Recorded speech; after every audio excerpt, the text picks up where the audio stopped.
Gentlemen, I've got a few questions to ask. Was Texas ever back to begin with? Is Alabama falling apart? Is Eli Drinkwitz thinking about that Florida job? Because Lane Kiffin sure ain't. Will Squidtard ever feel true happiness? Should G5 teams get auto bids? And why is it Navy that's going to the playoffs? All these questions and more, I guess we'll find out later on down the line. We'll get started here very shortly. We've got a lot of clowning to do, including on probably my own team tonight, depending on how we perform. But of course, we're going to be clowning on a lot of people today, and I have a new goal for Super Chats, so you guys will have to stay tuned for that.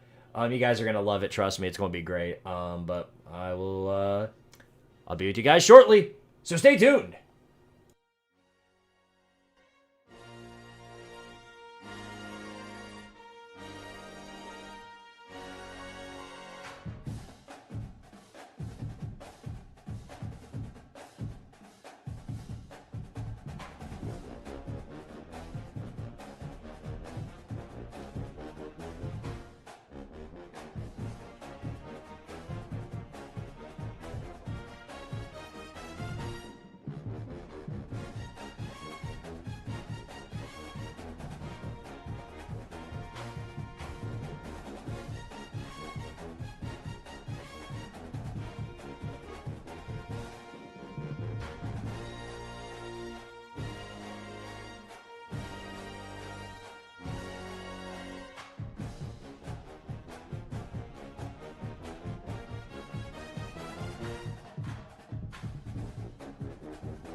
I think y'all already know what time it is. I think you already know. It's clown time! And there are some serious clowns this week, aren't there? My goodness, Texas! Poverty! Straight poverty! My goodness gracious.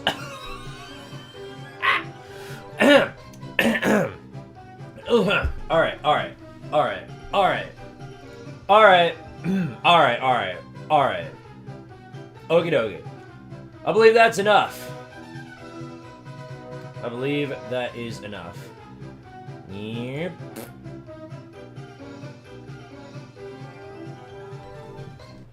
Yeah, enough of that. We're going to be hearing that all day today. Hello, everybody. Salutations. Good to see y'all in here. Of course, it's me, Squidtard Sports, back at you with another Squidtard Sports live stream. Are we streaming on Twitch, by the way? I have no idea whether or not we are. I'm going to have to double check that. I think we are, but I'm going to double check.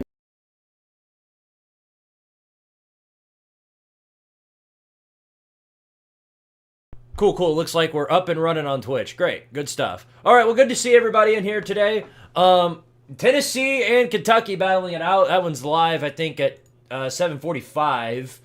So we'll be going live for a little bit longer because of that. But yeah, we're going to be watching all the night games tonight. But the night slate is honestly, I mean, it's a little depressing. It's a little depressing. There is not much going on in this night slate. Of course, Texas A&M and LSU are playing, so there's that. We got BC, Boston College versus Louisville. Louisville's going to drag them across the dimensional plane. Stanford, Miami. Miami should win that game big. Wisconsin, Oregon, same thing. These should all be blowouts. The only ones that'll be the raw exception will be LSU, A&M, Michigan State, Michigan, and Houston, Arizona State. Colorado, Utah is also going live tonight, but that one's not until 10:15. So, but anyway, yeah. What a week of college football we've had so far. We have had a lot of beatdowns, a lot of clowns getting exposed. Alabama and South Carolina, this game, I'm watching it up here, currently tied 22 apiece. It looked like South Carolina was going to get dragged there for a minute, but then sort of out of nowhere, the Gamecocks sort of got it together. And in the craziest turn of events we've ever seen, they actually managed to put up a big-time fight. And so now it's a brawl here. Now it's a battle. And that is absolutely stunning to see. Missouri, Vandy, also a battle. 6 seconds left on the clock.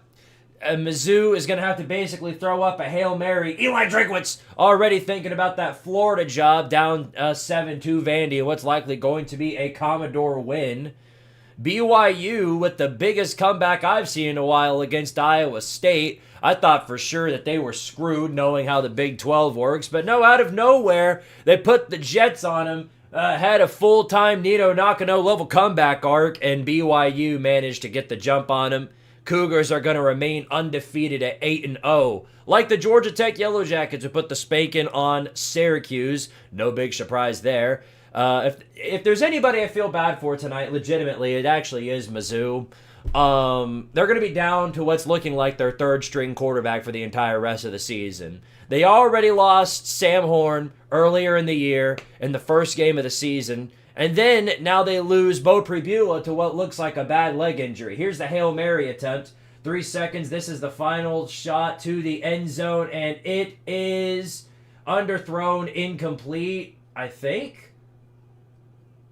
Just short. I think it was caught, or they ruled it incomplete.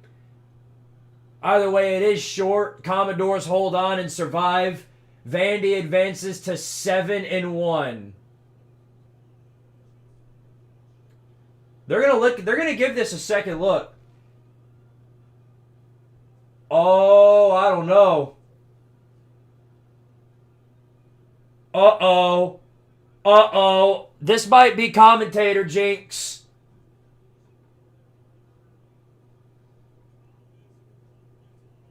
It is caught. Mizzou caught it. Now, it's not in the end zone, it looks like. It looks like to be just shy. He falls, though, what looks to be at the line. So, SEC ref ball is going to have a very tough decision on their hands right here. This is the stuff people get fired for, as we saw in the Auburn game. So they better be careful about how they decide this one. That's all I can say about that. Uh-oh. Uh-oh. Commentator jinx in the mixing there. Oh my goodness.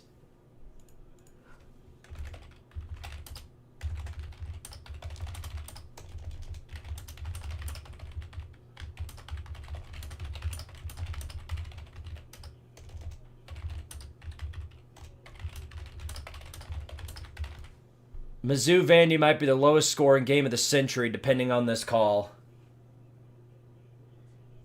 The officials are discussing it right now. It's not the ACC, so we can't actually hear them discussing it. But all we know is that this ball was definitely caught. It was caught, no doubt about it. But to me, it's a matter of whether or not. Now hold on a second. Maybe it isn't caught. Hold on, because now they just showed it from a different camera angle. Looks like it might have been bobbled. I don't think so.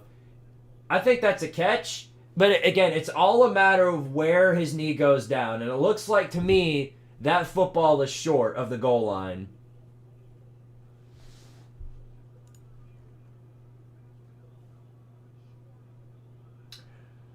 And they'll stick with it.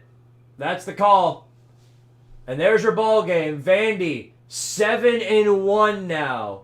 They're going to stick around in the top 10 after beating Mizzou, who was 6-1. This propels them even further into the playoff race. And they just continue to go through their schedule. They get Texas on the road next week, and the way it looks, they might blow the ever-living shit out of the Longhorns.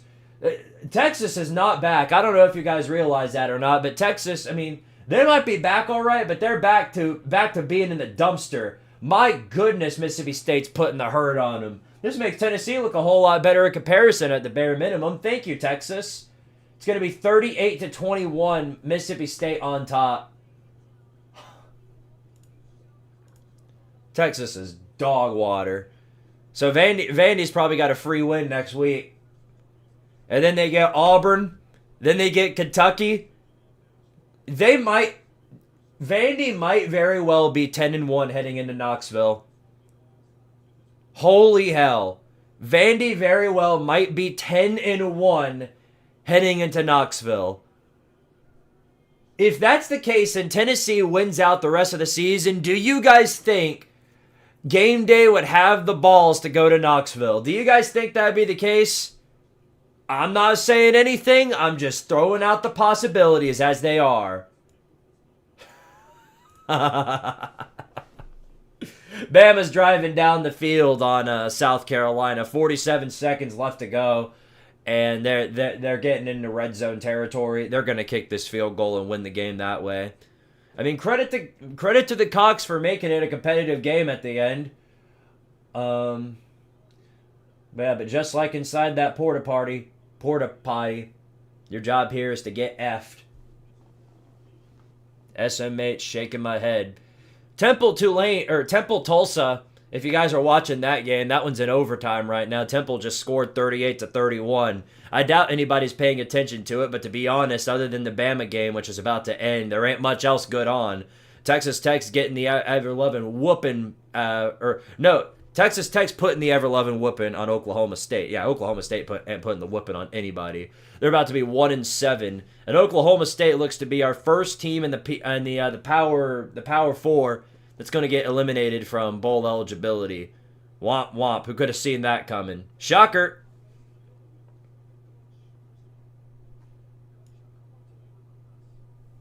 Oh yeah, how about them Commodores? That game might have been as ugly as Miami's new uniforms, but at least they got the job done. Anyway, sorry about that distraction, everybody. I meant to do roll call, but then Mizzou obviously threw the Hail Mary, and that threw everything out. But we got a lot of people in here. Viper Technician, Bubbles, Matt Dummett, Rye Guy 1218, The Chef, Huddy, Scary, Young Man Connor, Grand Canyon Boys, Alutron, Jeremy Oliver, Ty Dude 25, 6-7. 6-7, yeah! And we got Sam, The Lad, Max Jaffa, Bryson Kemp. Japanese name. South Carolina and Texas TU needs to be the dictionary definition of overhyped. Oh, and Penn State, lots of those teams this year. And Florida. Don't forget Florida. Bubbles. Zigzag. Sam Brown's Fan HQ. If I didn't call your name out, know that I love the fact that you're here too. You're all great people. And shout out to the people on Twitch as well. Let me see if I can find the Twitch chat, because I did see there are people on there as well. I'm gonna pull that up because I can't. When it comes to multi-streaming, it's hard for me to pull up both chats at once, but you're loved and appreciated as well. Yeah, Lollymaster, Zep 1180, Carson GBO, Hi Dad. Oh, you must be the Squidtard's baby Squidtard Jr. or whatever that is.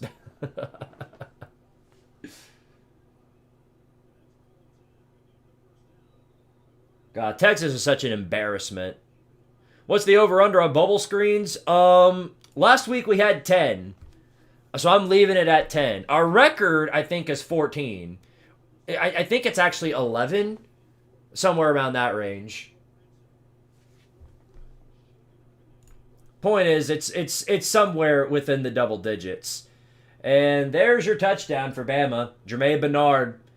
34 seconds left to go. Bama just scored a touchdown to go up 29-22. They're going to kick the extra point, go up by a touchdown. And South Carolina, with their non-existent offensive line, is going to have to attempt to go all the way down the field. Boy, you better hope the special teams does something. That's all I can say. By the way, I brought my milkshake with me. Who would have thought?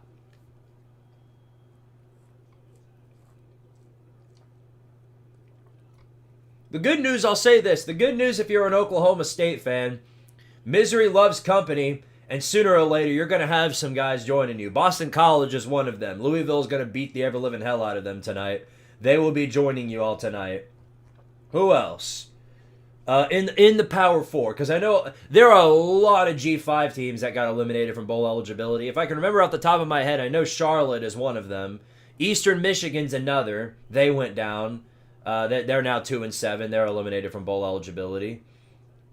For sure. There are some 6-loss G5 teams that I think are probably not going to see a bowl, but we'll cross that bridge when we get to it. Georgia State's another one. Georgia State, yeah, Georgia State. That's tough. Ooh, that's real tough.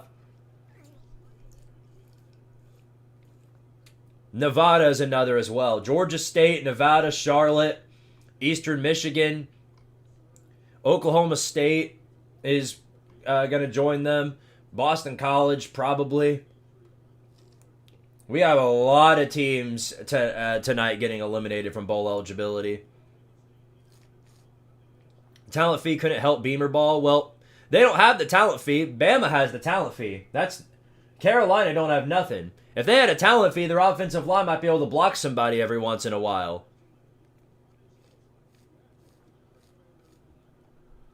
Yeah, Cocktober been over. Cocktober's been over for a long, long time. Stanford already driving down the field here on the Canes inside the red zone. Keep an eye on that. That might be good. Can't wait for Tim Banks to play 12 yards off on 3rd and 3. Oh, yeah. They're going to absolutely obliterate us with the dink and dunks. I guarantee you that. I think Kentucky is one of the worst offenses statistically. And it's funny, too, because Tennessee is one of the worst defenses statistically. So it pans out really well. Bad offense meets bad defense. It's a match of the ages right there.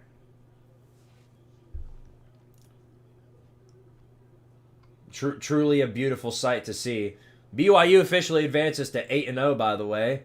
I think I'm going to have to go ahead and rank Washington next week. Even though they lost the previous week to Michigan, they don't look like a bad team. 42-25 win over Illinois at home.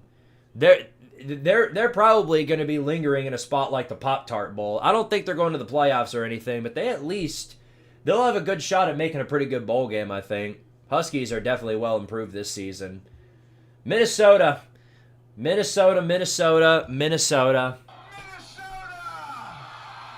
Had a lot of faith in you. I know it was on the road against Iowa, but my goodness. What happened?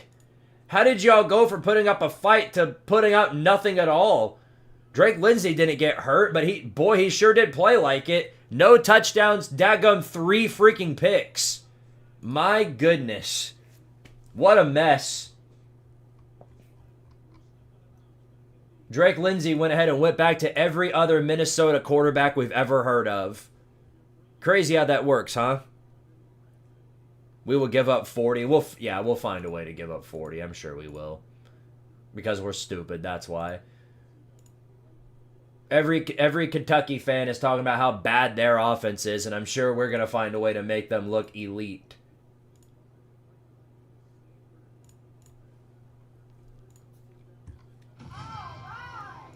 All right. There's our first super chat of the day.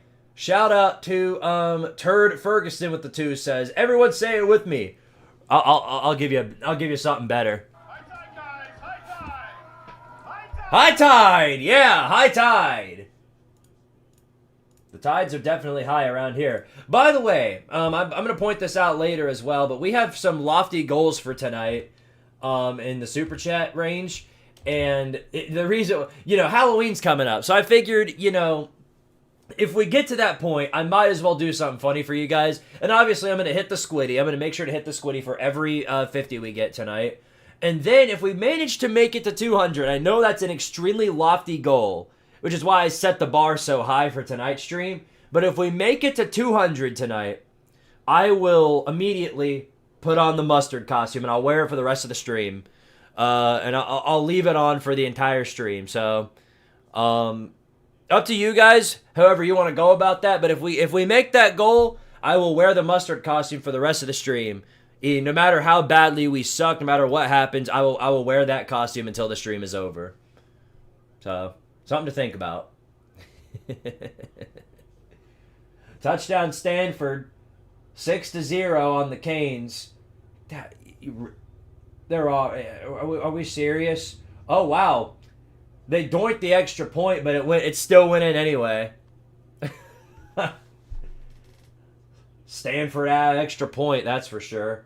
7-0 Stanford up on the Canes now. Them ugly uniforms. They hyped those up to be so pretty and so cool looking in the trailer. And then now you actually see them on the field and all they look like is the bottom of Shrek's booty cheeks. That's the stupidest thing I've ever seen. Squidtard, who does Shane Beamer try to fist fight first? Oh, well, if Malachi Moore were still there, that would be my guess. 2 emotionally struggling individuals fighting it out. Yeah.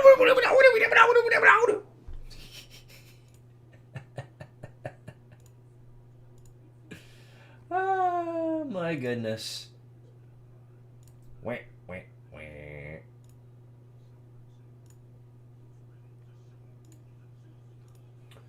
I woke up feeling cheesy as Coach.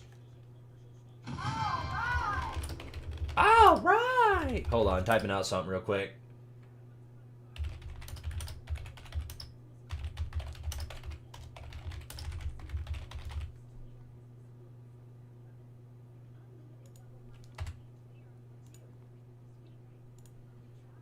Tenor Horn with the 20. Much appreciated, man. Says, well, let's get the mustard costume on then. This will get us partway there. You heard the man. We're on that goal. Appreciate it, Tenor Horn.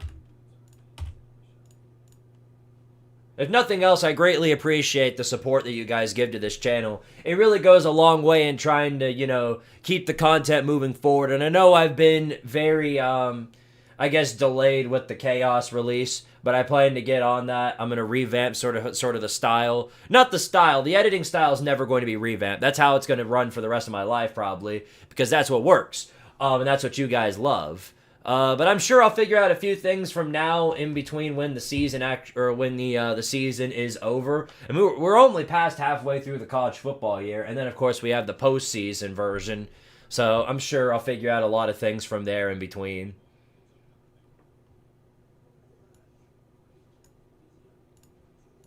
Yeah, I saw Stanford. I saw Stanford's up on Miami. I've got that one on the screen right now. I'm keeping a close eye on this Mississippi State-Texas game. The Cowbells are up by 10 right now, but Texas is closing the gap quick and fast. They just got a sack on 3rd down, so they're going to get the ball back once again, and I swear, if that would be so stupid after all of this if Texas finds a way to get back in it.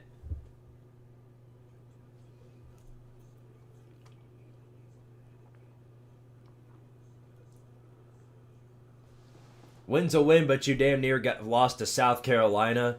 Well, they labeled that one as a trap game, so all is forgiven according to most people. It was an ugly performance, but considering how bad the gauntlet has been for Bama, coming away with a win there is honestly a win there. Crunchy ass tacos with the 2. Much appreciated, man. Says first time tuning in, love the content.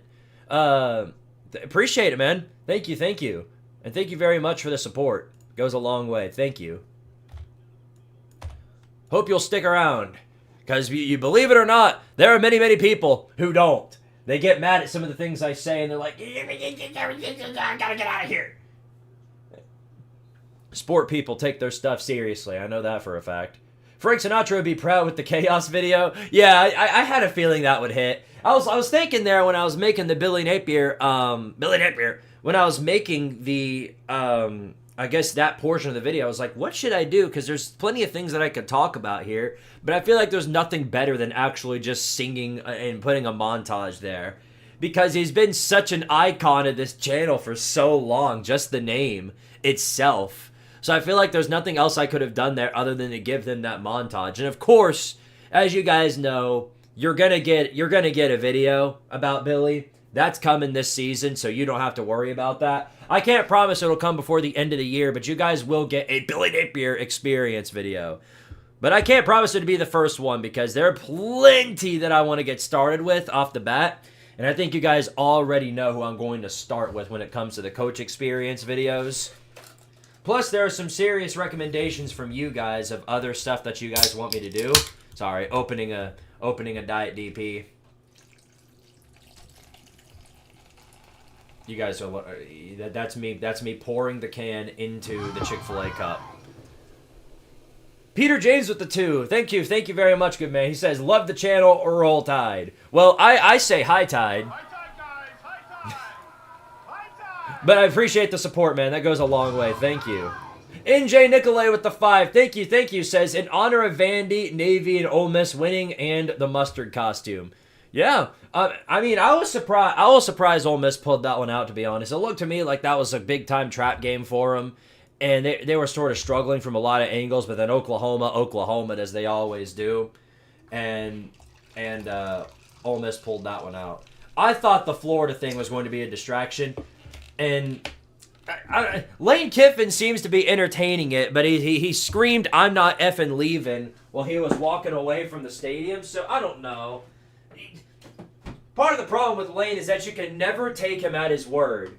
Because he is a troll by heart. He is literally a troll by disguise. You think he says one thing and then it's a whole nother thing the very next day. I mean, we know this. We know this. Lane Kiffin is a tool for entertainment. You might as well be in different leagues, not conferences, different leagues. He is entertainment personified. We all know this. So, yeah, no surprise there. And whether or not he stays at Ole Miss or goes to Florida, I guess we'll find out in due time, but either result is going to be pretty funny in my eyes. Do you like DP? No, I just like drinking it.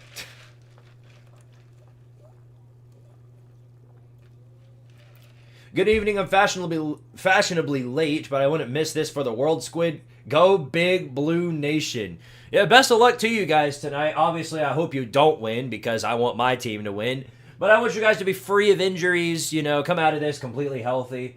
But, I guess we'll find out in due time how it goes along the way. I think we all know it's going to be an ugly, ugly game.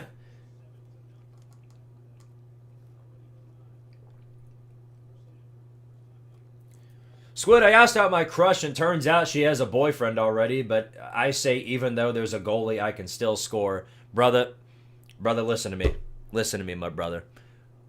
Don't. Just stop. Get out. No. No.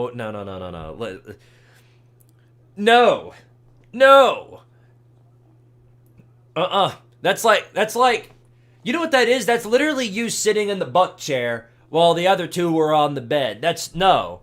Brother, don't get yourself involved up in that. It's one thing, let me tell you, it's one thing if she just outright rejects you, like that's a whole nother thing. But if you're going out of your way to do that, then you're just asking for heartache, man.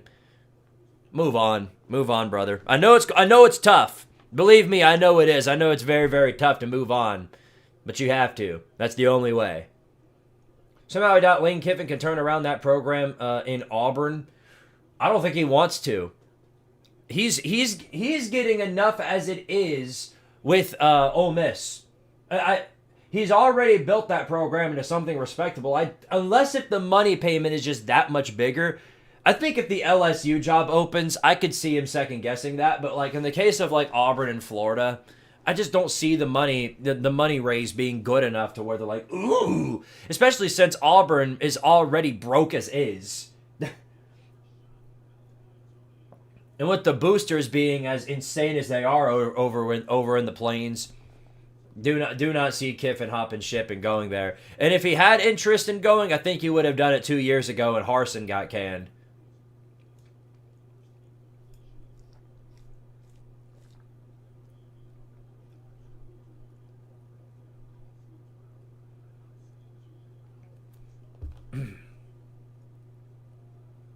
Nice trim. Oh, thank you.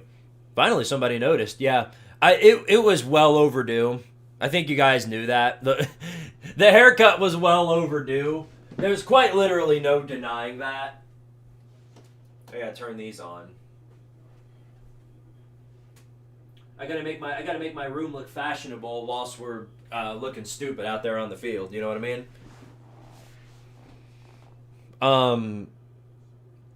But yeah, the haircut was long overdue. I was starting to form like some sort of afro up there. It looked stupid. I had to get rid of it.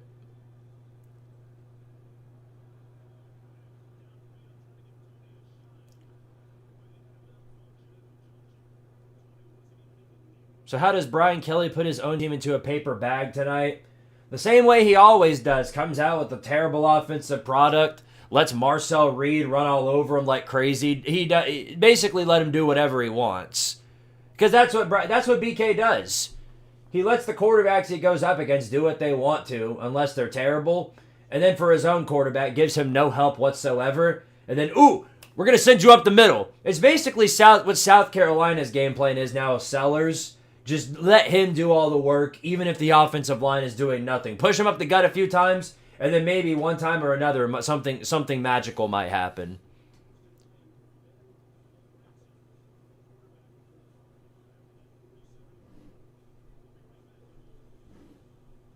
Not going to lie, moving from North Texas to Wisconsin is unironically going from football incompetent to incompetent.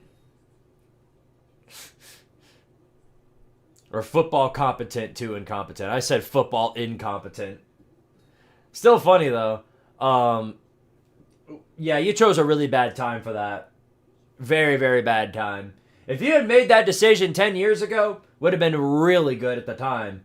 Because Wisconsin was actually a decent program, and North Texas was the one in the dumpster. But now it's it's a role reverse.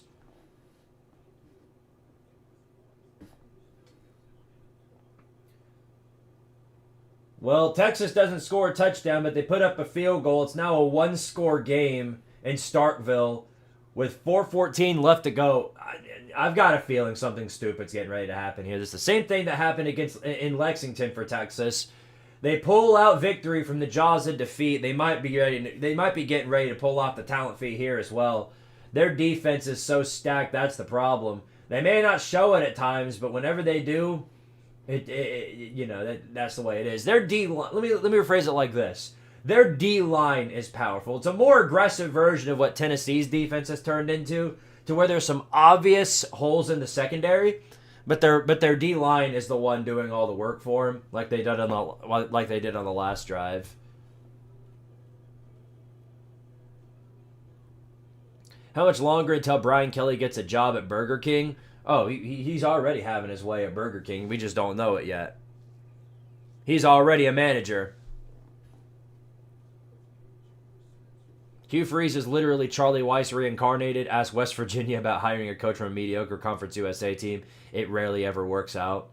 Well, yeah. We figured this out when UCF battled West Virginia. In the battle of the second hires, obvious which one was the better hire amongst the two. Because UCF is actually decent now under Scott Frost. They may not show it all the time, but they do. They don't look bad more often than not.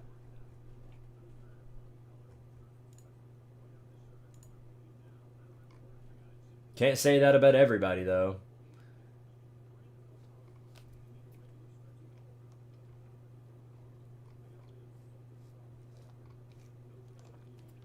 Well, that's good stuff.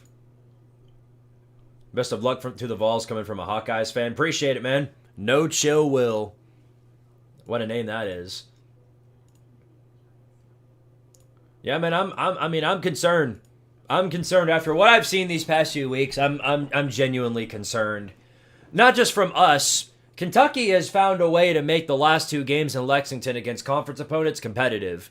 Texas, they went into overtime against them. Ole Miss needed the Rebs literally needed a touchdown at the end there to save their lives. It was a one-score game.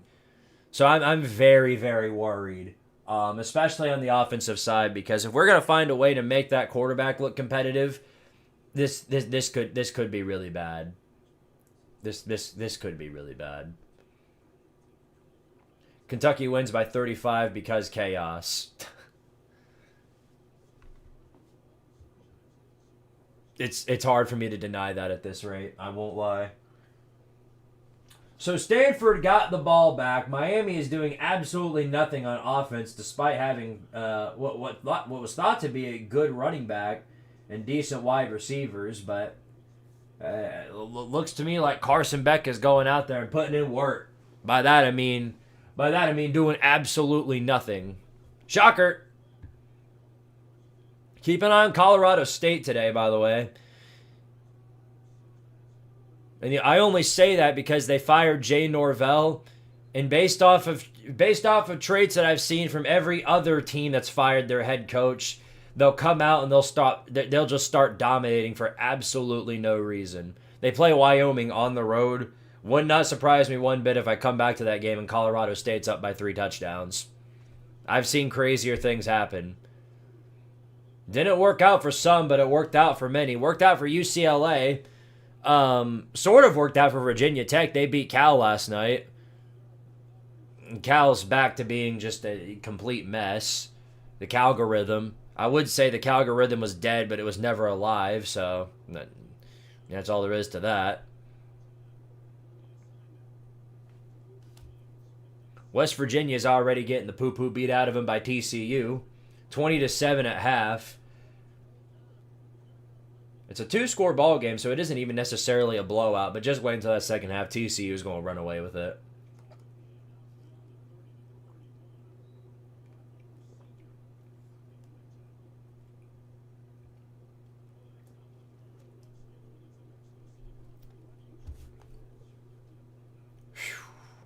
Let's see. We got. I'm gonna put this game up on the screen. I need to go ahead and do that because we're 10 minutes away here from kickoff, and it might not kick off at 7:45, but I want to make sure it's at least on the screen, so I've got it up.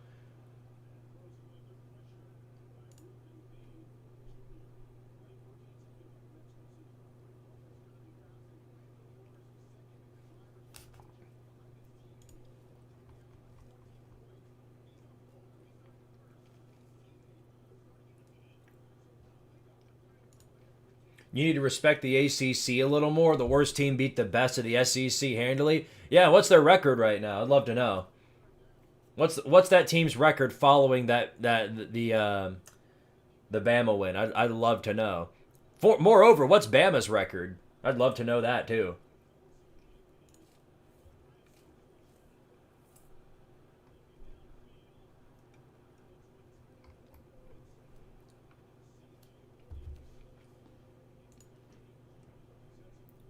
All right, where it's on the SEC network, I believe. So it's gonna be there. So Mississippi State, my goodness, Mississippi State lost 15 in a row against SEC opponents. This would be a huge win for them right here. Will not lie about it. It's 3rd down and 1. And they've driven down the field to the point they're almost... Oh, wait, never mind. No, never mind. It's reversed.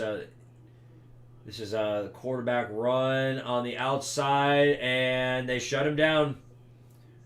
Tried to test the line, and it failed. Longhorns get him, and they'll get this ball back. 2:38 left to go. They've got a chance to tie it. Yeah, I saw Stanford's giving the Canes some big-time trouble. No big... Well, it isn't that big of a surprise. Stanford has at least been a whole lot more competent as of recently. But Miami's supposed to sort of fight back, you know? Because they've got a shot of still winning this conference. Oh my goodness. Will Miami ever win the ACC? Will they? I don't know. I'm legitimately. I don't think they will ever win the ACC. There are just things that are just completely certain in life. All right. Thank you. AT Astro. We got a new member, AT Astro. Thank you. Joining as a soldier of Tardaria. Much appreciated, man. Thank you for becoming one of the official channel members of Squidtard Sports. But yeah, there are just a couple of things that are certain in life. One, Kansas will never win the Sunflower Showdown again. Two, Miami will never win the ACC. And three, Tennessee will always throw a bubble screen in every single game. And that took literally no time flat. Are you serious? At least put up a fight. Mississippi State went ahead and already blew it. In no time flat, they blew it. Texas scores the game-tying touchdown. You cannot make this up. This is why you're like a perennial bottom feeder of the SEC. Because you do things like this. A punt return touchdown. Couldn't even collapse on defense. Your special teams went ahead and did the job for you. Yeah, they're losing this game. It's the same way they lost to Tennessee, too. They could just never hold on in clutch ball. SMH shaking my head. So now that this game's probably going to go into overtime, what's that going to mean for Tennessee, Kentucky? Because this game is on the SEC network. What are they going to do for us? Are they going to put us on ESPN 12, the Ocho, or whatever it's going to be? Am I going to have to try and watch this game on ESPN Plus? I don't know. Yep, talent fee.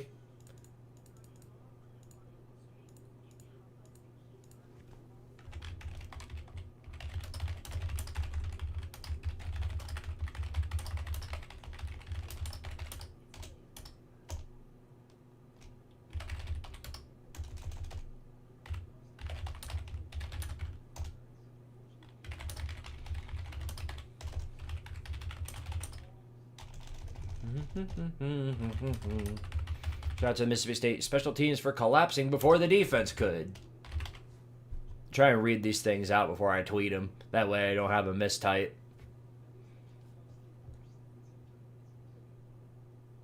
Mississippi State intentionally choked to pay out all the Vegas insiders betting on Arch. There ain't no insiders betting on Arch no more. Brother, what are they now? 5-2? Yeah, they're 5-2. Outside shot of the playoffs. They're not even top 20 in the nation. I don't think anybody's putting any money on Arch anymore.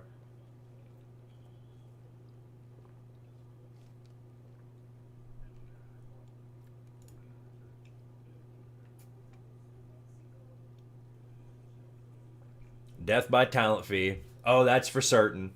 Hey, do you think Tennessee should beat Georgia this year? Well, no, because we lost. What kind of question is that? We should beat Georgia. We already lost to them. Why didn't they fire Tim Banks after that game? Why didn't they fire Tim Banks under year 2? The more questions I ask myself, the more answers go unfulfilled. So I just refuse to ask questions anymore.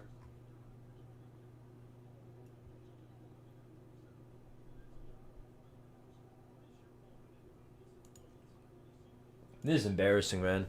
I was rooting for State. I was. Because, again, them winning makes us look better in comparison. Because now I'm at that point to where we need all the quality losses or quality wins we can get. So I'm rooting on all of the people that we lost to and beat to go out there and actually win a few games. And now that State's doing this and blowing their load, it's not looking great. It's not looking phenomenal.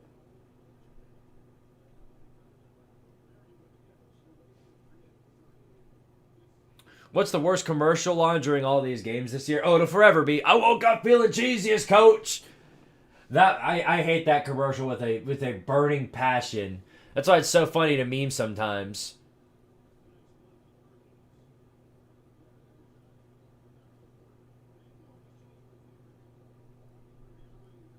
Mississippi State got to step up. They already stepped down. That's the problem. They had already chosen to step down.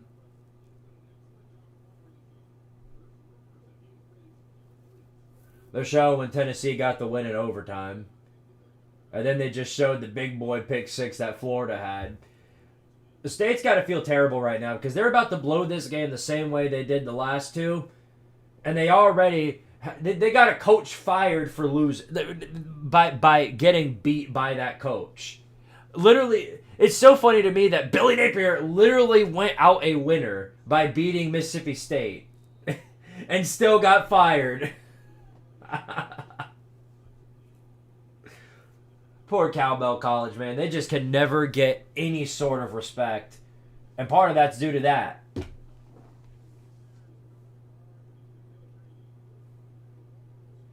Power to Tardaria, do you think college is close to a scandal like the one in the NBA this week? I'd have no idea. There's no, I mean, like there's red flags that you can point to where it'd be like, oh, maybe there is something like that. But I'm not one of these tinfoil hat conspiracy theorists that goes around saying like, oh, this call happened, so this team must be getting screwed over by the refs intentionally. The refs are betting on this team to go out there and win, or this player is gambling on this. There's no telling because every time like a story comes out about that, it's always from left field. Like when I think it was Hunter Deckers from Iowa State, he was betting on his own team. Like nobody ever expected that. You know what I mean?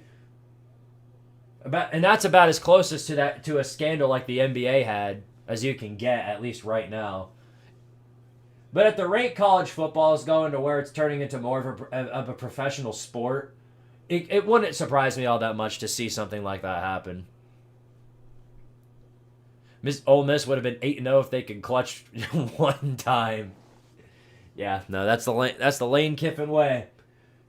But that's way more of just the Georgia Bulldog Mickey Mouse magic. You can't really do much about that. The Magic Kingdom always prevails in those type of matchups. If you want to go out there and beat Georgia, you've got to go out there and beat them. Unless you're Alabama, then you can just get away with it scot-free. But no, if you're anybody else, you're out of luck. I still can't believe Tennessee decided to use icy whites for tonight's game. I mean, I don't really know where else you'd use them, to be honest. We get Oklahoma at home next week, and then I think after that we play, New Mexico, State of the Blind or whatever. And then, from there it's... I forget what the rest of our... I think it's Oklahoma, New Mexico State, then we play Florida, and then we play Vandy at home. So the only other opportunity would have been Florida. And to be honest, don't think that would be the right move. They might do it anyway for funsies, knowing them, but who knows.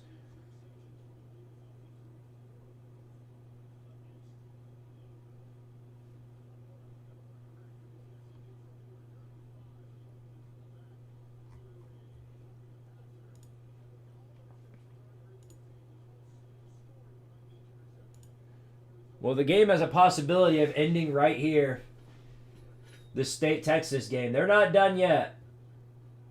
They're close to field goal range. Here's 3rd and 6, 18 seconds. Shapen. Back to pass. Ball fumbled. He recovers it, but he got sacked. It's a strip sack. He does recover it, so they maintain possession of the football.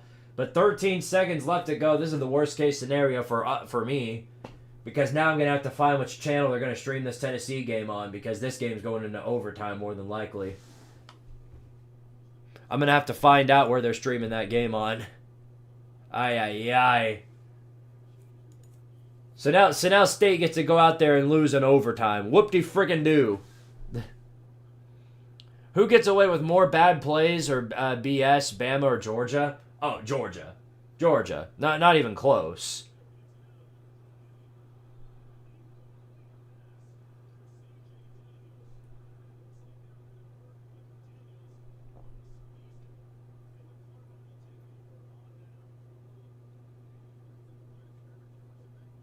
Wow. I was looking at the Miami game. I think they just tried to go for it on fourth down. They had a man wide open, threw right to him, falls right through his hands, incomplete. That's just that Carson Beck bad luck right there. In that situation, it's reasonable to blame your wide receiver. I'll give him credit for that. It's reasonable to blame your wide receiver right there because that was literally all on him. Beck actually threw a good pass for once, and that dude just straight up dropped it in clutch time. Is State going for it on fourth down? Yes, they are. Fourth down and 14. It looks like they're going to go for it. 13 seconds left to go. What is this play call? Just take it to overtime. What are you doing? Is State stupid? Are they actually stupid? What are they doing? Okay. Well, they just used, I think, their final timeout. No, there's a flag. They might have been trying to get him to start, jump off sides. But how much would that have mattered on 4th and 13? I don't get it.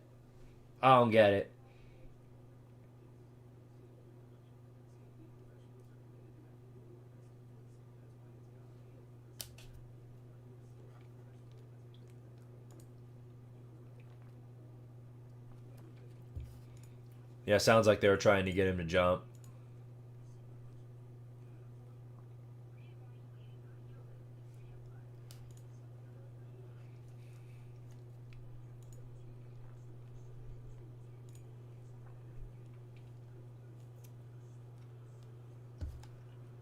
Kickoff's in 5 minutes, according to the news outlets. So hopefully by that point this game will be over, but I highly doubt that. Kickoff at 7:55 on ESPN News and the ESPN app. All right, let me switch over to that.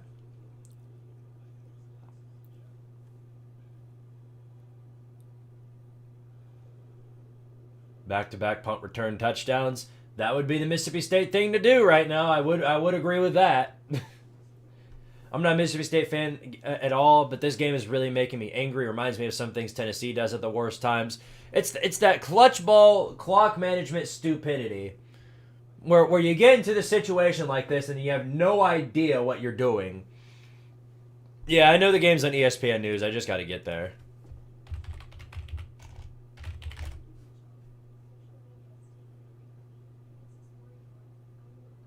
Found it. Yay! I found it! Woo! We got that covered. All right. Well, Texas is going to get this ball back. 3 seconds left to go. You think they'll try and throw up a Hail Mary for funsies? I don't know. Not sure. Whatever the result may be, this is going to be funny. This is going to be funny to witness. It's about that time I stand up, isn't it? Let me move up my camera a bit.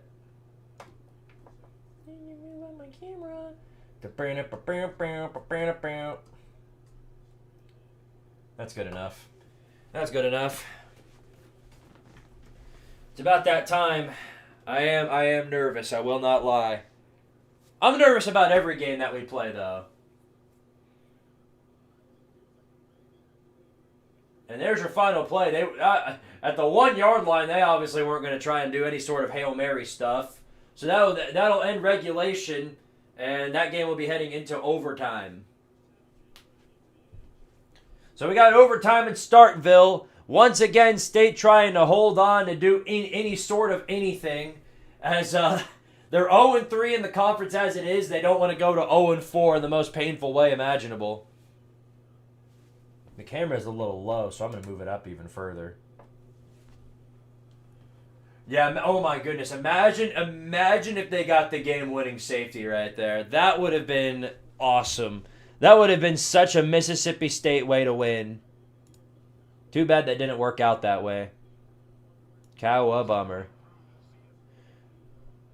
All right, well, here we go. Kickoff getting ready to happen here in Lexington. Like I said, I'm extremely concerned about this one. There are a lot of questions that I hope get answered. They've had a week to figure themselves out because they're one game away from losing everything. And, I think Heupel knows where his job stands. So I guess we're going to find out in due time. Whatever happens, I hope you guys stick around for it. That's all I can say. Get serious and Squid stands up. Yeah, no, it is. It's serious. I sat down halfway through the Bama game, and I didn't stand up anymore throughout the entire time. I mean, I did, but it was only when I was crashing out. Tennessee fans are taking over Kentucky. What's new? We do that every year. It's like Vandy Stadium. Like, it's like we own both stadiums as fans, and we travel there.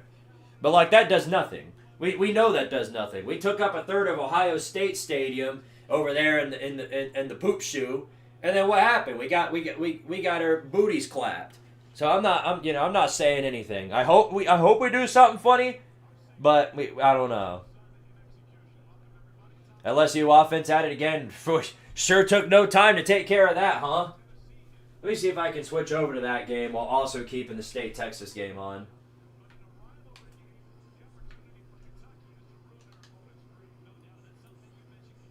Volunteering for pain.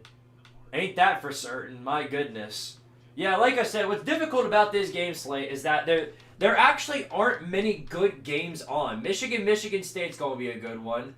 Miami Stanford apparently is going to be good because Miami is actually stupid. I tried to switch the channel, but the thing I see is like 30 for 30 and stuff. And it's fitting I mentioned Miami when talking about 30 for 30. Tennessee's chances to make the college football playoffs is 19%. And based on the way Oklahoma and Vandy are playing, it makes perfect sense. All the sports outlets are literally picking us to lose to either Vandy or Oklahoma, and for good reason. For good reason. The defense I have seen these past 3 weeks is not stopping Diego Pavia.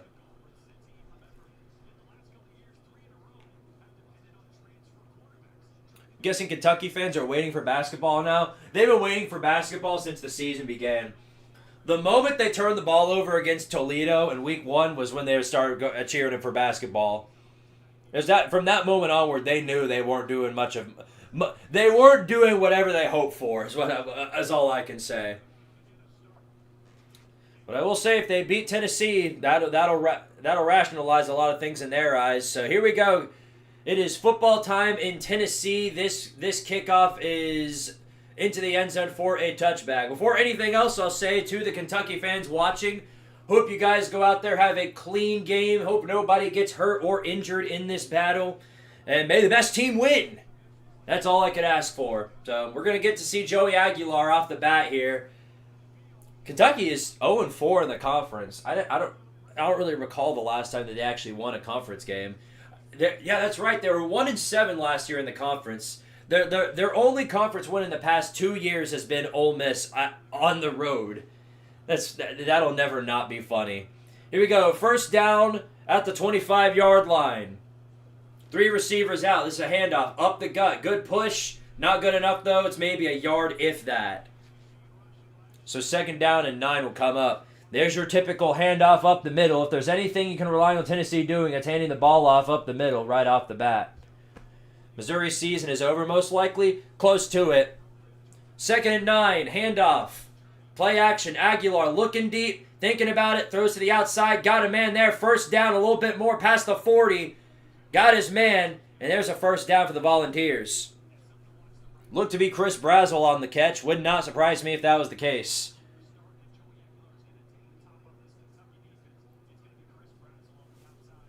Move my microphone a bit. Yeah. And we have our first flag of the day, and thank the Lord it's on the offense or on the defense. I almost said it's on us, but it's on Kentucky. So thank goodness. Jonquise Hardaway. Face mask penalty is going to give Tennessee an extra 15 yards. It would be very, very nice to assert our dominance here in a ball game at night on the road. That would be very un-Josh Heupel of Josh Heupel to do that. How is this game tied? Probably because it just started. I'm assuming you're talking about Texas, Mississippi State. It's because State blew hard. So at the 45, there's your bubble screen, first one of the day, to Mike Matthews, and that one is actually successful. Goes for 10 yards and a first down. See, that's when you do the bubble screen. Crazy how that works, huh? First bubble screen of the day, and it is a successful one. Might be the only successful one. Who knows?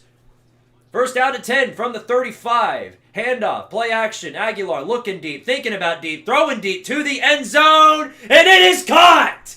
Chris Brazzell with the catch, and just like that, ladies and gentlemen, Tennessee takes no time at all to score your first touchdown.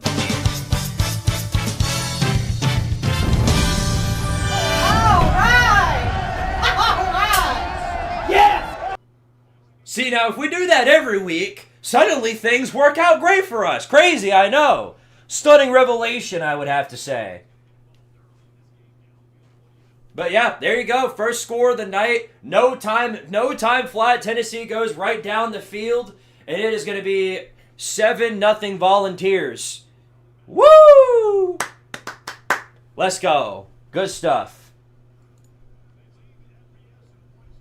Now here's the bad news. The good news is we scored. Here's the bad news. We get to see the Tennessee defense. Ah! That's my honest and general analysis about what's going to unfold.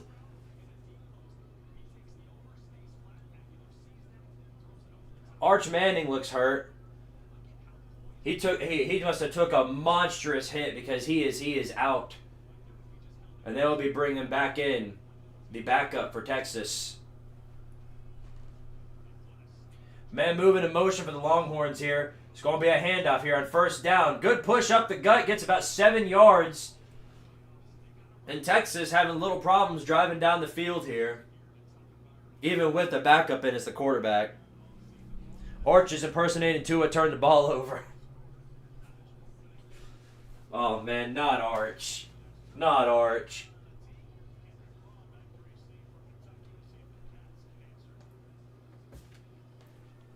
Here's your kickoff. Giving it back to Kentucky, even though they never got the ball. Rolls into the end zone, touchback. Hopefully no third and banks. There will be third and banks. It's written amongst the scripture at this point that there must be third down and banks. Cutter Boley put up a good fight against Texas. He was 31 of 39, 258 passing yards. He had 45 rushing yards on top of that as well. So here he comes out against the Tennessee defense. How many Deacon dunks are we going to see? Probably a lot, if I had to imagine. Braylon Staley is a CFB 26 cheat code, which is funny because he can't catch the ball in real life. Arch is out for the rest of the game. There's a throw to the end zone, and I think that one's caught. Rolling out. Boley takes it for himself, got some space, and then he's taken down at about the, what looks to be the 34-yard line. A good run right there by Boley. Gets about 9 yards. That's going to be close to call, but it looks like... Oh, that's a catch. Yep, that's a Texas touchdown right there. What a catch. 2nd and 1 coming up. 13:09. Here's a rush. Another one by Boley. Got some space in front. They just got a first down and a little bit more off of that. Gets all the way to the 40. For anybody wanting to watch the Tennessee game, it's on ESPN News instead of ESPN or SEC Network. So if you guys want to watch the game on there, or if you have ESPN Plus, you can watch it on there too. But that's up to your jurisdiction, however you choose to watch. What's your favorite Vol all time? Joshua Dobbs. I'm a huge fan of Joshua Dobbs. Here's a bubble screen by Kentucky, and this one fails miserably. Stopped at the line of scrimmage, and it'll be 2nd and 10.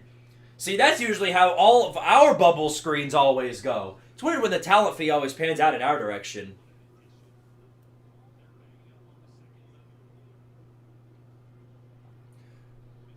Clearly had a foot in bounds when he got his hands on it. That's a Texas touchdown. But you can never trust the SEC refs to do anything, so they might reverse it because it's the SEC refs. Who knows at this point? No, I'm not gonna focus on it too much. Lined up 5 wide right here. Boley, quick throw outside and incomplete. That was a very, very quick pass right there, and he was in double coverage. Nearly caught it, too. But thankfully, our defensive backfield forced enough pressure by sitting there and staring at him aggressively, as they always do. So here we go. Here's our first taste of third and banks, 3rd down and 10. Kentucky's 11th in the SEC in third down conversions, 39.3%.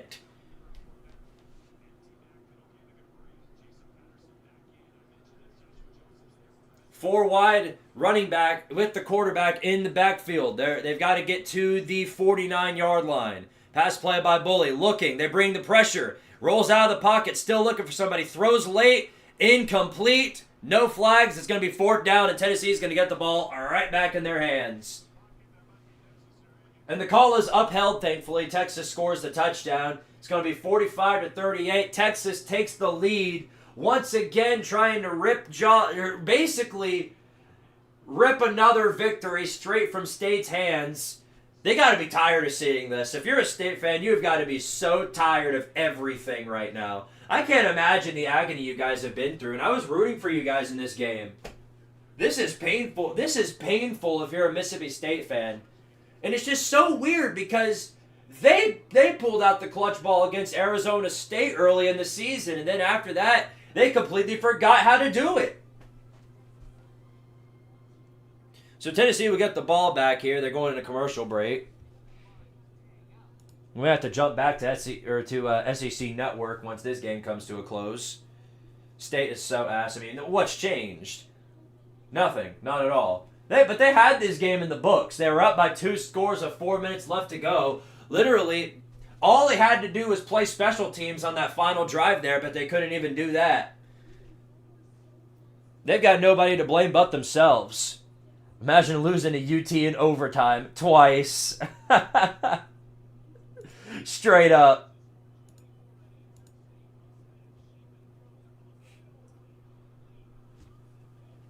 Oh my goodness. Brian Thompson, he had it in his hands.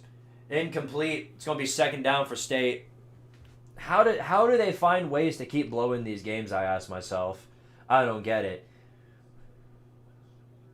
I'm going to tell you what, this slate of games might be actually more entertaining than previously thought. Miami can't score. Oregon can't score. Why are the Duckies struggling against Wisconsin? What are they doing? Again with this? You did this last year too against Wisconsin. Nearly lost because of that. A&M's up 7-0 over LSU. The LSU offense can't get kick-started as expected. Throw to the end zone here. Well overthrown, incomplete. And 3rd down and 10. Why aren't they running the football? I'm not sure I understand. I don't understand anything that they're doing right now. Whenever they get into this position, they just continuously crap all over themselves. It's too late now that it's 3rd and 10, but you should have ran the football. Another hypothetical win for the SEC. Yeah, we're going to have to be here. Oh, Texas would beat the hell out of Oregon or whatever they'd say. I don't know.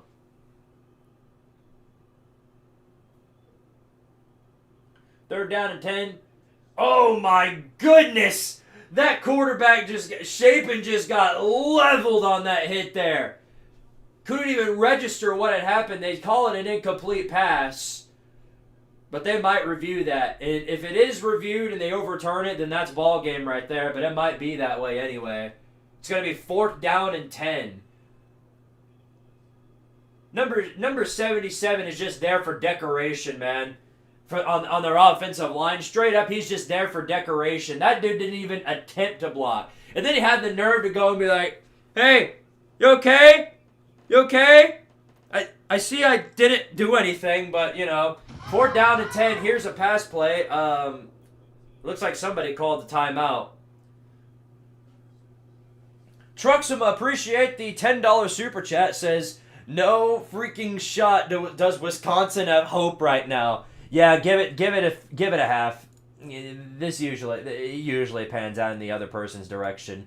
We're at 41 right now, almost to our first gritty of the day. If we manage to make it to 4 gritties, I will put on the mustard costume and wear it for the rest of the stream. I will stick to that. You have my word. 1st down and 10 for Tennessee. The game's gotten started again, but they're deep in their own territory. Quick throw right there on the pitch, and it is good for about 5 or 6 yards to Braylon Staley. It'll be second down and about 5.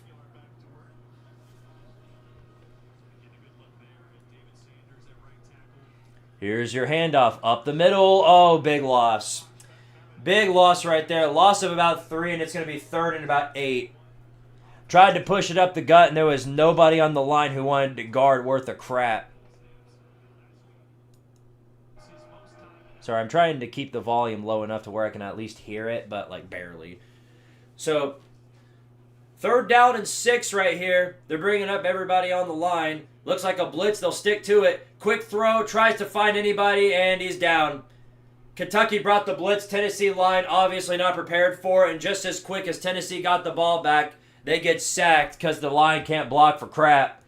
So, disastrous offensive drive by Tennessee right there. And all we can hope for is that this punt's a good one.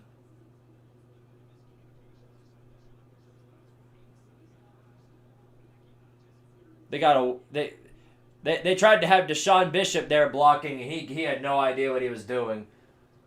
So Mississippi State's held back with an offensive hold. My goodness. So this is 4th and 20. This is basically a desperation heave, like an Alabama versus Auburn from 23 moment right here. Shapen tries to do anything, rolls out of the pocket. They're bringing all kinds of pressure. Down he goes. Ball is loose. Texas falls on it, and there's your ball game. Once again, State pulls out defeat from the clutches of victory, and they go down to Texas. Your Longhorns are officially bowl eligible, horns down regardless, but man, they straight up pulled this one out of nowhere. Clutch ball for the win. Again, the talent fee comes out at the end and gives Texas the W. We're back. 24-point lead, by the way. State had a 24-point lead.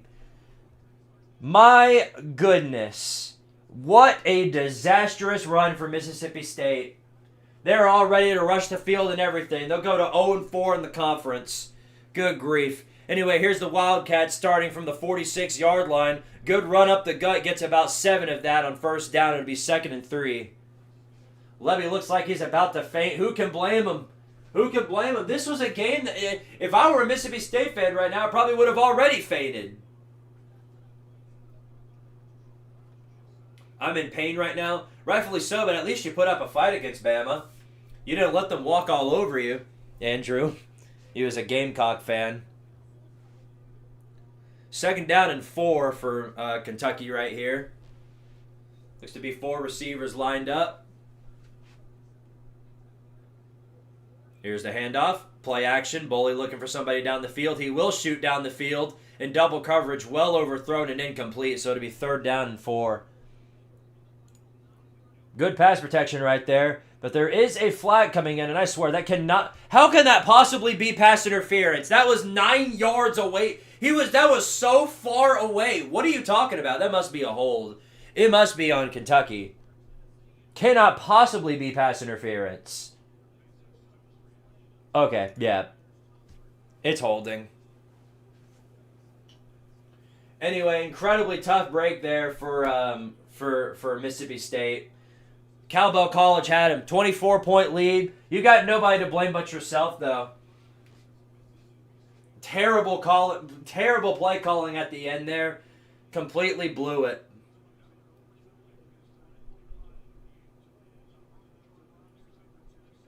All right, well, that is huge for the program. That pins him back. It makes it it's going to make it 2nd and 19. I think that must have been a personal foul because that's a 15. Yeah, hands to the face. That's a 15-yard penalty. 2nd and 19. Play action pass. Looking for somebody down the field. Boley rolls out, throws late, got a man first. Not quite a first down, but it gets it well closer. So it's going to be 3rd down about 5, it looks like. 3rd down and 5. We'll see what Tim Banks can whip up here. I'm sure we're going to find something stupid to do. We always find a way to do something stupid. Even though we got him on the last 3rd down, we'll see.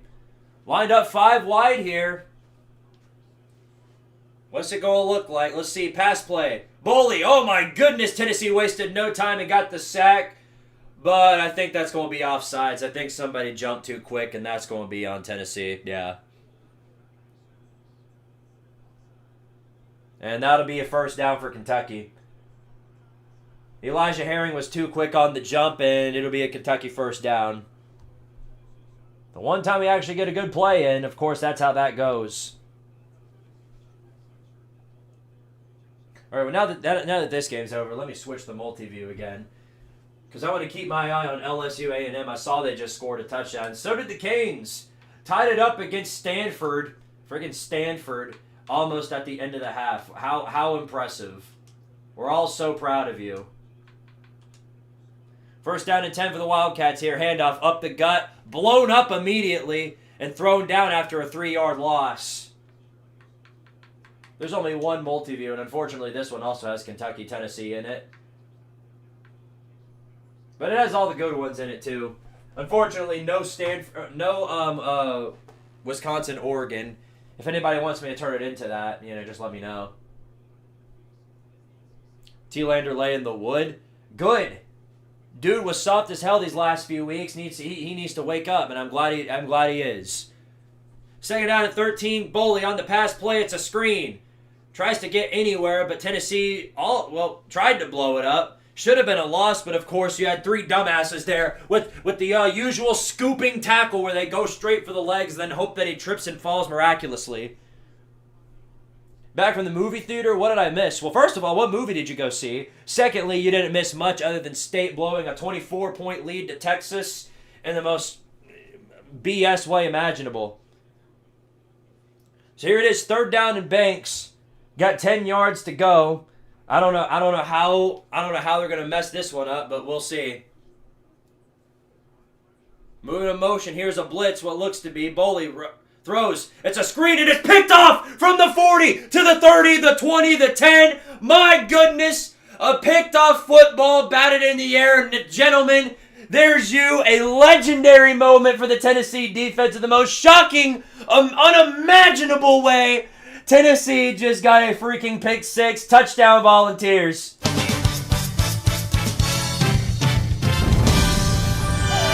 right. Yeah. There is your fifth defensive touchdown of the year for the Volunteer defense. For a team that constantly misses tackles and lets people get wide open, that might be the most stunning stat that I have seen in a very long time. Incredible heads-up play by Farouk right there.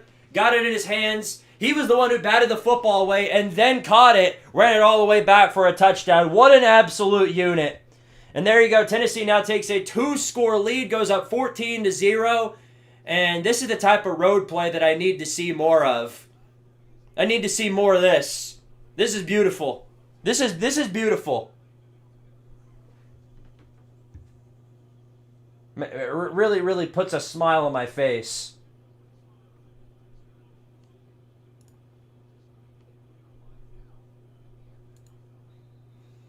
Ay.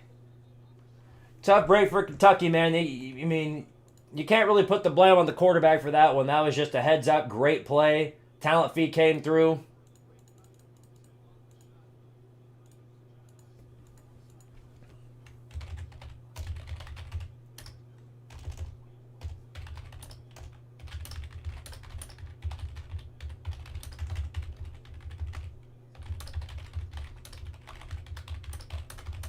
Kentucky's week of celebrating Tennessee's downfall appears to be over.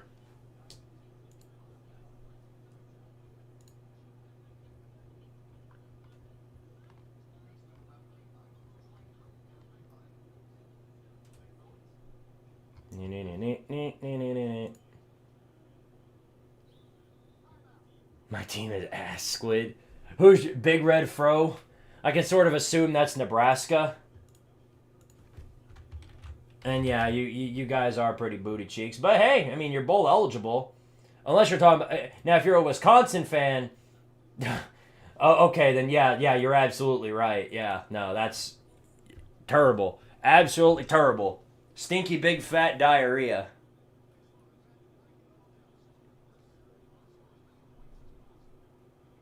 Squid, we are Kentucky, daddy. Yeah, not much change there.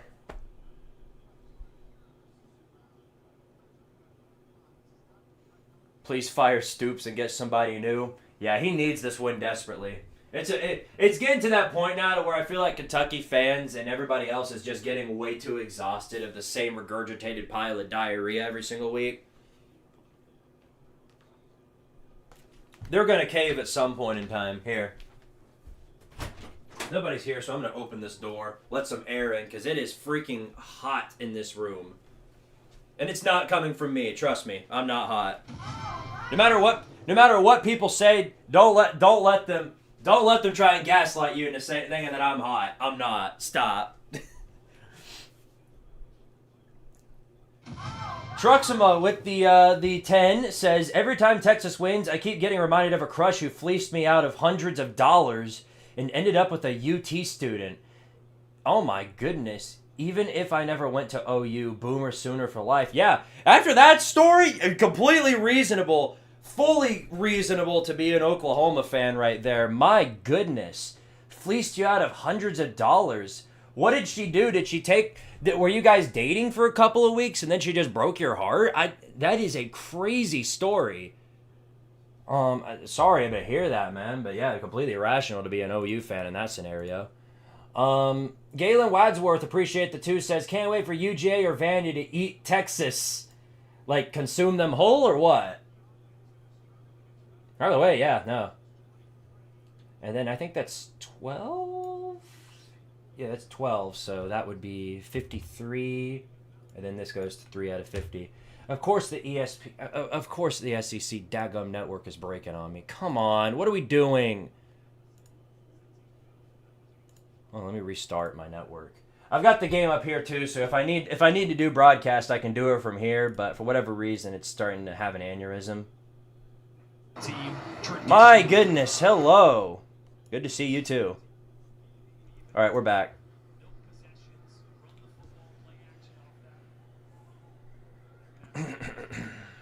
First down and 10.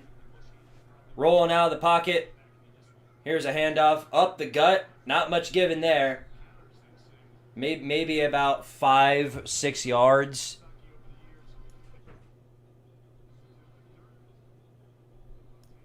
What was that? I guess somebody is home. I thought it was the only one here. Guess not.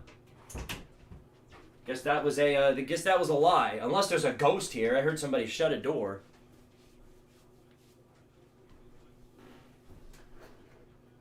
I'm gonna have to go check that. There's a daggum ghost in the house. Jaguar Burton is down for Kentucky. Now is a pretty good time to go check on whatever that is. I'll be back in just a sec.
All right, back. Perfect timing because they just threw a bubble screen. And it's a first down and then some. Down to the 40, the 30, the 20. Oh my goodness. Wow, what incredible timing. I walk back into the room, literally walk back into this room, and the first thing I see is Tennessee miss a hell of a lot of tackles and give up a 71-yard rushing touchdown. Incredible work. Oh my goodness. It's great to be back, Tennessee defense. We missed you. Great job, Tim Banks. Great job, buddy. Great job. 71-yard rushing touchdown. Has a Kentucky fan ever seen anything like that in their entire life? Leave it to Tennessee to find a way, I guess. Oh my goodness, such pathetic tackling. It's like they don't even care.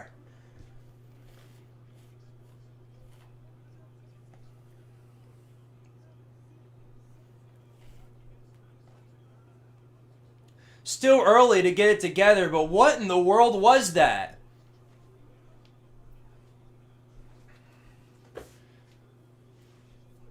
Let's watch this again. So it's a freaking bubble screen. I think that was McMurray just completely missed his man. They go for the legs. Then another guy goes for the legs. Nobody's able to get to him. Colton Hood is the only guy on the defense that bothered to even try and show up there. Horrible angles on the tackle. It's nothing new. Just pitiful, piss poor defense.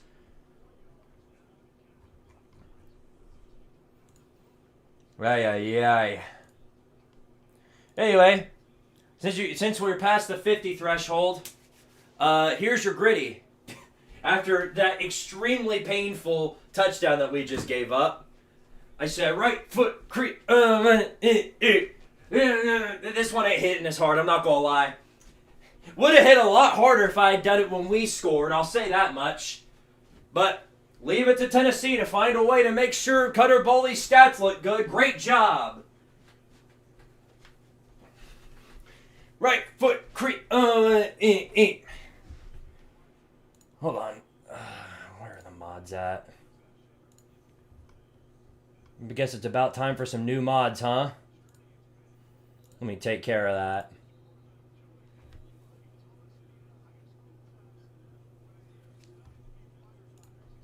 Let's see.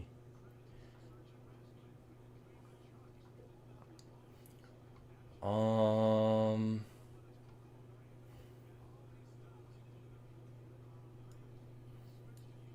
we'll leave it at that for now.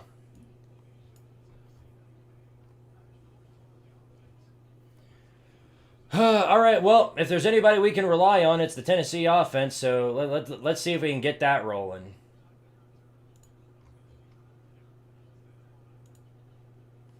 If anybody wants to sign up for moderator, now's a good time for it. Oh my goodness, Kitzel nearly dropped that, and then he trips while diving, gets about 5 yards out of it. You got a Discord? Yeah, it's in the description. It's in the description of all my videos.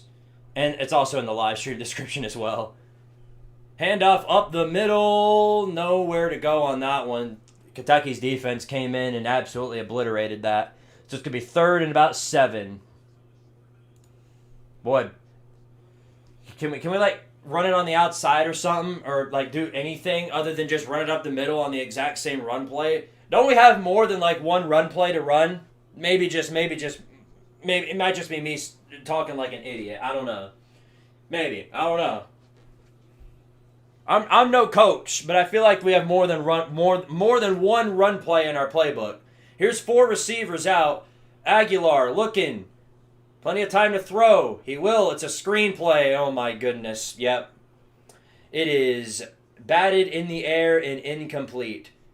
Right off the hands of the receiver. I don't even know how you drop that. Peyton Lewis literally was standing there for days on end waiting for him to throw the football, and then the moment his time comes to finally catch it, oops! Goodbye! Like, come on. Seriously? What are we doing?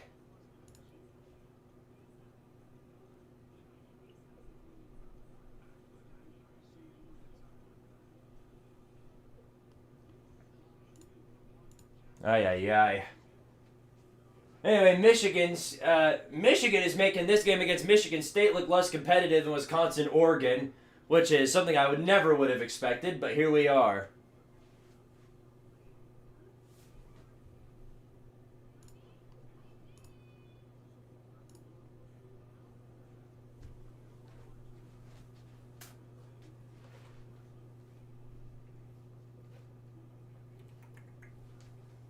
And just like that, we're giving away the momentum. Yeah, didn't take long.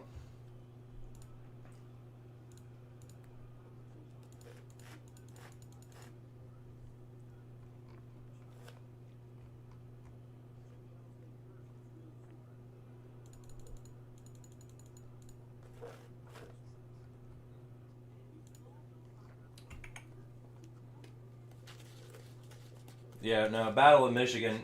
Ever since the Kenneth Walker battle, this game has been a complete joke.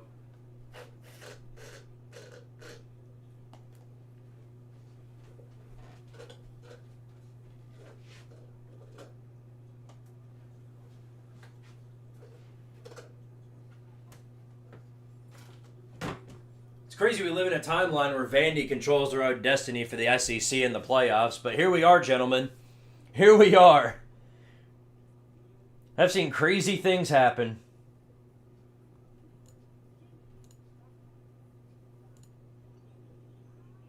I'll make you mine too.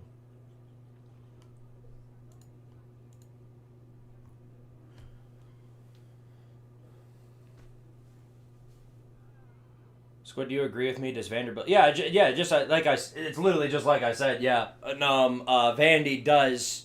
They not only have a shot at the SEC, they control their own destiny pending Alabama or A&M loses. But they do. I mean, because of that Bama loss, they do need a little bit of help, and they might get it. We'll see. All they need is for A&M or Bama to drop a game.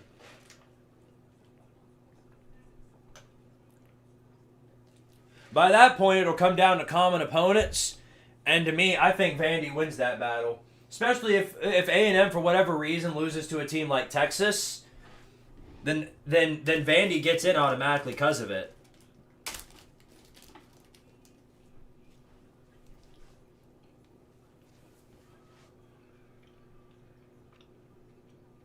Yeah. By the way, it's Halloween, so I have a. Let me show you something. I'm down horrendous. I have a stash of candy corn right here in this drawer.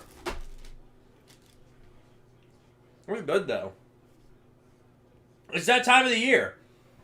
Now, there are a lot of people who say, like, they hate candy corn, and, like, I get it. But, like, for me, it's one of those things that I just really, really love. It makes me feel very melancholic about the Halloween season. I'm leaving the mod status alone right now. But I guess there really is no way to apply for mod. I literally just do it at random.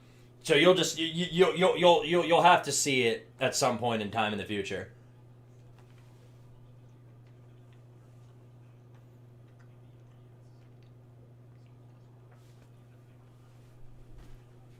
$129th in FBS on explosive plays. Leave it to Tim Banks to find a way to make sure that happens. Bryson Easton's down for Tennessee. That's not good. Obviously, no injury is good. Hope he's okay.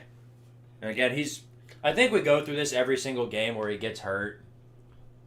So it's not really the most surprising thing to see that, but I need to update this, by the way, since now we've already hit one gritty.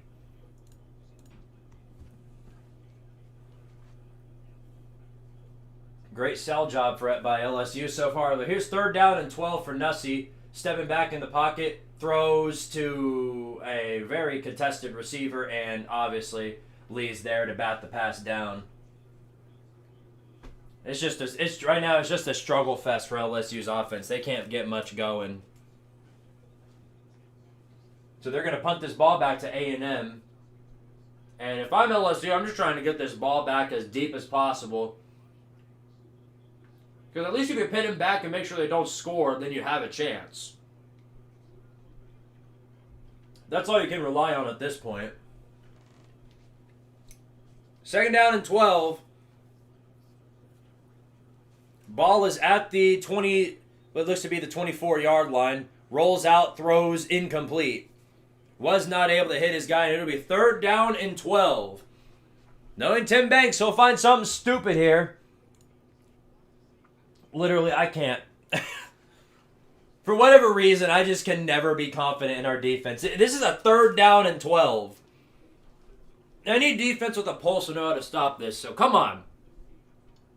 All you gotta do is lock in for one play, please. Please, I'm begging you. All right. 3rd down and 12. 4 receivers out for Kentucky. Pass play, Boley looking deep. He's going to throw over the middle slant route complete, nearly a first. But thankfully, McMurray, unlike last time, is there to make the tackle. So he'll be about a yard or two short of that third down, or of that first down. It'll be 4th and 2, and they'll bring the punting team out.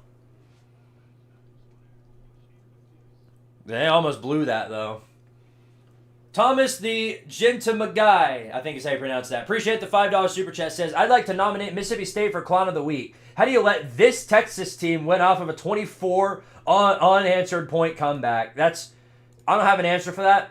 No, I don't think anybody does. And they're definitely going to be on that list. Because that was awful. I don't care how bad they are. You had a chance to snap a 15-game SEC losing streak, the longest in the conference, 24-point lead. You go out there and be as aggressive as you humanly can be, and they just failed to do that, and obviously it came back to bite them in the cheeks. Just a complete failure.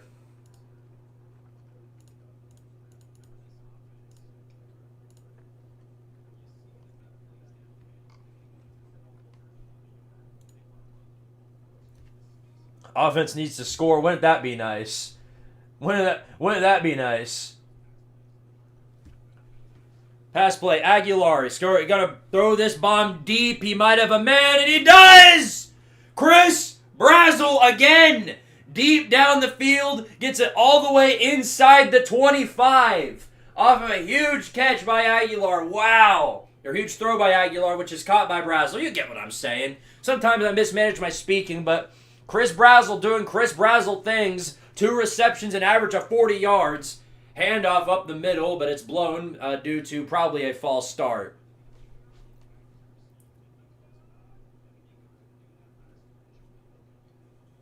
Yeah, as expected. There's your usual penalty to make sure to kill off the drive. Now we're gonna do 2 bubble screens and a run play. Probably punt it back to him.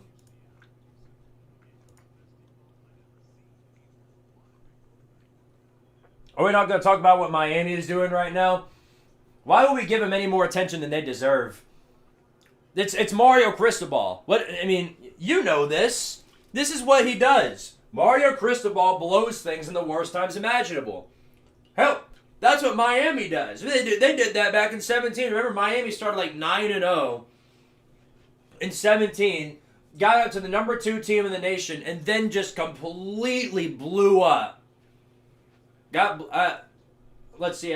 They lost to Pitt. They lost to Clemson in blowout fashion. Yeah. 1st down and 5. I guess that was an offsides penalty. We'll take it. That's a nice run to the outside by Staley. And good enough for the 1st down. We'll take it. I thought it was a false start. Usually every single time that happens, it's always a false start.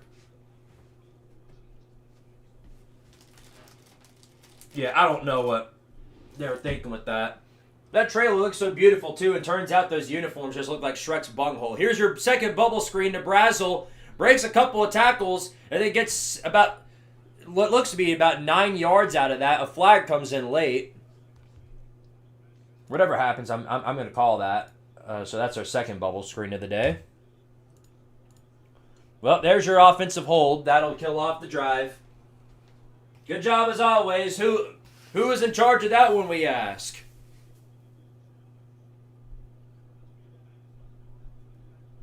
It was one of the backups who was in. Tisk, SMH. Georgia Tech owns Miami. Oh, yeah, no doubt. And they ought to be very fortunate those teams are not meeting.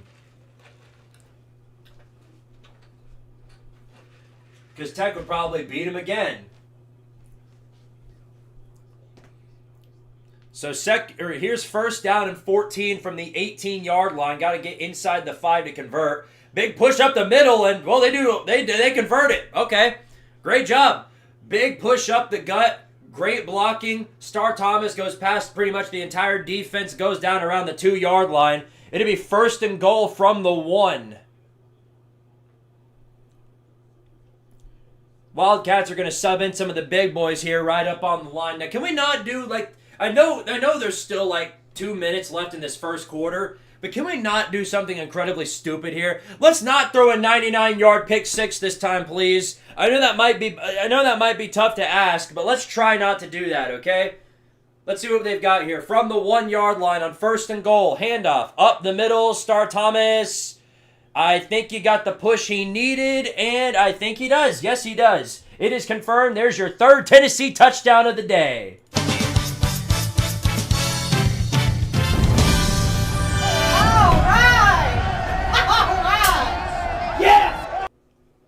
Puts a big old smile on my face. I'm very happy about that news. But yeah, Tennessee, there isn't much more you could ask from the Tennessee offense. They're taking advantage of the opportunities they're getting. Kentucky is not having a fun time with the penalties. They've been definitely giving the Vols some advantages there. But besides the one drive that we had, which was really bad, everything else has gone pretty well. We got a defensive touchdown on top of that. We just need to keep doing work. Wow, LSU gets a safety. LSU gets a safety on A&M. It's going to be 14-9. LSU's still down, but they're going to get the ball back in pretty good field position off of that one. Uh-oh. And Tiger Stadium is as loud as it possibly can be.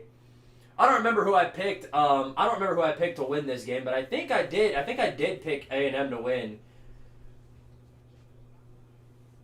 That came off a blocked punt, which was then recovered by LSU. Huge for the program. Huge for the program if you're the Tigers. Them Cajun boys. Them Cajun boys. They know how to do work. Go Tigers.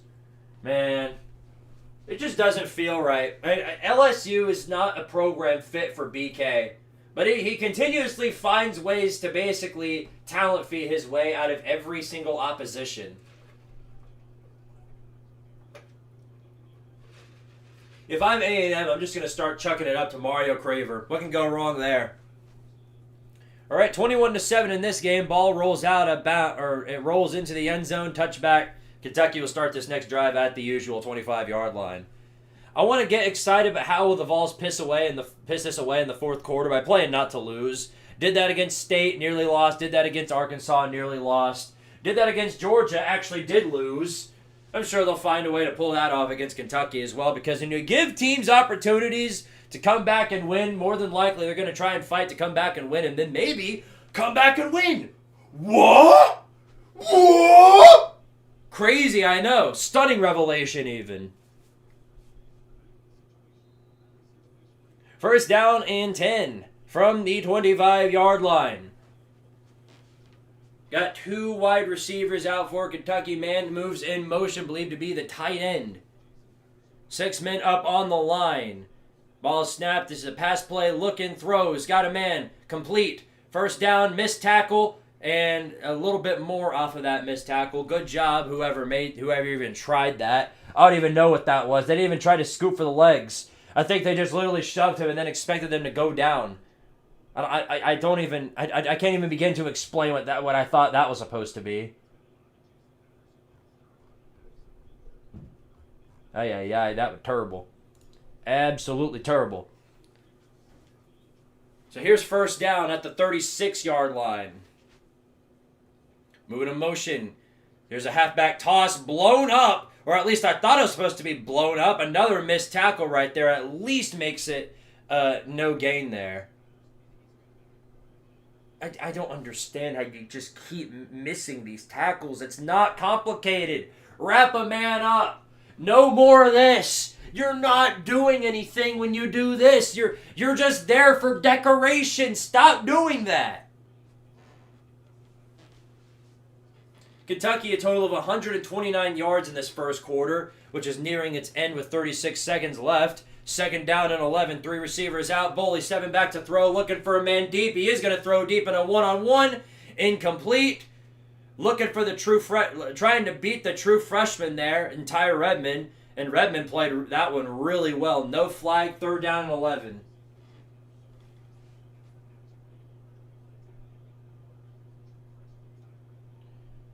Here's third down and 7 for LSU. Oh goodness, they brought the sun, and it worked out pretty well. It'd be 4th down for the Tigers. Here's 3rd down and 11 for the Wildcats here, lined up in 5-wide formation. And I would have just stuck with it, honestly, because if there's any way you're going to beat Tennessee's defense, it's going to be through the air. Let's see what they've got. Boley brings the pass, got a man complete, of course, breaks a tackle, trying to break everybody else, still pushing, and then the ball pops out at the end there, still popped out, rolls, still rolling, the ball is rolling back all the way to the 30, the ball goes out again, it is recovered by Tennessee. What was that? What was that? What? What are we doing, gentlemen? Gentlemen! Gentlemen! Fellas! Kentucky football! That's Kentucky football right there! That is Kentucky football, but there is a flag on the play. I don't even know what that was. The ball came out of his hands several times. That was like a fumble-rooski right there. Let's see what the flag is. Because they might get bailed out here. We'll see.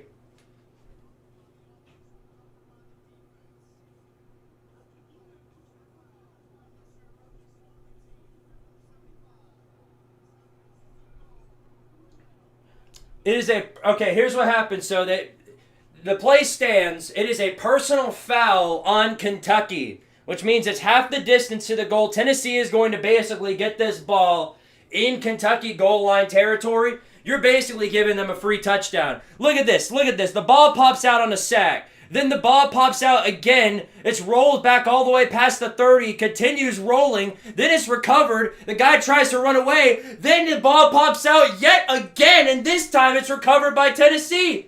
That is Kentucky football personified, ladies and gentlemen. You can't explain it any better than that. That was glorious. That was a moment in history which will make me smile knowing that Kentucky continuously finds ways to do this. I don't know how they do it. How do they do it? I don't know, but thank you. Thank you. Your gift will be greatly appreciated. How do you do it? Impossible! Let's see. Let's count this again. So the ball rolls. The ball is fumbled. It is fumbled once, no, twice, 3 times. Here's on 1st down, a push up the gut, maybe 3 yards out of that one. It'll be 2nd and goal from the 3. True Tardaria fashion. Yeah, that's Tardaria ball right there. Kentucky stopped carrying the new jobbers at the SEC.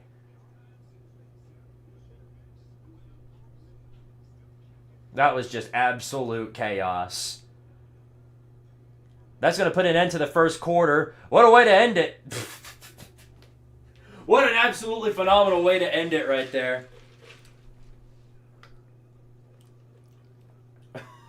What was that? I don't know, but I'll take it. I love it. I love it. Thank you. Thank you. Thank you for doing that.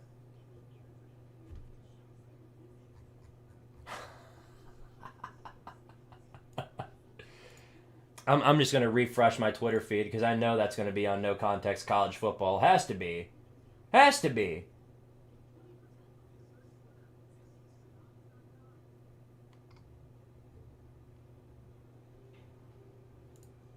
My goodness. You got to feel real bad as a Kentucky fan. This is Tennessee on the road at night.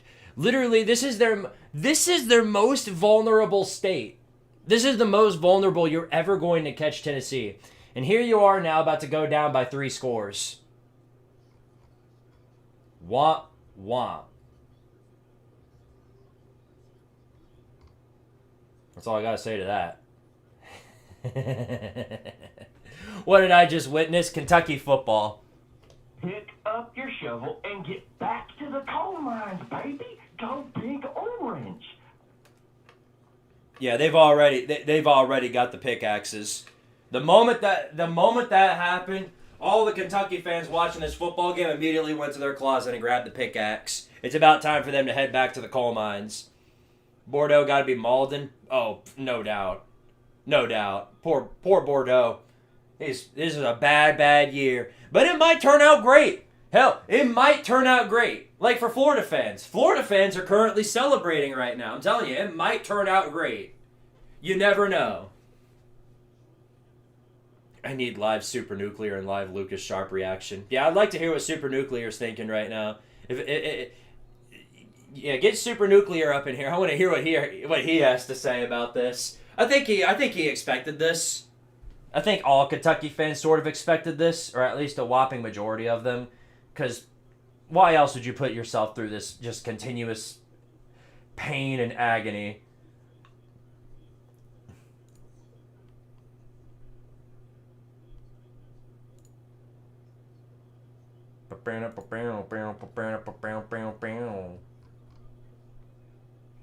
A lot of new people joined the Discord.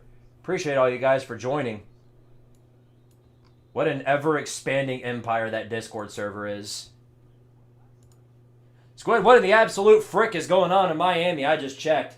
Well, going on in the Miami Dolphins Stadium, Stanford, for whatever reason, is putting up a legitimate fight against the Canes. And part of that is due to Mario Cristobal doing what Mario Cristobal does best and folding at the worst possible time. Is that they're not even 9-0 yet. They're not even close to that point where they're supposed to collapse, but here they are. Crazy stuff. Scott Crawford, appreciate the 5-man, says, what's going on with Miami and Oregon? One's playing even with the dead tree in the yeah, it's the same thing for both teams. Mario Cristobal syndrome affecting Oregon even from beyond Autzen Stadium. Crazy. Second and goal. Here's a handoff up the gut. Not a good push there. And that one's going back. It may not be blown back, but it's going to be third and goal. And if I'm Tennessee, I might as well just push it up the middle again. Let me go ahead and update this real fast. We're at a 63 out of 200. Again, we get to 200 tonight, and I will put on the mustard costume and wear it for the rest of the day. I'll probably wear it next week on November 1st. We bring Oklahoma to town. I'll probably wear it regardless, maybe.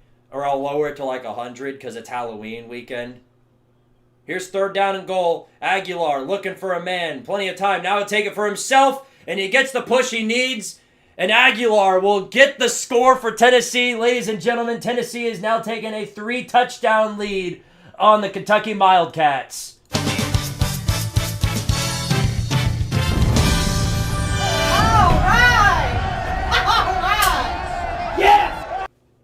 Tisk. Oh, I don't know. They're gonna blow that one. They're gonna reverse it. They're probably gonna give this one to Kentucky.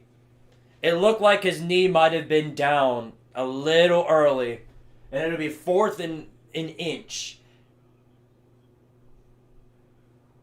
Yeah, that's fourth down. Ay. Oh well. Just give it another push, and that one should do the trick. Pull out the talent fee. I mean, that's all you can do. And so what? So what if you don't get it? You know what I mean? Scott Crawford with the very generous $50 super chat. Thank you, man. He says, hit the Squiddy. Well, you bet I will, brother. You bet I will. Let me go ahead and just multiply this. That's our second Squiddy of the day. And we are now 113 out of 200 away from our goal of the mustard costume. Here's your Squiddy. I said right foot creep. I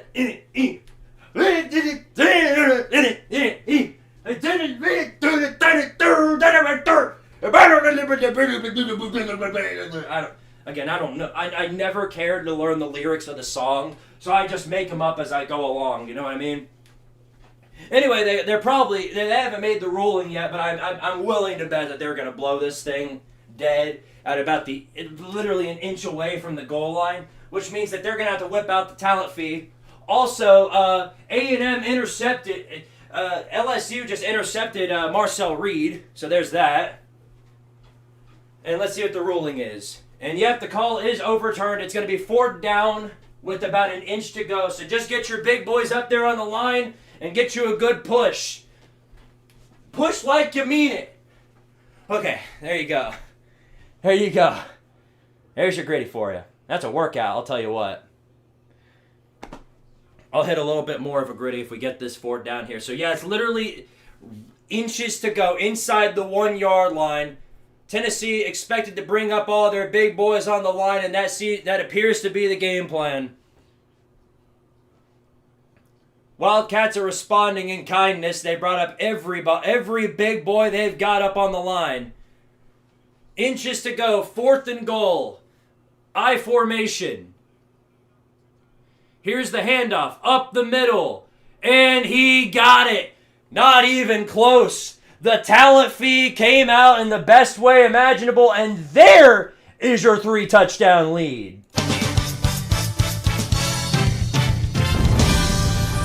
All right!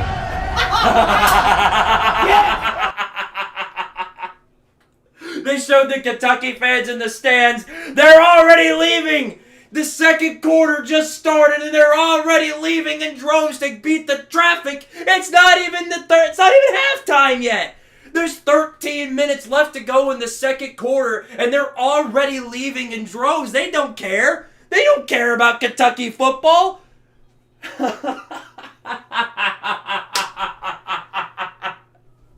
Oh my goodness.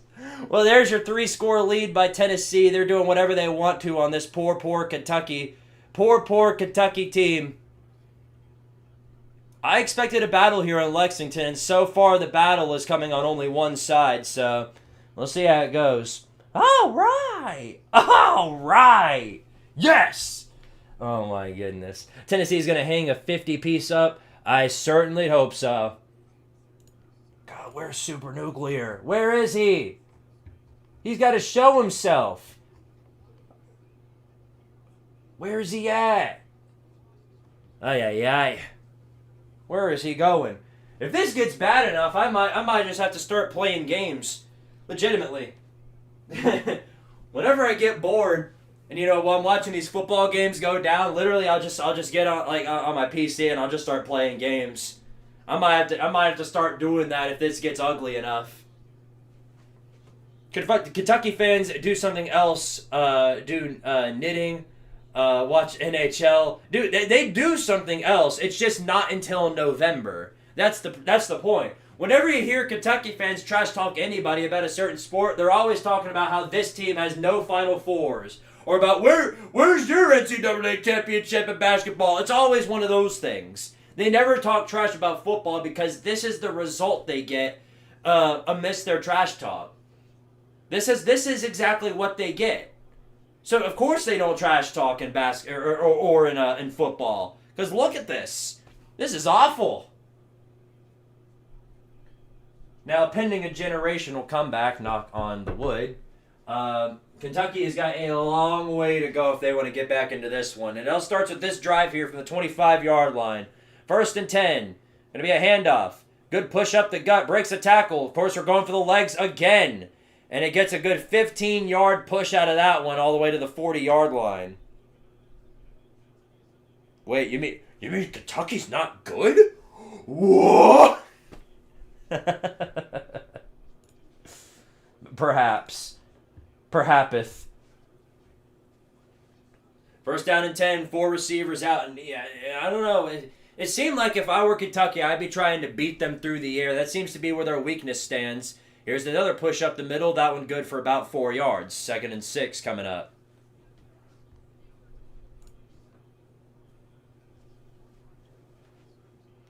Yeah, the saddest part about the men's basketball team for Kentucky is that all their trash talk towards our team specifically, all of their trash talk specifically is about other teams beating us because they couldn't beat us when it mattered. Remember, Kentucky's the same team that went down to us in the Sweet 16. 4 receivers out. This is Cutter Boley. Throws a deep shot. Got a man wide open. And wow. There's your comeback story right there. Like I said, if there's any way you're going to beat Tennessee, that's exactly how you're going to do it. DJ Miller, 56 yards. Takes the Wildcats all the way to the end zone. And Kentucky scores just like that. 3 plays. That's all it took. Daggum 3 plays.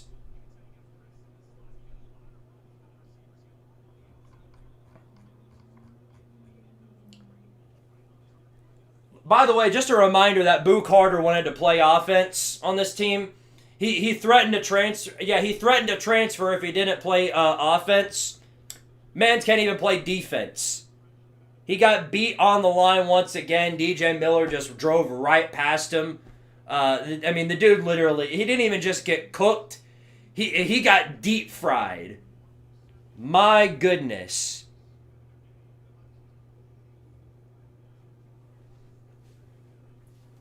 Oh my goodness. He got fried harder than a 12-piece Chick-fil-A nugget. What was that?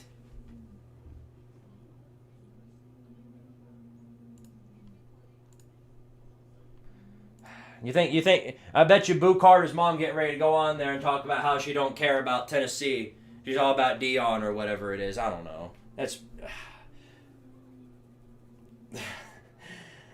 Scott Crawford, appreciate the 10 buddies, says, Squid, what happened to SMU? They lost to Wake Forest. That what happened was karma.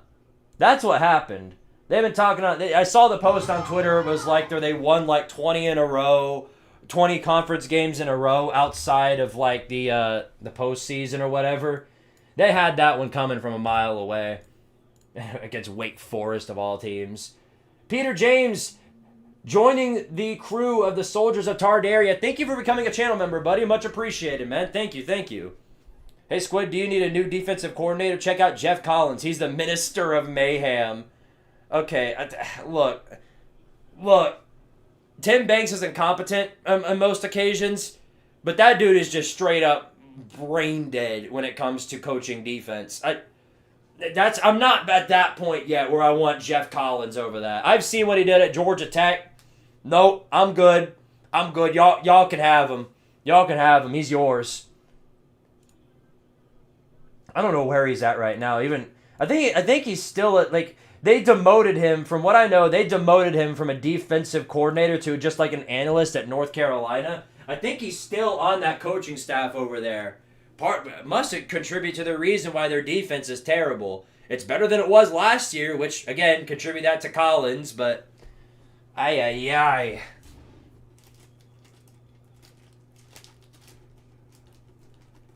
That's 2 explosive plays for Kentucky, by the way. One of the least explosive offenses in the country. They're ranked 129th in explosive plays, and they just beat Tennessee yet again. My goodness. At least I got my candy corn. Yeah, I'm a Georgia Tech fan. Squid, you must feel out pain too.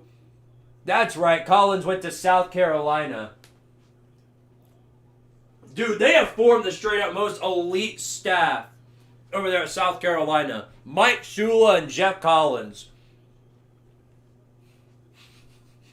That's awful. That is so bad. You know what that is? That's like when you go to somebody's house, like when you got to go to the bathroom really bad, you take a giant dump in their toilet, clog the whole thing up, and you're like, hey man, look, I clogged your toilet. Can you go get a plunger or something? He's like, oh yeah, I'll go up and find the plunger. And then as soon as he gets up there, he's like, oh no. And then he runs to the same bathroom, takes a giant dump on top of the giant dump that you took. That's what South Carolina's dealing with right now. Why do you say Billy Napier the way you do? I'm genuinely curious. Started as a joke back in 22 when he first got hired. I'll explain in more detail later after this kick return. This one goes all the way past the 30. Nice little punt return, kick return right there. Gets us past the 30-yard line. The reason why I do the whole Billy Napier thing, or did it, because now he's fired,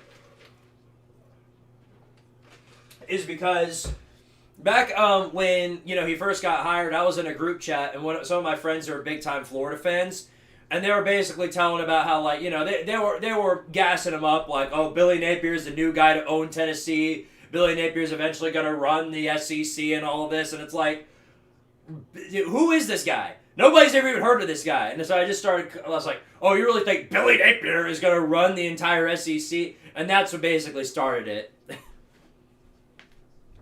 First down and 10 for the Vols here. Handoff up the middle. Not much given. Maybe 3 or 4 yards on that one. It would be second and about 7. Did you stop doing push-ups for donos? Yeah, but eventually got to a point to where I was just killing my arms, and I was just too tired to keep streaming. And it's, I like getting the workouts in, and eventually I'm going to start getting gains in, but not at the current moment. Here's Aguilar. He is going to throw over the middle. Got a man deep over the middle at the 45-yard line and taken down after about 3 guys got on him. Great catch right there. That must be one of the backups.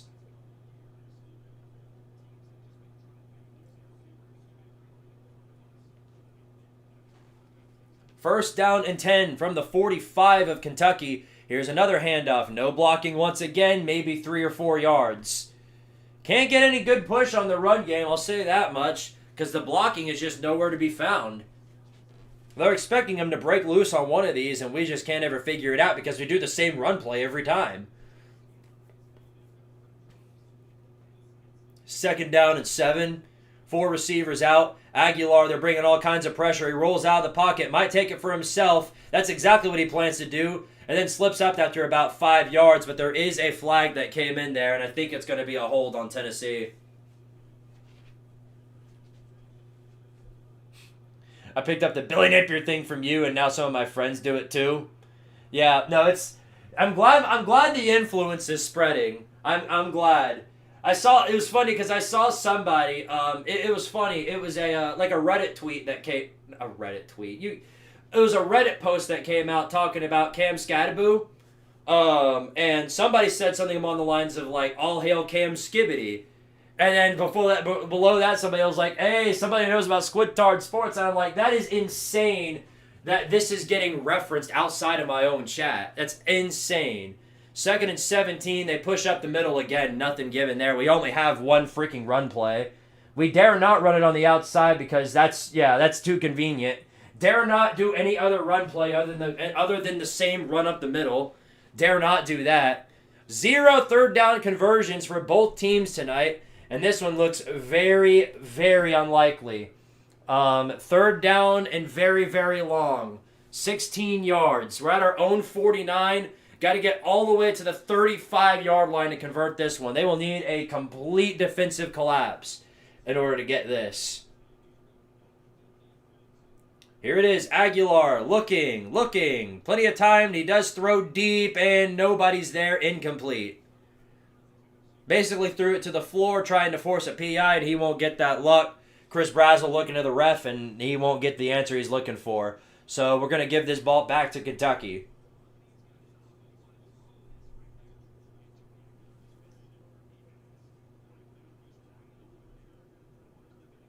There was a man wide open about 10 yards ahead, but I get why he didn't throw it to him. He wanted the full thing. It makes more sense because it just would have meant that it would have still been 4th down. The influence has possessed my Steam account. Yeah. Shout out to Alutron. We were playing Sonic Racing Cross Worlds yesterday on my Squidtard channel. And his name in there is the ghost of Billy Napier. And Billy Napier in all caps, too. You forgot the TM, but I don't think you could have put that in there anyway. We got a flag here on the return. If this is on Kentucky, that would be just wonderful, wouldn't it? Just got here. What happened to Mississippi State? The typical Mississippi State choke job. How do you think they got 0-4 in the conference to begin with?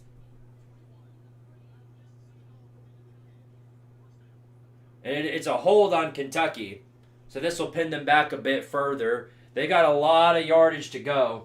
But if I'm Kentucky, I'm just sending Kendrick Law down there somewhere and just throwing it right up to him.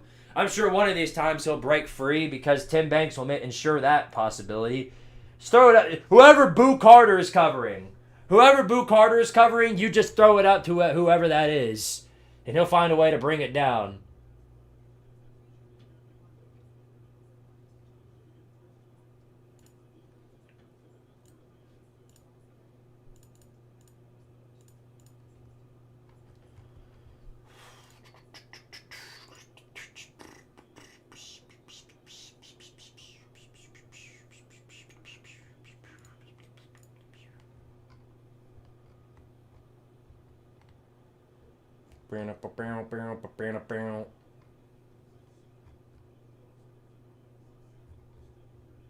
I was just scrolling through the Twitter real quick. Nothing too spectacular happening there. Miami got stuffed harder than never mind. I'm sure that something about the 7th floor, I bet. Honk honk. Here are the trees on 3rd and 10. Goldbritson rolling out of the pocket. Slant route over the middle, nearly intercepted. But there is a flag that comes in, and this is probably going to be PI on the Canes. Those are the... Oh, my goodness. You can't even see them.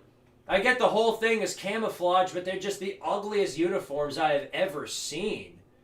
That literally reminds me of those swamp green... Remember when Florida brought out those swamp green uniforms against A&M a long time ago? That's exactly what that looks like. Just cringe. Awful to look at. You've been playing Sonic Racing 2. How you liking it so far? I love it. It's very addicting. Probably one of the funnest race games that I've played in a while. I love it. I think it's way more fun when you're playing it with friends. Hence why, whenever I play it, I'm usually doing it live on stream and doing it with, like, parties and stuff. But, it gives me something to do. I saw somebody get concerned about this, and I guess I better address this again. In case you guys don't know, I mentioned this on the FBS report. I became a VTuber over on my main channel. I've got a little icon there, and I did the debut and everything if you want to go take a look at it. But somebody was concerned that I was going to whip that out here on the sports channel, and I can confirm that that's not going to happen. So you don't have to worry about that. That's never going to happen. It's just going to be on the main channel, okay? So chill out there. So it took the Oregon Ducks 28 minutes and 55 seconds to score against Wisconsin by halftime, but it took Iowa 30 minutes to score 23 points against Wisconsin. Yeah, Duckies did not look good. Dante Moore has definitely looked a whole lot more rattled as of recently. I'm not really sure what that's about, but he is just not... He's not looked like this legendary quarterback some people thought he was going to be, and nor did I think that was going to be the case, but it just... He doesn't look like he's all that prepared. It's the third quarter, and he's still... riding the struggle bus. Speaking of which, yeah, no, it's crazy that it's a third quarter in that game, and it started, 30 minutes before this game did? Crazy stuff. Second down and 10, or first down and 10. This is going to be a handoff up the middle. Nothing given there for Kentucky. It'll be 2nd and 9.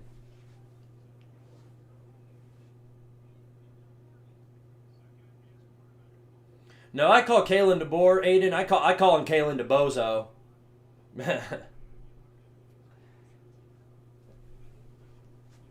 I think that was if I remember correctly, I think that was Wolverine who called him that first, and then I just thought that was funny, so I just jumped with it. 2nd down and 9, rolling out of the pocket, perhaps got 3 receivers out. Here's a handoff up the gut once again, and this one's gonna get past the 10-yard line, but nothing much else. Be about 5 yards left.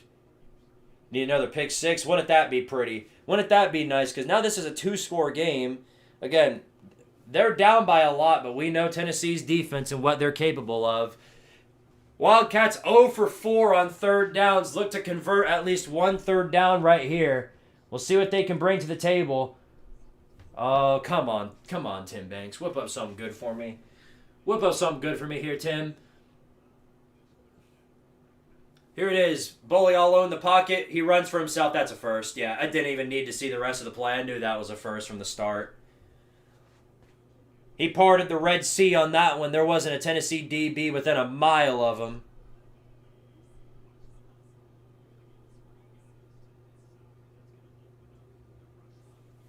That was a good play call. I'll give him credit for that. I think they were all expecting the pass play there. There's your first 3rd down conversion of the night for both teams. That tells you a lot about where we stand right now. My goodness. Here's another 1st down, up the gut. Big push up the middle, big run past the 30. Wow.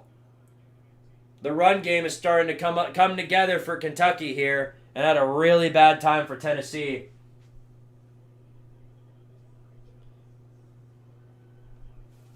I'm not really sure what happened there, but yeah, I don't know where our run game went. We have 18 total yards of offense rushing the football. And Kentucky's up to 68 now. 4 receivers out. Man moving in motion for him. Here's a handoff.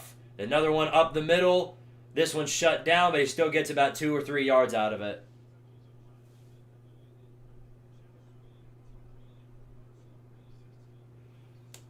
Second down and 7. Even now, I can't lie, I'm extremely concerned. It's just one of those things to where, I don't feel comfortable until the ball is in our hands. It's the complete opposite of how I felt last year, because I got really uncomfortable every time I saw us on offense. Now I just get really scared watching us on defense because you never know when they're going to burn another explosive play. Especially right here, 5 wide. All alone in the backfield. Boley rolling out of the pocket early, trying to get away from the defense. Ball is batted in the air by Redmond, and it'll be 3rd down and 7. Good play right there. You may have not gotten the pick, but at least you put your hands up in the air to prevent something stupid from happening.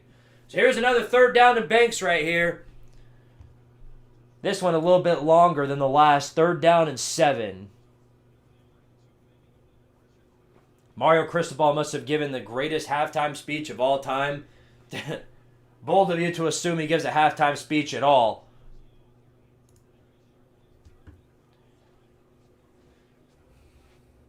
All right, here it is. 4 receivers out for Kentucky.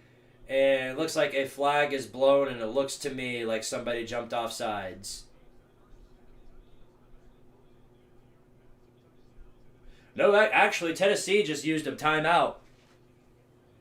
Smart move by Heupel if it pans out the way he thinks it does. But he does. He burns through his first timeout of the half. Not really sure what for, but whatever it is, I hope it pans out well.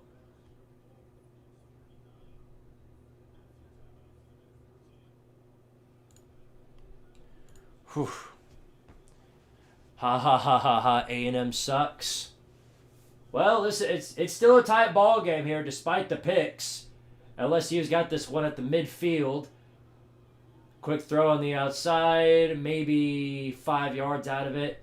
Wouldn't that be something cool for LSU if they're able to score once more before the end of the half? Texas A&M looking for 8-4. It looks like. Wouldn't that be funny to start out 7-0 and then go to 8-5 anyway? That would be an A&M moment right there. Oh, he breaks free down to the 25. Oh boy, they might be doing just that. 46 seconds left to go. LSU still got 2 timeouts in their pocket, and they just got into the red zone off of that big run. Squidtard Sports, if you're struggling to score against Wisconsin, a 22nd ranked defense, by the way, they're going to love Phil Parker's defense. Oregon fans, I hope you're ready to lose in Kinnick. Yeah, after what I saw, Oregon might be in some deep trouble against Iowa. And to me, I feel like this is the year that Kirk Ferentz is finally going to retire. That would be a great parting gift, I think, for Hawkeye fans if he went like 10-2, had a legitimately really good season to finish things off. I don't think at this point I don't think Iowa's making the playoffs, but it would be nice to see Iowa go out there and have just had like a really really good season to end out things. Especially since that'll actually give them some leeway when it comes to being ranked in the preseason. Vols seem to be doing well, and it's Kentucky. I think short of pure calamity, you're golden. Well, so far it isn't looking it's not looking the greatest. We're up, which is fun, but I need us to be up by more. That's what I need. I need us to be up by so much that I can sit down for a minute and I can be like, just feel calm. But then again, we got a lot more football to go. We're not even at halftime yet, so. And Kentucky's already gotten 2 extremely explosive plays off of Cutter Boley deep throws.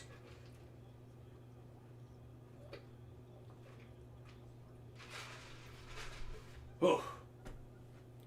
Kirk is under contract till 2029. That won't stop him. Coaches burn through those contracts all the time. They retire early. Rick Barnes has got a lifetime contract. Obviously, he's not going to coach there until he dies.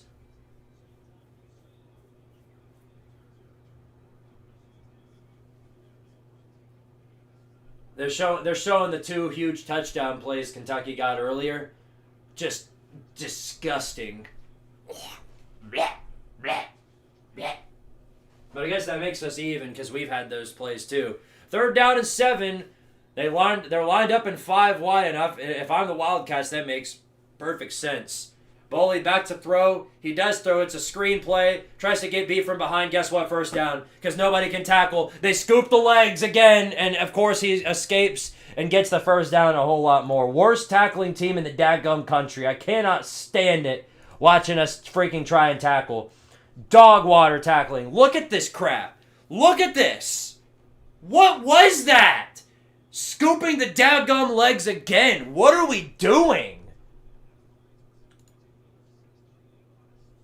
We have halfway decent tackling, and that play is burned dead before he even thinks about getting the first down. God, this defense is dog water. First down and 10 from the 48-yard line. They're extending this drive as far out as they can. Flag comes in early. It might be a false start, and I'd certainly hope so.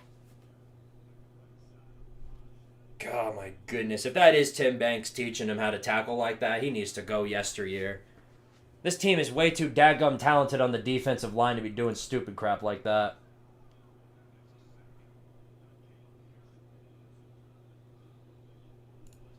It's not even that we're doing this again after another week. It's that we're letting this happen against one of the worst daggum teams in the country in offense. And of course, it's an offsides penalty, so it's going to be an extra 5 yards for the Wildcats. Great.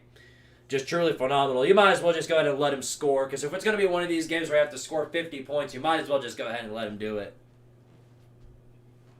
Here's the handoff. Up the middle, breaks a tackle, but he does go down at the line of scrimmage, so it's 2nd and 5 coming up.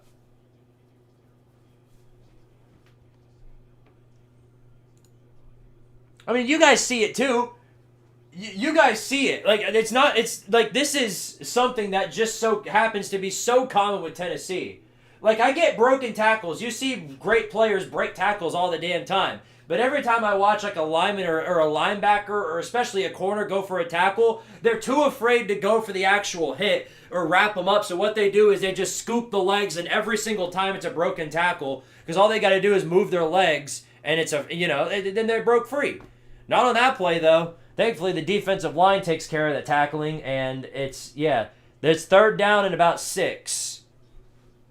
And I'm really fighting hard to go 8 and 4. Ain't that the truth? Off a field goal, it's 18-14. Tigers up on the Aggies, the undefeated Aggies, by the way. And this is exactly what you wish for if you're Vanderbilt. I'm going to say that. If you're Vanderbilt right now, you are absolutely loving this, and you are praying that LSU can hold on to this. Because if they do, Vandy's literally in the driver's seat for the SEC.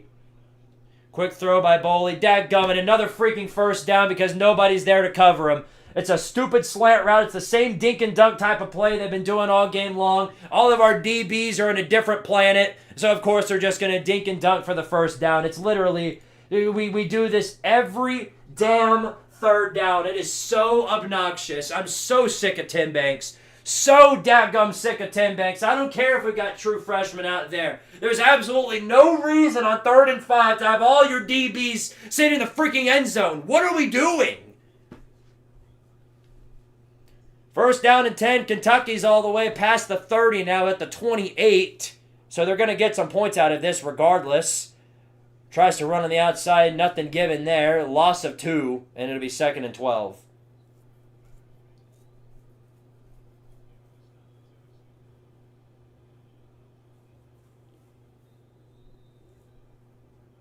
Ay, ay, ay.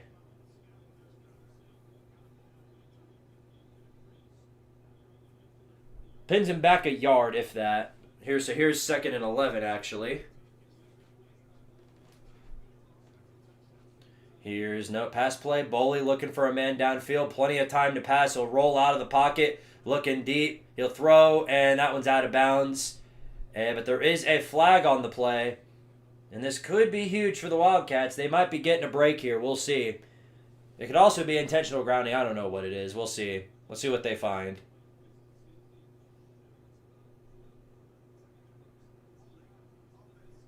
It is offensive holding, so that'll move them back 10 yards. 2nd and 21 coming up. But if I don't know, because now Kentucky's got a new play.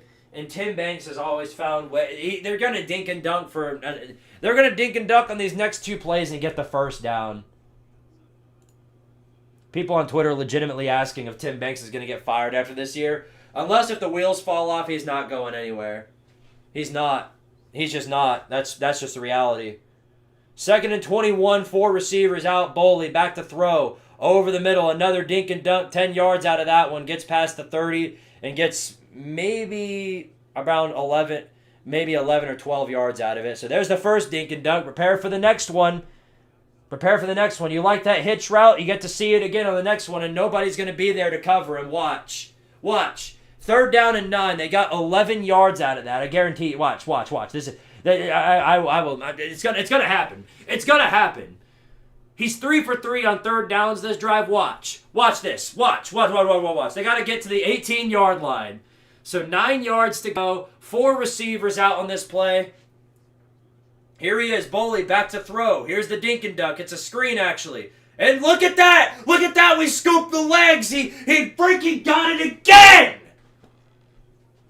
Okay, great. They blow him short, but that was obviously a play that should have been blown way back, but of course we let him get all the way to literally an inch away from the goal line, so as you would expect, they're going for it. Just pathetic, dude.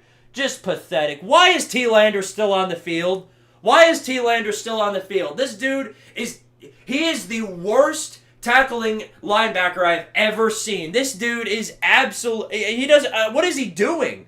Every time I watch him, he's like doing all this. He's trying to do like freaking 360 magic tricks every time he goes for a tackle. It's a tackle! Wrap the dude up! You're a linebacker! You're not 100 pounds. All you gotta do is wrap the dude up. Why you gotta, oh no! Dude, it's football. You signed up for this. Wrap the dude up. Quit letting all these dudes burn you. Pathetic. You see, you see that once in a game and you're like, okay, and then you move on. You see that 5 times in a game and eventually you reach you get a little heated, but then you're like, okay, they'll get a job. You see it every single drive, and you get to a boiling point to all you want to do is just fire the man responsible for it, and that would be your freaking trash-ass Tim Banks. Oh, my goodness. He's so slow, and bro is so slow and can't tackle. The least you can do is move him somewhere else to where he can actually contribute. Because the way it is right now, he's not any good. Every time he goes out there and plays defense, he looks like Desmond Watson's trying to play as a corner. It's awful. What are we doing?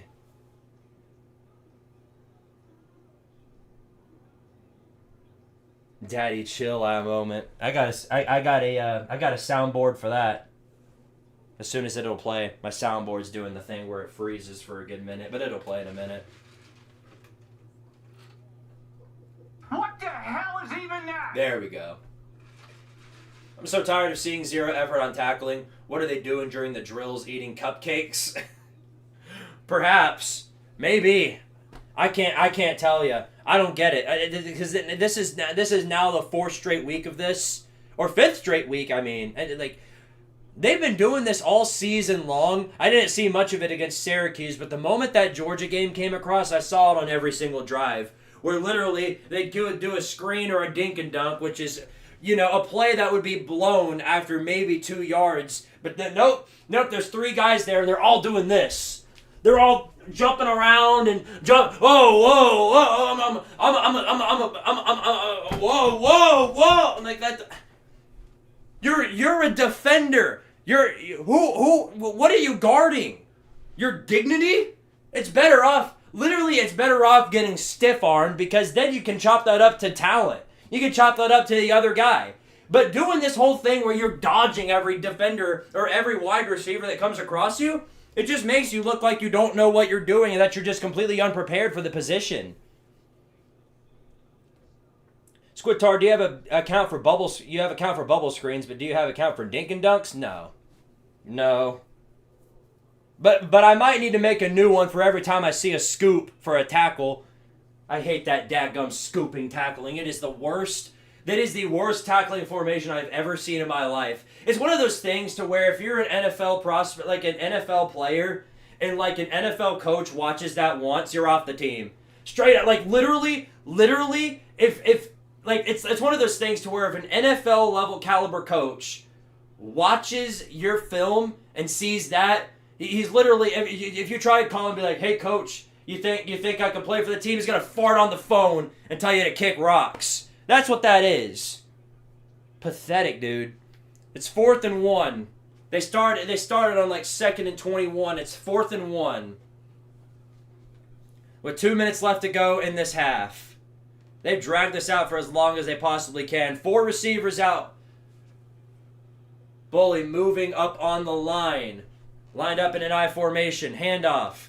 Looks to be a handoff, and they'll stick with it. Plenty of space to go. It is enough for a first down. Guess what? Broken tackle because they went for the scooped legs again. He breaks the tackle, gets inside the daggone 5-yard line.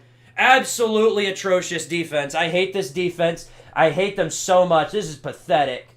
This is absolutely pathetic. They weren't prepared for it at all. Ty Redmond, guess what? Guess what Ty Redmond does? I'm gonna get your legs. I'm gonna get your legs. Whoa! Whoa! Whoa! Golly, dude. Lined up inside the 5-yard line. Here they go. Handoff up the middle. No, it's Cutter Bully taking it for himself. Good push, gets about 2 or 3 yards. 2nd and goal.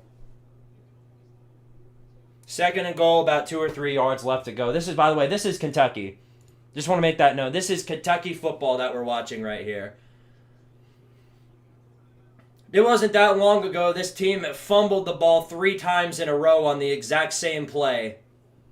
And here they are, just absolutely butchering our defense.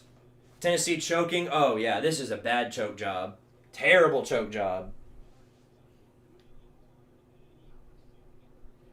Yeah, we all know. Come on, we all know. Yeah, you're right. We all know we're going to score. Why waste our time? It's almost 10 o'clock and y'all are making me stay awake for this.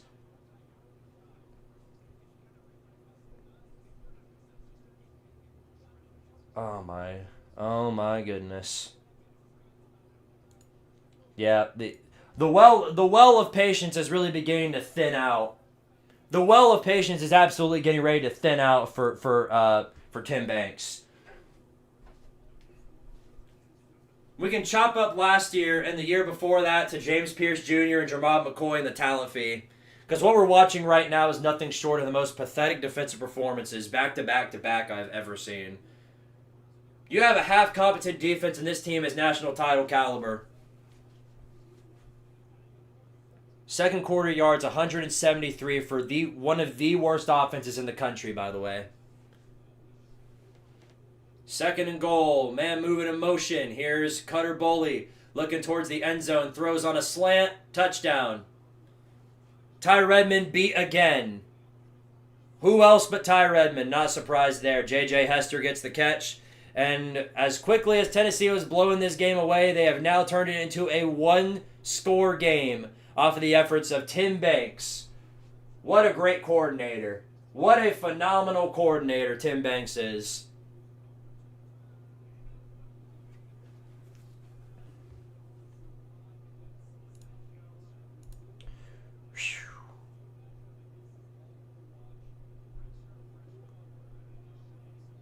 Yeah, not me. I mean, you can't be surprised by this anymore. It's the same sort of defensive effort we've been seeing all season. And you know, if offenses like State and Arkansas and anybody else can do this, you best guarantee even Kentucky can find a way. When you gave them all the time in the world to do all this. All your players are out of formation. Nobody can tackle. I mean, hell, they were doing this crap against ETSU, and if they can do it, most guarantee you get that Kentucky will find a way too. So literally, it's all in the matter. It's all a matter of whether or not Aguilar and company can just outscore them. That's all it's going to come down to. Joey Halsey, whatever we call him, he's going to have a defense. He's literally going to have an offensive masterclass in the second half. Otherwise, we're actually going to lose this game. And if we do lose to Kentucky, I'm not even going to think about that. It's not. We're up by a score. I'm not even going to think about it. But this is just for a team with as much talent as we have, and I'm sure because Danny White at the end of this season, I'm sure he'll find a way to be like, look, an 8-win season and a Cheez-It Bowl win. That's worthy of another talent fee, and he's going to bump up ticket prices another 5%. Would Tennessee like a Phil Parker defense? And if so, would you win a natty? I don't know who that is, but based on how you're gassing him up, maybe I would. At this point, I'll take most other people. I'm not at the point where I want Jeff Collins. No, I don't think I'll ever get to that because Jeff Collins is just a complete mess. But that doesn't make Tim Banks look better in comparison. Tim Banks is still absolutely terrible at his job.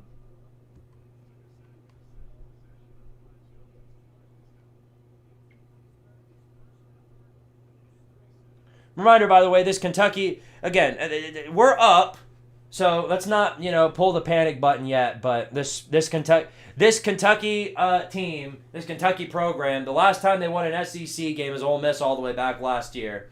They're on a huge SEC losing streak. Here's a handoff up the middle, and what the why are we running the ball? There's a minute and 30 seconds left. Heupel, are we doing this again, dude? You've got one timeout. Okay, we ran the ball for 5 yards. Now Aguilar's back to throw. Not a lot of time to do it. He gets it off late. Got a man first down at the 38-yard line. Got Mike Matthews. He'll stop the clock briefly at 1:14 left to go. 4 receivers out on this play. Aguilar back to pass. Looking for a man down the field. He'll get on the slant route. No, incomplete. Looking for I think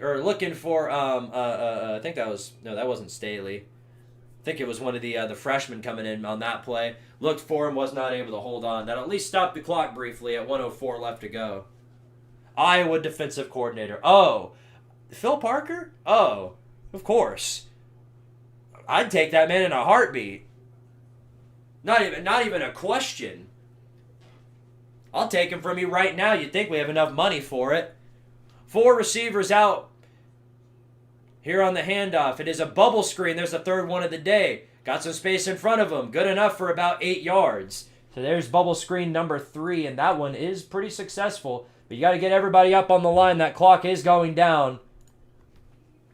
50 seconds left to go. 3rd down and 2. Tennessee 0 for 4 on 3rd downs. 4 receivers out. This is a handoff up the middle. Good enough for the first.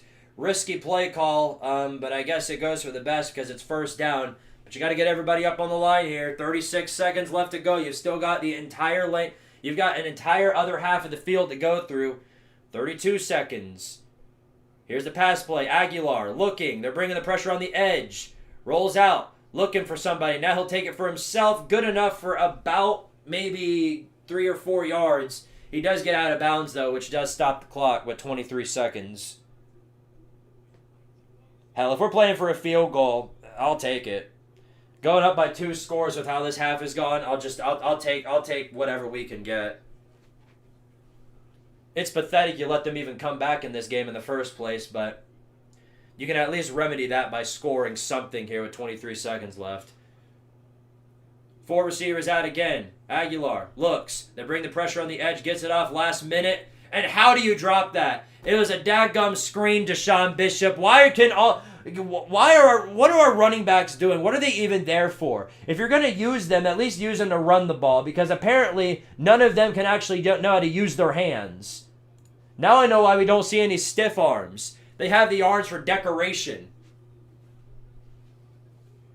3rd down and 6. Kroger Field is loud for once. What a shocking revelation that is, I know. Tennessee now 1 for 5 on 3rd downs. This one quite a bit longer. 6 yards to get this one. 19 seconds left. Aguilar brings the throw. Throws on the outside. Good for the 1st down and gets out of bounds. 15 seconds are left to go inside the 40. Great pass right there to Davis. Ethan Davis is finally back. He's been injured for the entirety of the season. We finally get to see him again. And I guess that's a clutch play right there. Finally a tight end who knows how to do his job. Oh boy, and now we get to see Max Gilbert on a kick. Oh, good old Max Gilbert. Well, that is if we don't do something incredibly funny with 15 seconds left to go. You might as well take a shot or two. What's the harm? I mean, throwing a pick, I guess, but you might as well. What else could go wrong? Everything else on defense has gone wrong today.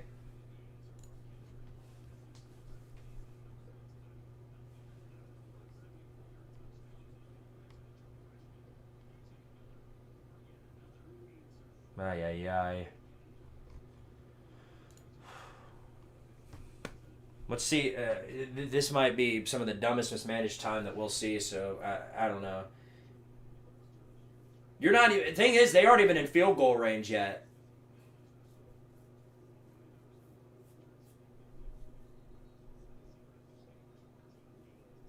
If Billy would like to, he can come coach for Tennessee's defense. I would gladly take Billy Napier to coach the defense here at Tennessee any day of the week. Just say the word. So they're 1 yard away from field goal range. Let's see what they've got here. 15 seconds are left. 4 receivers out, 3 to the right. Aguilar on the pass play. They're bringing the pressure on the edge. Gets it off last second. Throws. Got a man inside the 15 with 10 seconds left. That's Braylon Staley wide open inside the 15. That makes this field goal, if they need to kick it, a whole lot more manageable. But that's if they decide to go. They'll have 1 or 2 shots here. They'll have 1 or 2 shots to make something funny happen. So 4 receivers out, and then a whistle is blown, and I assume it's blown by Kentucky. And yes, it is. Kentucky will burn their second timeout with 10 seconds to go. And I'd imagine they're going to save that last one to try and ice the kicker. But silly Kentucky. You know the only one who can ice the kicker is Josh Heupel. You should root for Kirk Ferentz to retire because Phil could very likely leave Iowa. I think he's likely to leave Iowa regardless.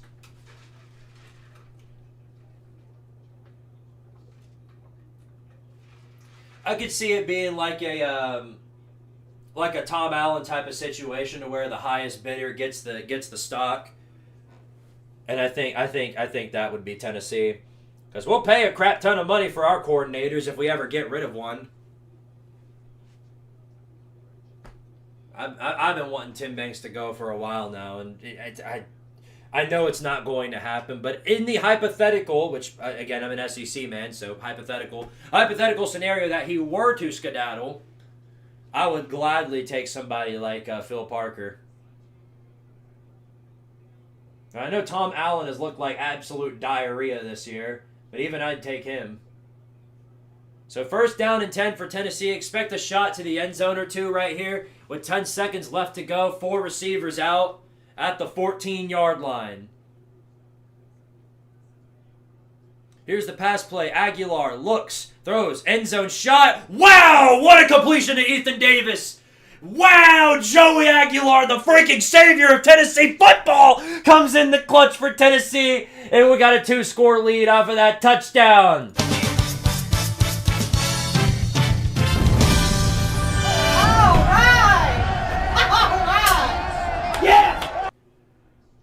We're glad to have you back, Ethan Davis. We missed you big time. What a completion right there. And that was perfect. That was perfectly thrown too, because that was a scary moment. That was, because there were 2 Kentucky guys right there that could have potentially made a play, but Aguilar threw it right over them. Perfectly thrown ball. This dude is a beast, and Gilbert nearly missed that PAT, but 35-21. Tennessee gets another score up on the board with 5 seconds to spare. What a job by Aguilar, man. This dude is awesome. Joey Aguilar is an absolute beast, and I think Ethan Davis might as well be. I think he might as well be the new starting tight end, in my opinion. Huge, absolutely huge for the program. Yep, the talent fee. The talent fee finally comes through in the clutch. God save the Queen! Petition to replace Billy Napier with Brett Bielema. No. It might be the next Florida coach, honestly. I think we should just do that with all Florida coaches. So we could, Lane Kiffin. No, that doesn't hit. That would be funny, though. You should mention him in the chaos vid, even saying even Phil Parker could do better, and he's at Iowa. Well, Iowa. That's not. I mean, that's not even a. That wouldn't even be a shot at Iowa. Iowa's always had like a top 10, top 15 defense. That's never saying he's at Iowa. Like, so what? Iowa's always had a great defense. It's been the offense that up till now has been complete doo-doo. But they finally managed to get one off of Mark Gronowski. And now they actually mean something offensively. If I'm Lane, I wouldn't make a lateral move to Florida. Well, he's doing the theatrical thing where he's like, there's plans about making moves and he might be having discussions. You see Twitter posts about like, there might be discussions with Florida or whatever coming from major networks. And then he gets on, at the end of the game where Ole Miss beat Oklahoma, he says, I'm not in leaving and all that. So, if there's anything Lane Kiffin's good at, it's the theatricals. We'll see. There's no telling what that man is going to do. You might not remember me, but I was one of the guys with Volunteer Roadshow. I was there when the loss to Georgia State happened. Oh, I remember you. You're the Bill Belichick guy, aren't you? The guy BBD called Bill Belichick and all that. Good to see you, man. Thanks for being in here. And that'll be your halftime score, 35-21, Tennessee over Kentucky. Obviously, another crappy, terrible defensive performance, but a lot of that is mitigated off of the beautiful, smexy arms of Joey Aguilar and company. So that at least mitigates a lot of that damage, and we'll be going into the half up by 2 touchdowns. Now let me hear what Heupel has to say. All right, Heupel, what you got to say, buddy? Something about Joey Aguilar being a confident guy. Somebody will have to tell me. I'm not going to risk it. I'm not going to put any risk on it. But while he's doing that, I'll give you guys your halftime stats here, and they're a little alarming. I will say that. First, I'll give you Tennessee's. Joey Aguilar, another great performance from him. 14 of 18, 210 yards, 2 touchdowns, no INTs. The run game is very alarming. A total of 29 rushing yards. I'll tell you what, in any game like that, that's really, really bad. Thankfully, we're passing the football really well, but this is a run first type of offense that we're doing here, and there is no run first because there's no run to begin with. All of the run games have been shut down. Deshaun Bishop had 7 carries for 12 yards. So very alarming stat there. Brazel's carrying the passing game with 3 receptions for 88 yards. Shocking revelation, I know. But, Ethan Davis came in at the end there with those 2 big receptions. One to get us to convert the 3rd down and then one to get us the touchdown. So, huge play right there. The defense, obviously, very, very alarming performance. 6 TFLs, 1 sack. That 1 sack, I believe, I don't know where it came from, honestly. I don't have the answer for that. But Farouk, Edris Farouk, I think, is one guy that we've been able to rely on to at least some extent. He had the interception, the bobble pick that turned into a touchdown. So there is that we at least have that. But there are some guys on this defense who I don't think should be playing right now. Edwin Spillman, I think, is one of them. Talander's another. They may be leading in tackles, but that's because they missed their first attempt and then they get credit for the second time. But these are the 2 guys that you can always rely on to make 2 tackles in one play because they missed the first one and then they get the second. It is a mess. Over with Kentucky's side, Cutter Boley, 197 yards passing, 3 touchdowns, 1 interception. And that interception was obviously the bobbled pick. There wasn't much he could have done about that. They're doing a whole lot better in rushing yards. They're up. They had 84 rushing yards and 3 different guys with at least 20 yards rushing. Kendrick Law is leading in the rushing department, followed by DJ Miller. It's funny because Kendrick Law is leading with only 1 reception. He got that hit. He had that huge explosive play, 71-yard touchdown. But what's screwing over Kentucky is obviously the turnovers. They've had 3. They've had 3 different turnovers, 2 fumbles, 1 interception. Obviously not what you're looking for. Not what you're looking for at all if you're Kentucky, and that's the reason why they're behind in this game. But as a Tennessee man, I will gladly take it. You will not hear me complain about that. I'll say that much. All right. Well, anyway, now over to you guys. See what's going on with y'all. Hope you guys are having a fantastic Saturday night. Many of you probably aren't, since your football team is probably getting the stinky put on them. Now, not Miami. Miami put the Jets on Stanford I mean, this ball game was anybody's, you know, going into the first half, and then now Miami's just completely run away with it, 35-7. This thing, I mean, that one's over. Was it never not over though? I mean, let's be real here. Without those turnovers, good chance Kentucky has the lead. Oh, for sure. We had basically two defensive touchdowns. This is it'd either be a tie ball game or potentially a Kentucky lead. So yeah, how did Texas struggle against this Kentucky team? The same way we are, the same way Ole Miss did. They've been able to make plays out of nothing, but it's weird because like this offense is performing way better than they usually are, and you can credit that to Tim Banks, of course. Yeah, LSU have been winning. We better keep scoring. Third and Banks never sleeps. Never. And unfortunately, they get the ball to start this second half, so womp womp to that. Jed the Fish is honestly a decent coach through in Washington is a better program than they get credit for. You know, I never argued that Washington wasn't a good program. I don't know who was arguing that, but I certainly wasn't. Washington is a decent football program. I think they would have been better off if Kalen DeBoer had stayed, but I think they picked up a good guy in Jed the Fish because he did work at Arizona.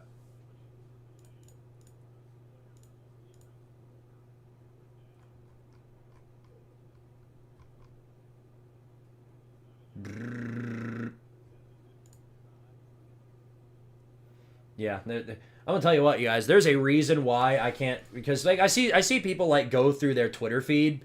I see people go like through their full Twitter feed on like on YouTube streams, and there's a reason why I can't do that, and it's because you've got Tennessee fans that show up on my feed, and then they'll either say the most outlandish things about Tim Banks you possibly can, or they'll do something like this. It's a it's a post that says, "How ass is Tim Banks' defensive game plan?" And then it's just literally a picture of a woman's bare ass. Which, don't get me wrong, you know, I'm a guy. You know, it's not like I'm not gonna instantly scroll past it. I'm gonna take a minute, but anyway, yeah, that's the reason I don't go through my Twitter feed live. Currently playing City Skylines 2. Someone update me on Wisconsin. Terrible team. Luke Fickell is going to get fired at some point in the distant future. There's your update. Can we relegate Oregon versus Wisconsin to the CW? I'd be right there with you. I'd agree with you on that.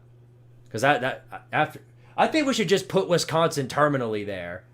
Like they just need to be permanently stuck there as a terminal program of death.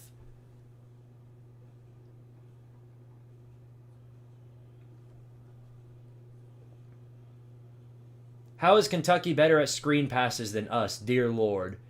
Oh, that's... Well, I mean, we had a couple of good bubble screens. We had one that went for a first down. But the answer you're looking for is in Tim Banks tackling. That's the answer that you're looking for.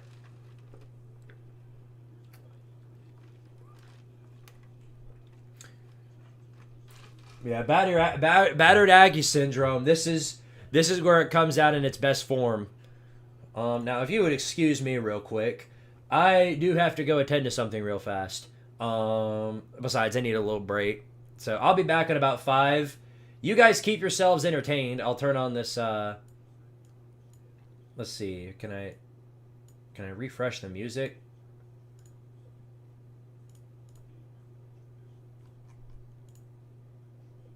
Yes, I can. Okay. You guys listen to this very calming band music from EA College Football 26. I'm going to go take care of something real fast, and I'll be back momentarily. Tennessee did not score a touchdown. That was, again, I keep forgetting to change you know what I'm saying. I keep forgetting to change the thing. Here's the music. It wouldn't be a Squidtard live stream without something going technically wrong due to my own stupidity. I'll be back in about 5.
up your shovel and get back to the coal mines, baby. Go dig ore. Ooh, all right. I believe that's enough of that. I've returned. And in case you're wondering, yes, I did just see the A&M score. I was downstairs. It's on the TV down there, and I was looking at it down there too. And yeah, I did see the Marcel Reed score, and that's very, very expected. Very, very expected outcome right there. I will say that. LSU they might pull defeat from the jaws of victory, but it would be very A&M-y to go to blow this ball game the way the way it looks like they very well could.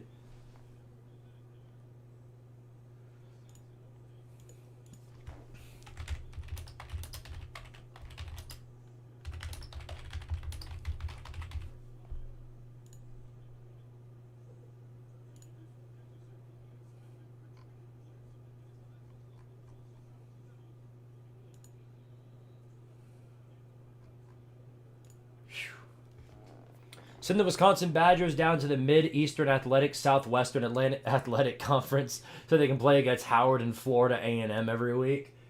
They'd probably find a way to lose that too. They'd probably find a way to blow one of those games if they got sent down to D3. South Carolina needs to come home to the ACC. Same thing. I think they'd be more competitive, but not by much.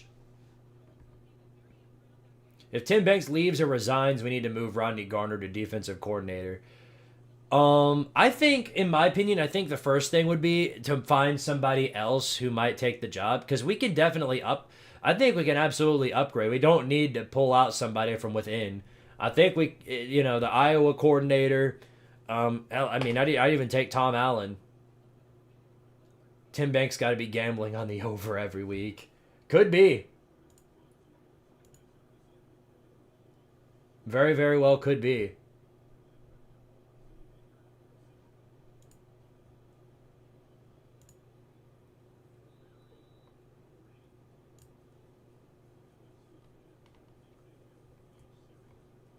But the way I would like this to go, honestly, is for Tennessee to score 70 points.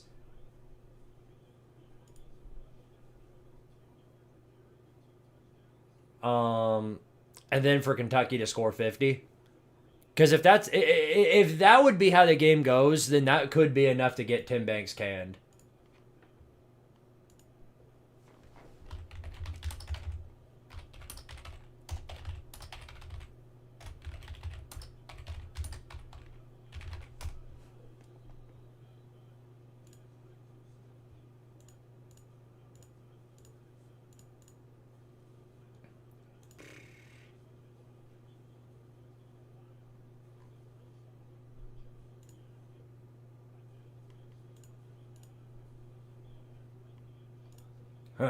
All right. What did Tim Banks even do during the offseason? The same thing he does every offseason, I'm sure. Absolutely nothing except teaching the guys, all right, here's how you tackle, okay? No. We don't do the wrap. We don't wrap guys up. No, that's not how we tackle here at Tennessee. What you do is you do like this. But coach, he's just going to jump over my leg. No, because you see, here's our game plan, okay? Yeah, he might jump over your legs, but then he has to jump over the next guy's legs. And then when he least expect it, when he already gets to 10 yards, bam! When you come from behind him and scoop his leg so that he falls over and trips. Oh, we'll never see that coming. It's just so unbelievably pathetic. What's the point of here's the thing. What's the point of a bend but don't break defense if we're always breaking? Like, what's the point? Because that's his philosophy, in case you guys don't know. Tim Banks is literally like unanimous with that phrase. Like, it's a unanimous thing with Tim Banks. Like, he's literally known for that. That's his style. He's notorious for it. A bend but don't break style defense where he lets he purposely has all of our DBs 20 yards back so that they dink and dunk us apart by 10, 20 yards, whatever. And then when they get into the red zone, now we actually now we have an actual reason to have everybody 20 yards back because there's no other space for them. You know what I mean? And then that's where his defense usually really, really shines. But then it doesn't because they get the touchdown anyway, and you just look like a complete dumbass. Because that's not how defense should work. You shouldn't let them get 80 yards and then you know, it's so pathetic. Oh, look at this! Look at this! Uh-oh! Oh my goodness. Wow. Well, that's BK football for you. Special teams failure leads to an A&M touchdown off a punt return.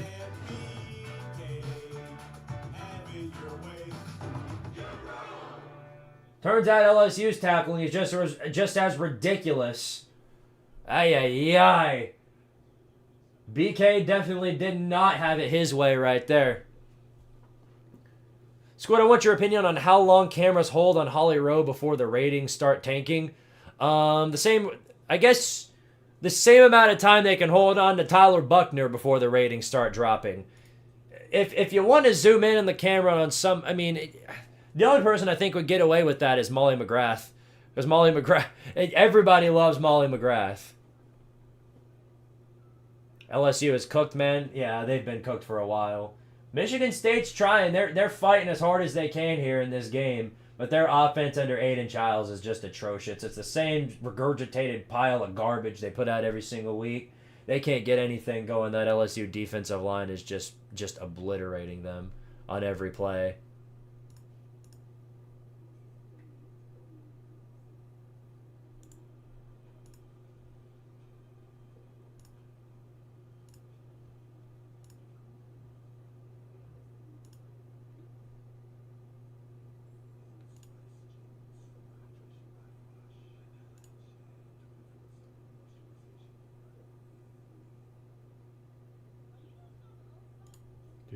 Do.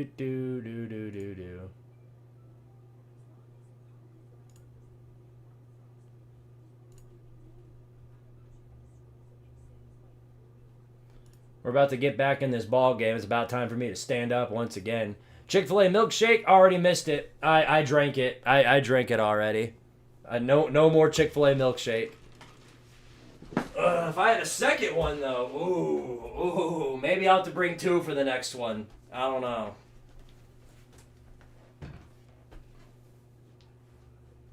Nice bounce back for Cristobal. Now they're bowl eligible.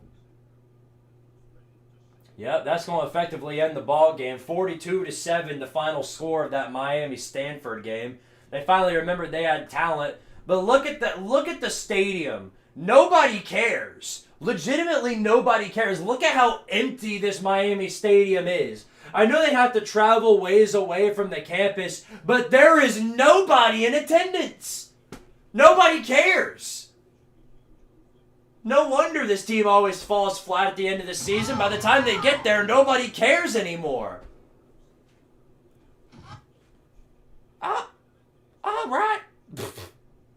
It's trying. It tried real hard. The Comedian of Vietnam, appreciate the follow on Twitch, man. Here we go, though. Second half about to get underway here in Knoxville, or not in Knoxville, in Kroger Field. Might as well be in Knoxville because Tennessee takes up 2/3 of the stadium. Kent State won a conference game. Good job, Kent State. I don't know if I said Kent State or Kansas State there, but they might as well be the same pile of doo-doo program. Miami has more fans on Twitter than in real life. That is a true statement, by the way. Same goes for YouTube. There are way more Miami fans on YouTube than there are on Twitter in real life. It is the truth. They got a lot of YouTube fans, though. All right. Kevin Von Bagden, appreciate the 5, says, who's the paper tiger of the SEC? You're looking at him right here. It's Kentucky. Hold on. I'll read the rest in just a sec. First down, Wildcats. It's a screenplay. Running back screen burnt up completely and no gain on the play. Who's the paper tiger of the SEC? A team with a playoff-worthy record with lots of can't-miss flaws that will get exposed. Oh, I didn't read. I should have read the rest of that before saying Kentucky. But you might still be looking at him here. Tennessee might be that. I don't know. But we're 5-2, so who knows at this point? 2nd and 9, handoff, up the gut. And we finally wrap a man up, and it'll be third down and about 7. That's the thing. You can at least trust our defensive linemen and know how to wrap somebody up. Son of K1, appreciate the follow on Twitch. Thank you very much. Could be Vandy. Yeah, you're right about that. Could be Vandy. If it's anybody, it could be Vandy. Here we go, though. 3rd and 7. Perfect time for Tim Banks to fall apart again. Back to throw. Boley rolling out of the pocket. Plenty of time to throw. Now he will. Late. Got a freaking man wide open. He's still free. Breaks a tackle. They do the stupid thing again where they go for the legs. He breaks free. Gets 15 more yards out of it. That's about 40 yards for Kentucky. Great. Good job, Tim Banks. You absolute fraud. How is this dude still I don't get it. If it weren't for Josh Heupel's loyalty, this dude would not be coaching in the big leagues. And what a dadgum terrible freaking tackle. Are we serious? What kind of tackle was that? It's the same thing every single drive, every single time. 3rd down and dadgum Tim Banks, dude. This dude he doesn't know. He doesn't have it. Why is he still there? 2nd down and 9 for Kentucky. 12:50 left to go. They're past the 40. Here's a pass play outside. Dink and dunk may be good for about 4 yards. It'll be 3rd and 5.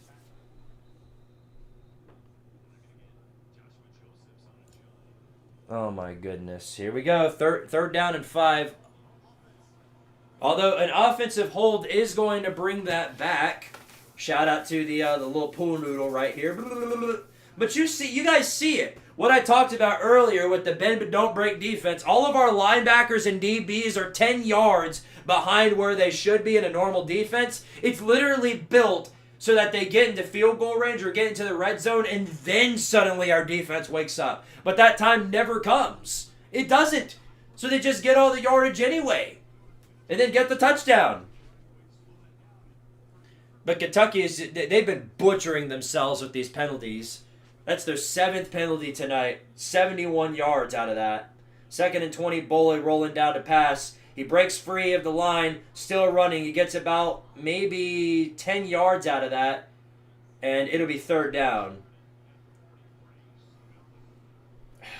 I'll tell you what, I absolutely miss James Pierce Jr. because we got our edge rushers, compared to the speed of James Pierce Jr., our edge rushers are about as slow as Gary the Snail. Generous spot for a line here. It's 3rd down and 14. Literally, this would be a Tim Banks masterclass right here. 3rd down and dadgum 14. They got to get all the way to the 29-yard line. Here he is, Boley back to throw. Able to get the pass off. It's a screen, and it is wrapped up, and he is down well behind the line. And thank goodness for Utley on the play. Coming in for one of his first drives, and he comes in and makes the play. 4th down big time, and it's going to, 4th and 22. Yeah, safe to say we're getting the ball back, ladies and gentlemen. Safe to say we're going to be getting the football back. Thank goodness.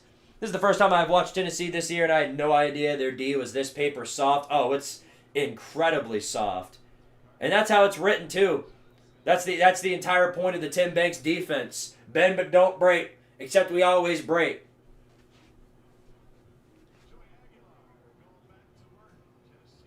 But that's huge. Any time where we get a defensive stop without letting them score points is a huge, huge switch of momentum right there. I just realized I forgot to change the camera, so let me move that up a bit. Yeah. Like everything else in this room, this camera is red hot. Except for me. I mean, like, I'm burning up, but I'm not hot. There's a difference. Don't let anybody try and gaslight you into thinking otherwise.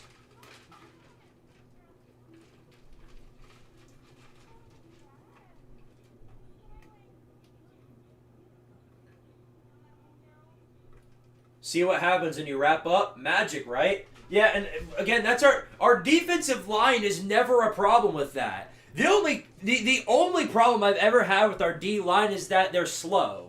That's it. But I've gotten used to James Pierce Jr. So granted, that's where I stand on that. But the DBs, like Willie Martinez, is I literally this is the thing they've been talking about with Josh Heupel. The loyalty aspect of his coaching staff might be what gets his career ended at Tennessee, because this guy is so loyal to these coordinators and these analysts that don't know what they're doing. You can get a DB's coach that is light years better than Willie Martinez, but we've got him anyway. We've got to learn to deal with it. Ball's fumbled here. Oh my goodness. A special teams fumble. Oh no. Let's see. There's still a dog pile. The refs are organizing it out. They're going to see where this ball stands. This is a huge call wherever this ball goes. There's 5:42 left to go in the third quarter. This is a momentum changer. Again, it all depends on where it goes. Still deciding it. And they're gonna rule it Texas A&M football. Lucky break for the Aggies right there. Well, one example I can think of the whole loyalty thing is Mike Vrabel at the Titans. That's the common one I bring up, because that dude was so loyal to Todd Downing, who was just absolutely atrocious at his job. He had one of the worst offenses in the country year in, year out. And then eventually, by the time they decided to get rid of him, it was already too late. Mike Vrabel went along with him. That's what I'm worried could happen to Heupel. But again, Heupel has made his own mistakes. The clock management aspect is Heupel is some of the worst clock management I've seen. That being said, you win. That's the way I see it. All we got to do is win out and we're in the playoffs. So I guess we'll find out how it goes. Ay.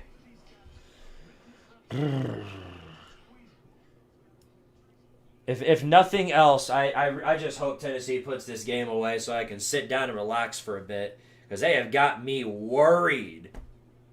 I stopped watching the Titans when Vrabel got canned. Saving yourself the punishment. Unless you're fully committed to the university like I am with Tennessee, it's kind of hard to stop watching. Here's a bubble screen to Mike Matthews. That one good for about 7 yards. There's bubble screen number 4, by the way.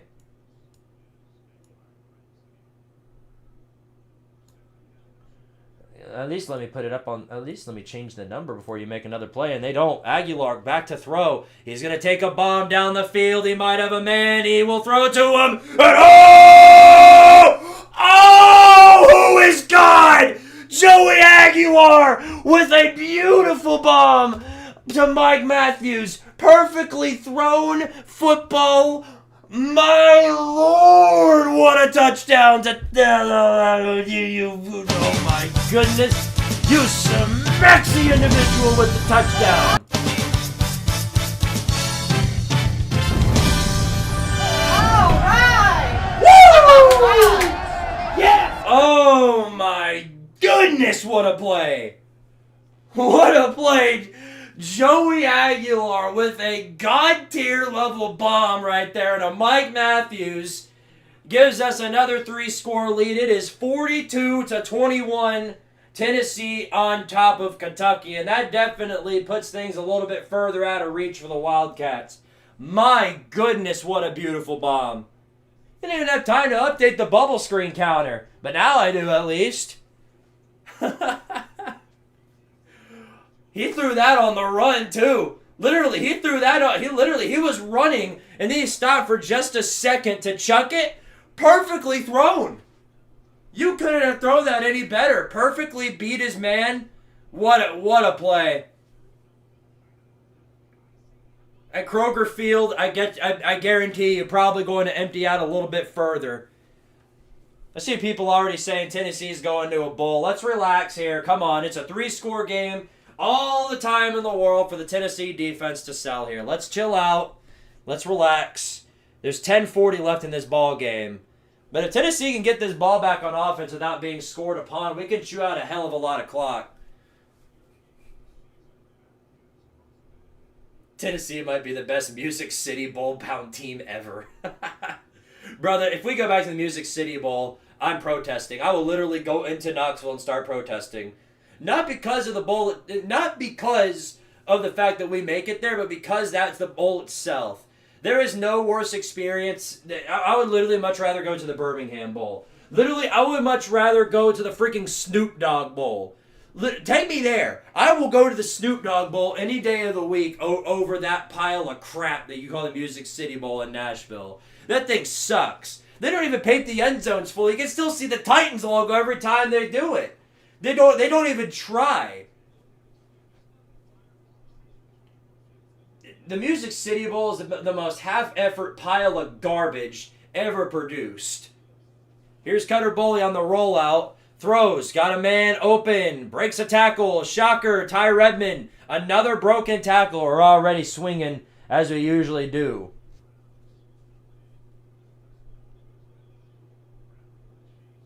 Well, if you want me to believe Heupel, if they're gonna keep scoring, you might as well just go ahead and keep scoring yourself. Make it 60 points. Just get this thing so far out of, just so ridiculously far out of reach. First down and 10, man in motion. It's going to be a handoff. Up the middle. Oh my goodness, broken tackle. Wow. Big gain right there on the run play. That dude, he was instantly loose on the Jets. Dante Dowdle on a 15-yard gain.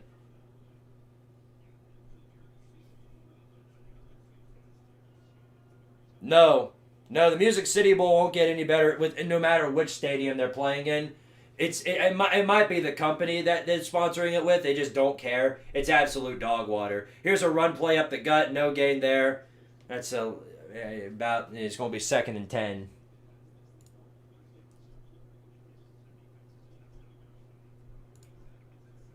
As someone who has been to the Birmingham Bowl, it sucks. Maybe. It's better than that pile of AIDS that's the Music City Bowl. I've been to that bowl. Worst experience I ever had. The stadium itself isn't good. The end zones are painted horribly. The fan experience is awful. Everything about that game is an actual disaster. 2nd down and 9. Here's a bubble screen. Rolling out of the pocket. Yes, missed tackle. Ooh, another missed tackle because guess what? Ty Redmond's there to do what he does best. Oh! Dude, put another true freshman in there. I've seen enough of Ty Redmond, man. He's good on coverage, but every time he goes in for a tackle, he's guaranteed to miss it. This guy can't tackle. He just can't. Every time I watch him, missed you. I'll get you next year. Bye. So, it's like, why are we doing the things that we do? 1st and 10, Kentucky all the way to the third. No, they're at the 34th yard line. Oh, some trickery here on the pass play, and they had a man beat. Pulled out the triple option on that play, a running back throw, but he well overthrew it. It is incomplete. And we were beat on that play. We were beat. Nobody expected that. Since when does Kentucky pull out any trickery for their offense? I'll give them credit. That was a really well drawn up play. They just didn't execute it. 2nd down and 10. Here's a quick dump off to the outside, incomplete. See, Ty Redmond with that play. He actually made a good play. He's great on coverage. That dude is great on one-on-one. Perfect. He hasn't had any problems there. But when it comes to tackling, oh my goodness, that dude just does not have it.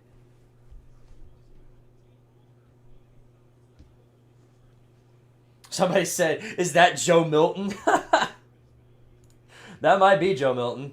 I'm going to correct that. If anyone root for a Sunbelt team enough to go to the Music City or Birmingham Bowl for, oof, you got to be down bad to be rooting for a Music City Bowl. Oh, big sack! Yes! Yes! Thank you!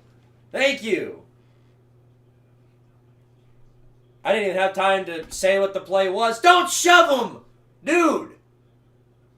Dadgum number 90 shoved him right in front of the refs. Nearly got an unsportsmanlike conduct penalty on that. Oh my goodness, dude.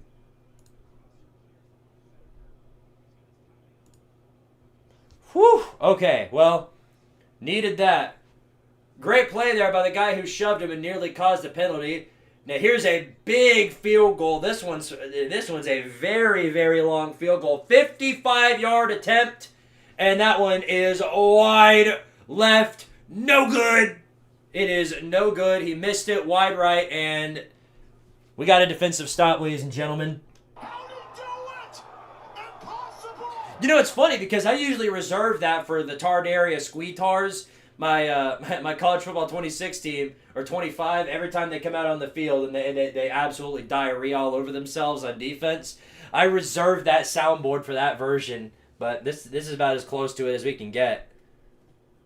Tennessee versus UCLA in the Music City Bowl. Now, I will take a battle like that, but not in the Music Crappy Bowl. Not in the Music Poop Bowl. The Poop City Bowl. There ain't nothing spectacular about Music City. I shouldn't be saying that.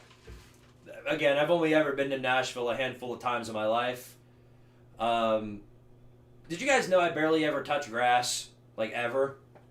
Most of my time is spent here in this room either editing, reacting, or playing games. Literally, that is my day-to-day lifestyle.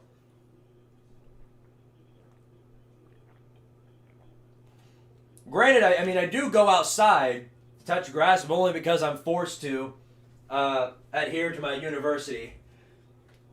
I don't have the luxury of doing all my classes from online, so I have to go outside sometimes. A rare Tim Banks stop. Yeah, truly a holiday-worthy performance right there. LSU is doing a good job of shitting the bed right now. That is what they do. I'm surprised. Well, I know they're all the way back at their own 20, but you're down by a lot of scores right now. You're going to need some big-time luck, and this is a good return by A&M. This one's going past the 50, all the way past the 45-yard line. Breaks another tackle, gets to the 35-yard line. LSU's cooked.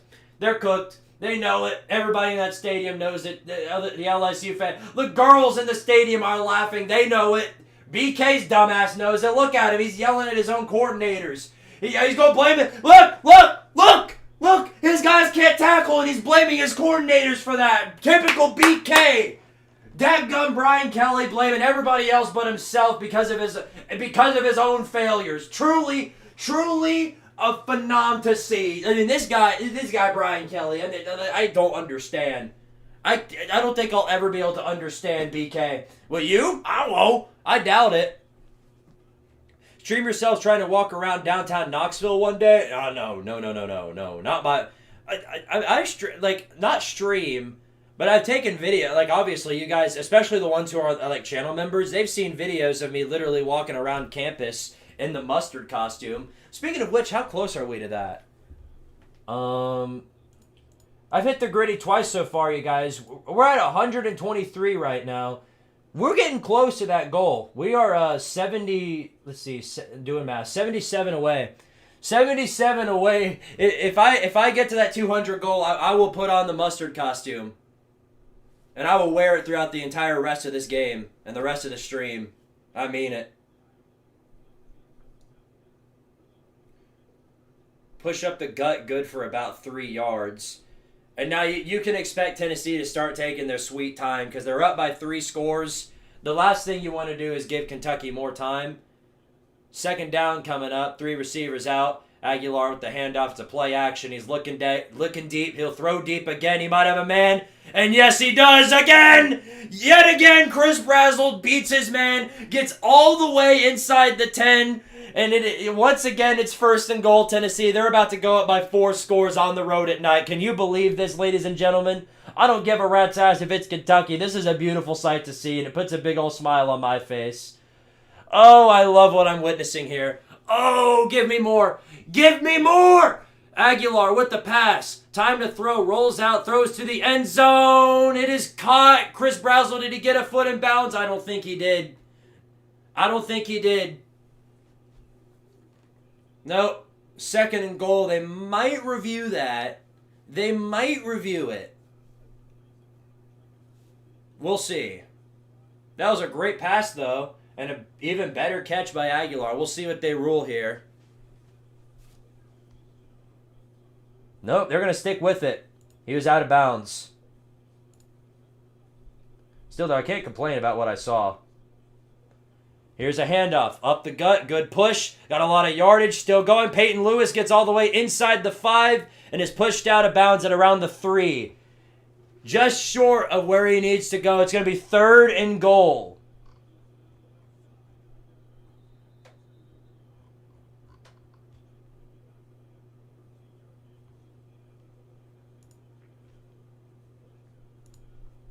All right, gentlemen. This is where boys turn into men. 3rd and goal, about 3 yards left to go. BK is going to look great with Wisconsin's colors on. Oh my goodness, nah. If he goes anywhere, he's going to Penn State. But if the LSU job opens up, I could actually see Lane Kiffin jumping for LSU. I don't think he'll do it for Florida, but for LSU, that's one of the highest paying jobs in the country. He might jump to LSU. Here it is, 3rd and goal from the 4. So, okay, not a generous spot there. Under 6 minutes left to go in the 3rd quarter. 4 receivers out. Aguilar looking. Still looking. Throws. End zone shot. And, well, incomplete. But there are a lot of flags. And this one is probably going to be a pass interference. Ooh, big money. Ooh, big money. Big money. Big money. Well, it's not a PI, but it is a hold on Kentucky. And it'll be 1st down Tennessee with little yardage left to go. And this will put us up by 4 scores. Ain't no about to score again. Well, they're just blowing away with this game, aren't they? I saw Utah just put up a score on Colorado. God, it's so late that that game started. That's the last game of the week. All right, here we go. 1st down from the 2. Handoff. Push up the gut. And Peyton Lewis gets into the end zone with little difficulty. Gentlemen, that puts us up by 4 touchdowns. Let's go, Vols. All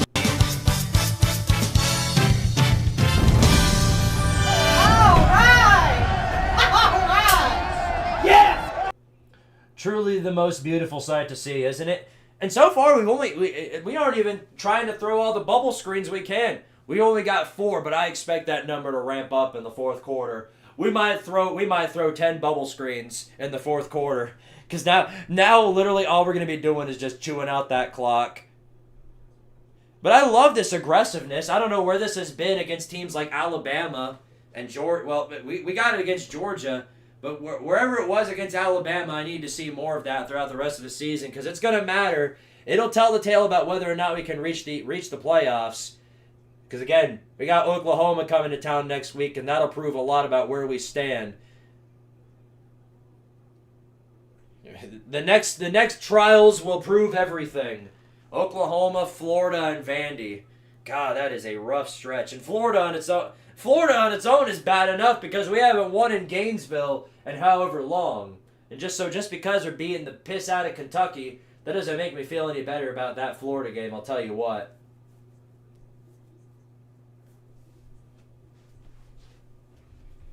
Kentucky fans are heading for the parking lot? Yeah, of course. They're down by 4 scores. Speaking of which, let me go ahead and relax a bit. Now that we're up by this much, I can chill out a bit more. I can sit down and interact with the comments for what it's worth. Let me move the camera downwards. All right.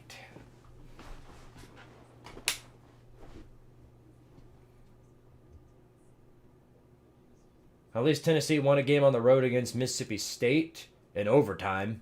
But you're right, we did end up doing that. You're not wrong. For what it's worth, you're absolutely not wrong there.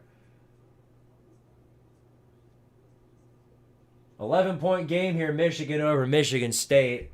And something tells me no matter what, the Wolverines are going to hold on. Unless they throw a pick 6 or something stupid.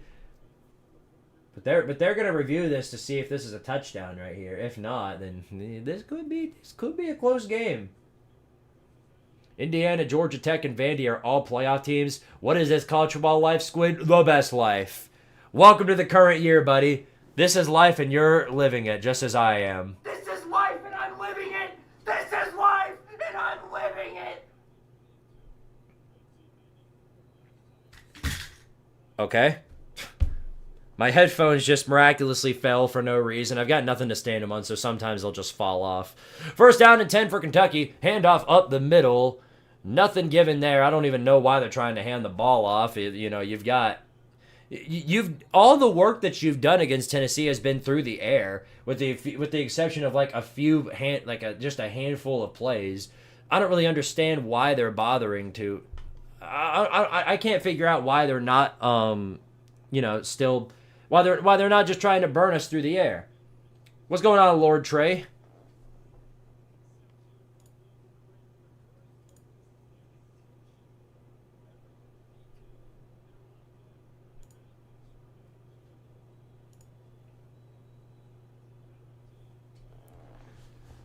LSU is basically SEC version of Clemson. Enjoy having Rhett Lashley, Arkansas. He won't pass 3 years. What? Rhett Lashley? Arkansas ain't getting Rhett Lashley. I doubt he gets canned. That SMU might fire in him.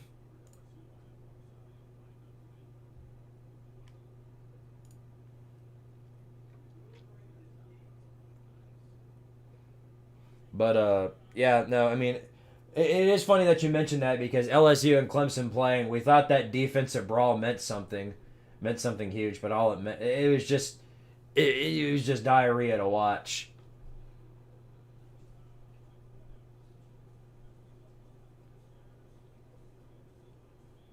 Am I missing something here?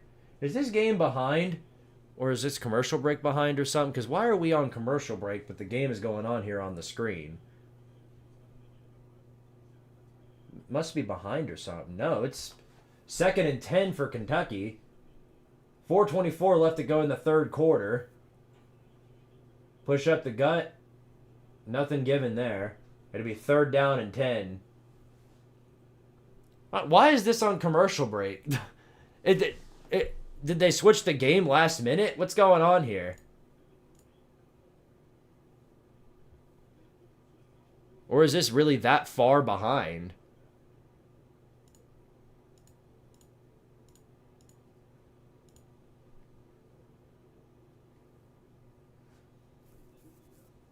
Yeah, I'm watching it right now. 3rd down and 9. Rolling out again. He's going to throw deep. Might have a man down there. And incomplete. But Ty Redmond forces the pass interference, and it'll be Kentucky football. 15-yard penalty. Yeah, well, there ain't much you can do about that. There it is. Now it's back. Pass interference. Literally, they just had a commercial break well over this, the SEC network coverage. Boy, there've got to be a lot of people mad about that. And rightfully so. I'd be pretty pissed about that, too.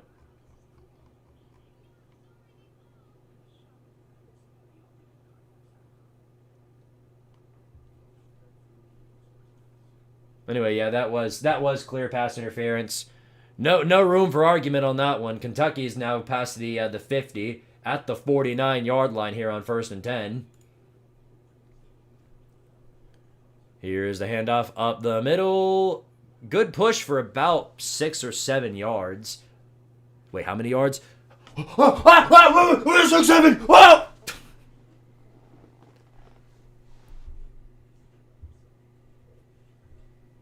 If Tennessee beats Oklahoma and Vandy, they'll be in. That's if they don't lose to Florida. Again, we're in a situation where we have to win out in order to make it in. We've got to win our next 5 games. There's no room for debate on that. Rolling out of the pocket. Here goes Cutter Boley. Got a first down. Well, he slides down a little early, but I think he got it.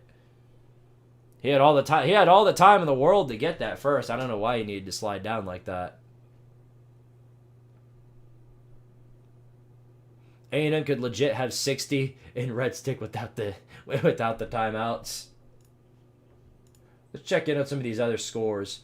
Wisconsin is in Oregon territory, down by 2 touchdowns, but there's 2:05 left to go in the game. I think they're effectively done, but they're going to give it their all. Louisville's up by 11, so They still got a shot. Oh, dude, some dude's helmet came off on that play. Good play, but it is good enough for the first down. Yeah, but Louisville is up on Boston College by 11. There's still 10 minutes left to go in the ball game, but they're giving it their all. Okay, so firing Jay Norvell did not help Colorado State. We do have confirmation of that by this point. There is 5 minutes left in the ball game, and they're down by 28. In fact, they haven't scored a single point. All right. Christopher Brickner, appreciate the 2, says, today was the most Purdue way to lose for Purdue. Oh, yeah. I cannot believe y'all blew that one. Y'all, you had it in the bag. Crazy. We're 75 away, by the way, from me putting on the mustard costume, and 25 more away from another Squiddy. Hit the Squiddy. Ooh, ooh, ooh, ooh. I think Texas A&M and Alabama in the SEC championship. Yeah, wow. It looked to me like this was going to be a competitive ball game, and then A&M has just completely ran away with this thing. I mean, they're just beating the life out of LSU now. Thank goodness Tennessee's here to do something. Decent play right there. They're throwing out all the trickery, I will say that. Kentucky is, at least. It isn't doing much for them, but it's doing something. A little bit of shoving there as they get maybe 2. Let's see, it's going to be like, oh, they're going to rule it first down? I guess they are, okay.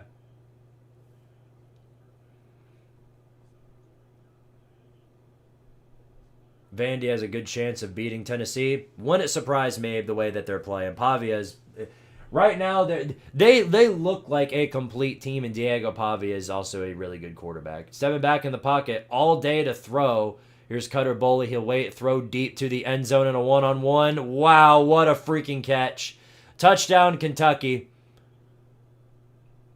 DJ Miller gets a huge touchdown catch, and despite how much they want to die, they are not dying just yet.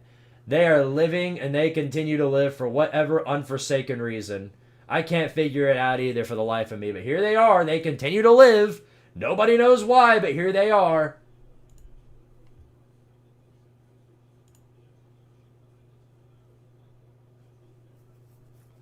"54 seconds left to go in this third quarter. At least we have a 3-score lead even with this, but for whatever reason why are they going for 2? Why are they going for 2? You're down 3 touchdowns. This doesn't make much sense, but they're doing it. Rolling out of the pocket. Here he is. This is a wheel route. Looking for a man down the field. Not enough time to do much anything, and they bring him down. What a play there by Perlade. And he goes down. What was Mark Stoops thinking there? What was the thought process behind that move? That doesn't... What? What were you hoping to accomplish there? Like, ooh, if I get 2 more points up on this board, ooh, then we'll see it coming. I don't get it. I'm not really sure I follow, if I'm being fully honest. Man, Edris Farouk, man. He looked so good on that pick 6, and then he just, for whatever reason, he was the guy there on the pass protection and just completely pissed that one away. I don't understand.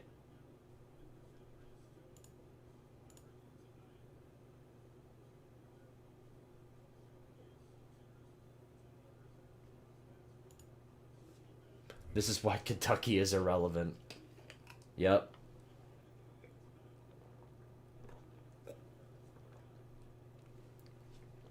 I'll say this, you got to be real degenerate to still be sitting in Kroger Field right now. But then again, they haven't seen 28 points in a long time, so I guess you got to give them you got to give them credit for sticking around regardless, even though their defense is completely blowing themselves up by letting Tennessee do what they want to. At least their offense is scoring. That has to count for something. LSU second half yards, 20. My goodness, that's a roll. It's literally the Ole Miss game all over again. They show up for 2 quarters and then fall off the face of the earth.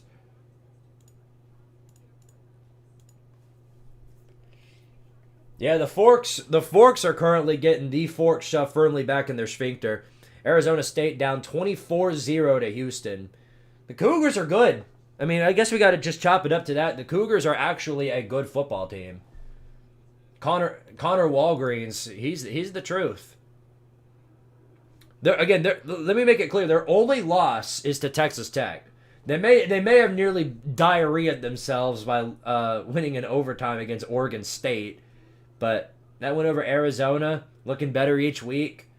The win over Colorado, iffy, but at least they've got that. Their only loss is to Texas Tech, and beating the team that beat them, very impressive. And this will also, one thing this will do is this will definitely propel them in the Big 12 championship talk. Because now all they got to do is win out at this point. They're going to have the tiebreaker over Arizona State. Literally all they need to do is just win out and make sure Texas Tech gets theirs done too. And then they'll have a shot in the Big 12 title. Oh boy. Houston in the Big 12 championship game. Who would have seen that coming? I don't know. Willie Fritz. I just can't wait to listen to Nick Roush. Oh yeah, the Kentucky Sports Radio guys. Biggest copium I've ever seen, but I'm sure they'll find a way to excuse this. I'm sure they'll find a way to turn this back on Tennessee. Oh, well, Tennessee's not actually good. Your offense just got lucky. It'd be stuff like that. No disrespect to those guys, because it's all football trash talk at the end of the day, but sometimes you got to give credit to the other team where it's due. Wildcats are pissing on Kroger Field. What's new? They always do this. Dion to FSU. Norvell to LSU. Okay, yeah, no. That's Dion to Florida State I could absolutely see, but Mike Norvell, his ass is not going to LSU. That is not a job built for him. Christopher Brickner with the 2. Appreciate it, buddy. Says, shout out to Mississippi State for blowing a 17-point lead. This is actually a 24-point lead. Yeah, it's even crazier than you think. It was a 24-point lead. and they pissed the entire thing away. So, yeah, no, definitely a big shout out to Mississippi State for that. They'll be a nominee for Clown of the Week, I'll say that. 54 seconds left to go, and after the 6 points Kentucky got, it's now a 3-score game. Let's see how much Tennessee can burn them even further. Quick run on the outside, not much given there. Deshaun Bishop shut down after maybe an inch. Bro's the king of moral victories by downplaying the other teams. How can you have copium and be winless in the conference? You just find a way if you're Kentucky, man. You can't have much else. Aguilar looked to deep. He's going to throw over the middle and incomplete. That was just a bad throw. He had an open man. Aguilar just completely whiffed on the pass. First bad throw I've seen from him in a while, I'll say that. Well, we didn't lose at least. True. If there's any moral victory to take from that, it's that you didn't lose to, Wisconsin. 3rd down and 9, 4 receivers out for Tennessee, rolling back in the pocket. Aguilar looking deep. He's gonna throw deep. He's got a man. 1st down and then some. Still running down to the 40, the 30. Still moving past the 20 into the red zone. Oh my goodness. Braylon Staley gets all the way inside the 16-yard line. Kentucky's defense just continuously finds ways to get cooked. 3rd down and Stoops. 3rd down and Mark Stoops. Daggum. And now Tennessee has found themselves at the 18-yard line. And as expected, they'll burn the rest of the 3rd down or 3rd quarter here. And that'll be it for the 3rd. All right, I agree. 3rd quarter comes to a close, 49-27. Tennessee dangerously close to putting up a 50 bomb on the Wildcats here. Oh. Christopher Brickner with the 2 says Alabama smashes Tennessee, but just barely beat South Carolina. They find ways, man. Again, everybody kind of had a feeling that was going to be some type of trick game, some type of trap game for Bama, because again, they had played 4 ranked opponents in a row, and then they see one that's not ranked. Makes you think you can breathe a little bit. Nope. Not here. Not in this conference. It's a different league. You might as well be in different leagues, not conferences, different leagues. 15 minutes left. Yep. And then we'll at least be up to bowl eligibility. That has to count for something. Well, more importantly, this is the defense still sucks. Literally, there's no denying that. The defense is still absolutely terrible. But the offense The offense putting up this great of a performance on the road definitely does give me a lot of hope. If they can continue to do this, we'll have a pretty good shot of beating Florida, I think, but we'll see. Whew. My goodness, A&M.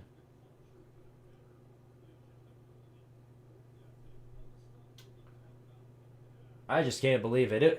The halftime score, 14-18, by the way. The halftime score of LSU A&M, 18-14. LSU was on top.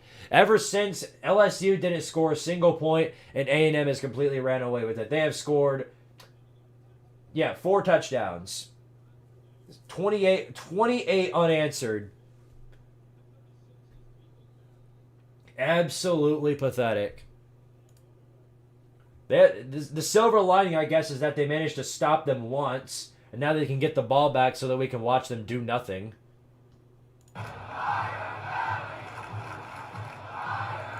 That's the sound of the LSU fans screaming, "Fire Kelly." Great.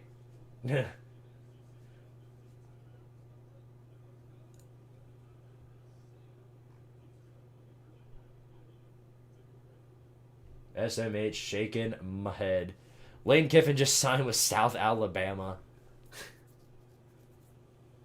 BK to Auburn would be hilarious. I think if BK actually does, which I don't think it's happening, I don't think they're gonna burn all the money. But if they do, in a hypothetical scenario, burn the money and fire him, he's not going. I don't think he's gonna stay down south. I think he's going to go back up north. It's just a matter of where. And I think that would be Penn State. As much as Penn State fans dread the scenario, that would be the most likely outcome. But it could be like a Wisconsin or somebody else like that. It could definitely be one of those teams. Maybe a lesser job up north in the Big Ten. Something like that. Maryland, once Mike Locksley gets fired. Who knows? But I don't think they're sticking down south. I don't think Auburn is going to go to those lengths to get him. Who knows? All I know is that the coaching carousel is going to be absolute cinema with all these jobs that are open. It's going to be so much fun. So much fun. So much entertainment.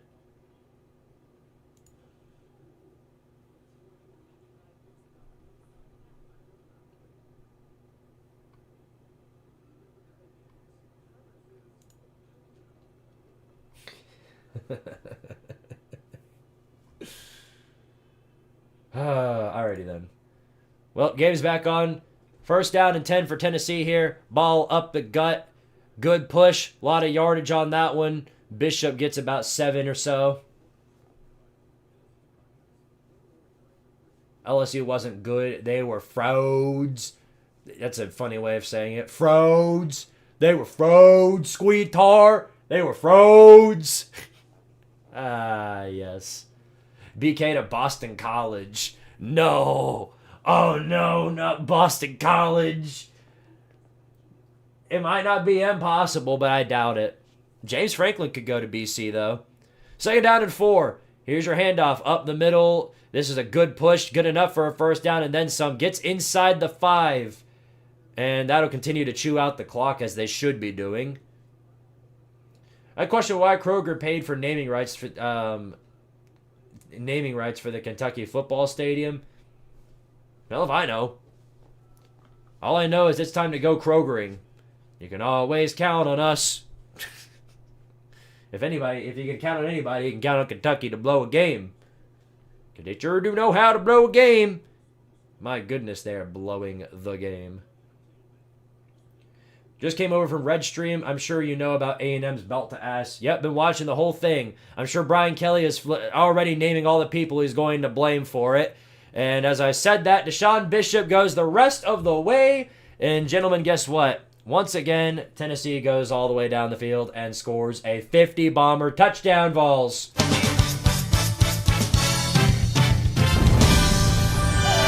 right! Yes! And y'all really thought it was going to be different this year, huh? Y'all really thought that it was going to be different. I mean, I don't know how you make this mistake every single year. Every single year, y'all continuously find a way to make this mistake. You should know better by now.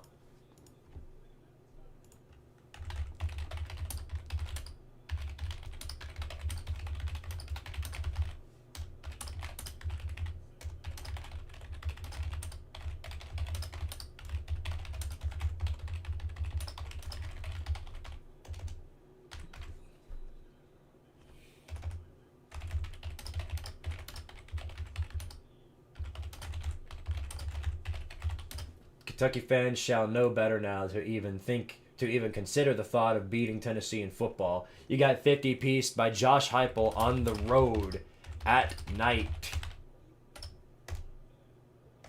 Hashtag womp womp.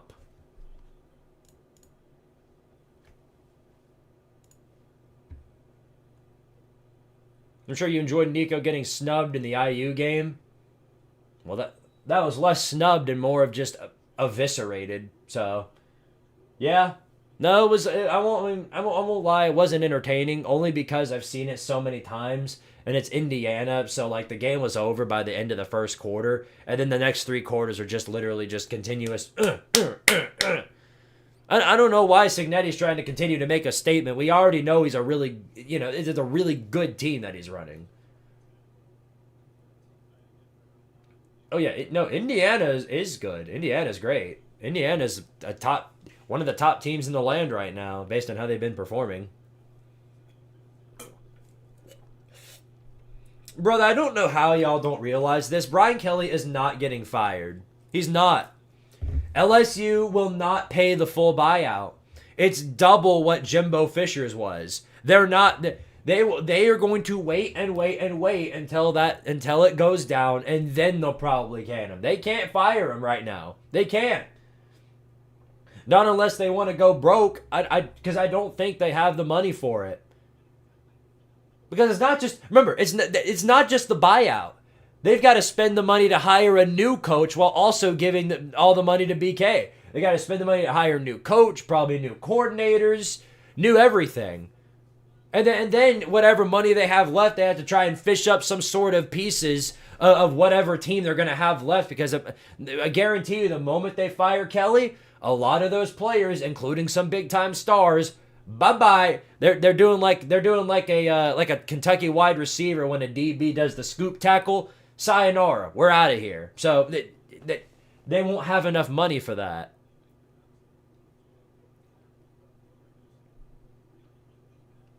LSU doesn't have oil billionaire boosters like A&M. But yeah, I'd say they have around the same sort of funding that A&M does, if not more, which would go a long way if you weren't talking about double the buyout. It isn't just a little bit more. It's double. Literally double the buyout money. And, oh my goodness, they went for it on 4th down inside of their own territory, and A&M stops them. So they're going to get this ball back in positive territory. My goodness, it's just a mess. Here's the handoff, push up the gut on 1st down, good for about a yard.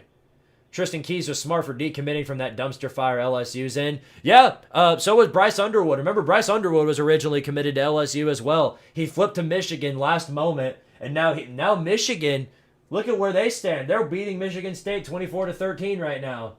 It may not be the most dominant win, but at least they're winning and at least fulfilling expectations with that loaded roster. LSU's got a loaded roster too. They've got an even more loaded roster. Look at what they're doing. They're about to fall out of the rankings. Here's 2nd down and 9 for the Wildcats here. Back to throw. Over the middle. Complete. 1st down a little bit more. Past the 45. And he is slammed down after a good gain right there.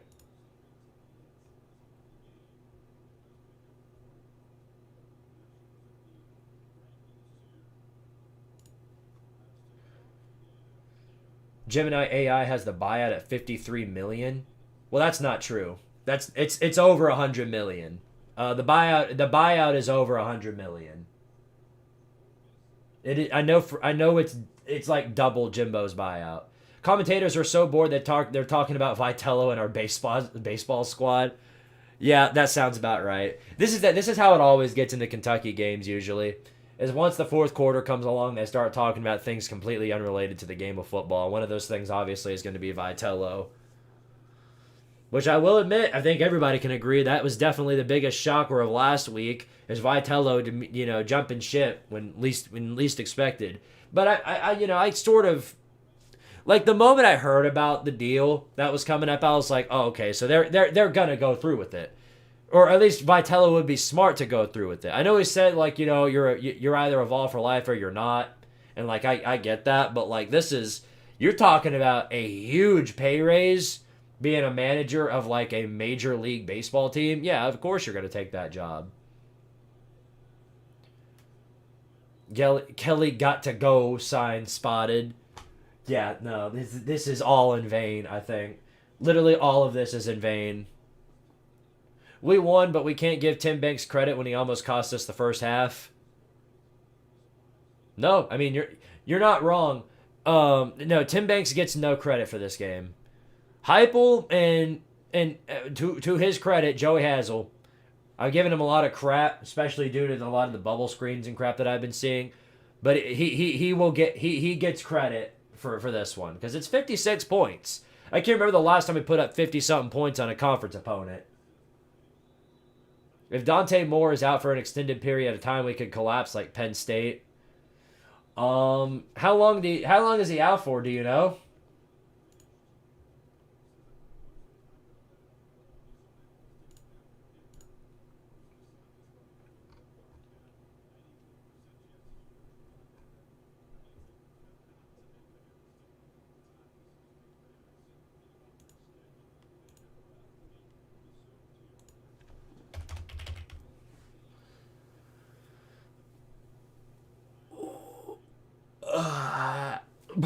I needed that stretch.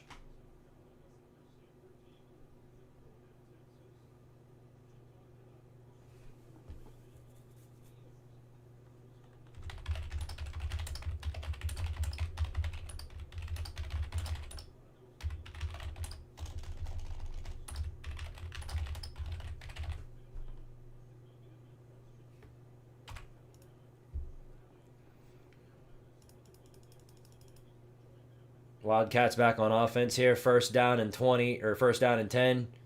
Good push. I think we've got some backups in there now. And I wouldn't mind the backups coming in. So what if they get garbage time points? At this point, it doesn't matter. The defense has already looked bad enough today, so no matter what we do, there's nothing to remedy that. You might as well just let the backups go in and give them some practice time. I see no harm in that since this game's out of control as it is. I guess a broken nose isn't something that keeps you out of a game, does it? Not in most cases. Utah working on the blowout already? It hasn't even been. It's been 30 minutes. Oh yeah, Death Valley is complete. Yeah, of course Death Valley is emptied out, and they scored again. Good lord, dude. Good lord, it is just a complete mess. 227 rushing yards. I mean, this is like what happens when you mix LSU's terrible offense and then last year's BK terrible defense. This is awful. It's like what happens when you take LSU's crappy defense and then mix it in with a Jaden Daniels that's not there. Oh my goodness. It got so bad that that crashed.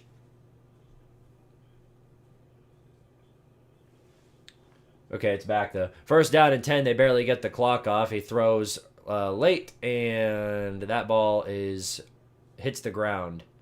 Second down and 10 coming up. You guys think I have a good commentator voice?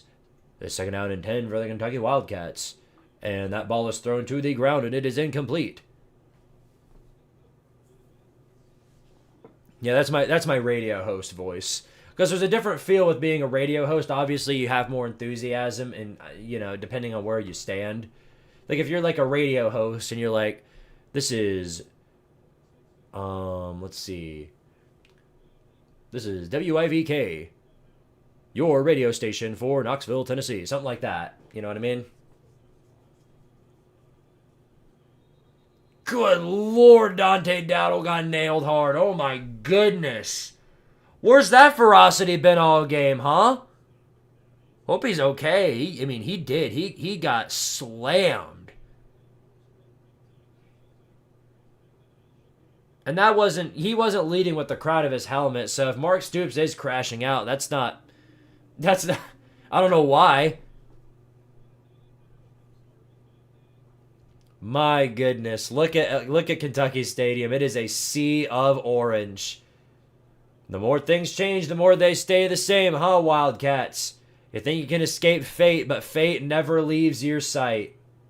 LSU missing 2019 more and more. They're missing Coach O more and more. Hell, after that season in 2021, even then, I bet you they're wanting him back. I bet you they're wanting him back. I would. That dude lived and breathed LSU football. Hell, they might bring him back. Remember, Scott Frost is doing wonders at UCF. They might as well go ahead and do it. Here's Boley, trick play, but that one is broken up immediately, and no gain there, 3rd down and 10. The Fighting Belichicks gave Virginia a scare today. Oh, yeah, that Virginia did not look good. And that's why I don't think they're making the playoffs. I've got a feeling they're going to blow this somewhere along the way. And a 10-2 Virginia with the schedule that they have and the losses that they have, they're not making the playoffs. They're just not. I'm sorry I'm not a believer in the Virginia cause, but they just haven't proven it to me yet. They've had several of these close calls where they just do not look like a complete team. 3rd down and 10 coming up. A little bit of a formation switch. It's 5 wide formation. Cutter Boley all alone in the backfield. Rolls out of the pocket looking for somebody. Throws late. Overthrown. Incomplete. And late flag. That's going to be PI, of course. They sure did take their time on deciding to figure out whether or not they wanted to throw the penalty. But there it is. And that gives Kentucky a free 1st down into 15 yards. And of course, it's Boo Carter who forces the PI. Who would have thought? All right. Christopher Brickner with the 2 says, should Michigan be happy to only beat Michigan State by 11? Yes. Yes, they should. Because that's how they win games now. They win games through the big wall of defense. A, and then B, it's a rivalry game. And C, they just had a huge run for a touchdown, so they're beating them by a lot more than 11 now.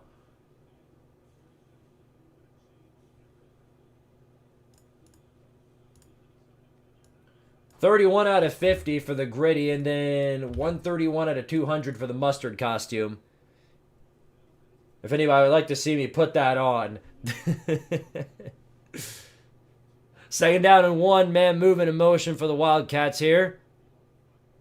Where are they at on the line? I think they're at the 14. Yes. Quick pass play, throw, complete. There is a flag on the snap there. Are you an 11 because you're the only 11 I see? Ha! Oh my goodness. Hey, Matty Sims. Are you a 6? Because 6'7". Oh! Christopher Brickner, another 2. Appreciate it, buddy. You're a real one, says... It does seem like Michigan can only beat mid-teams. Well, they put the whooping on Washington. Washington's a good team. And besides, we'll all be singing a different tune in Week 14 when they miraculously beat Ohio State for no reason again. Because that streak must keep going on until it doesn't.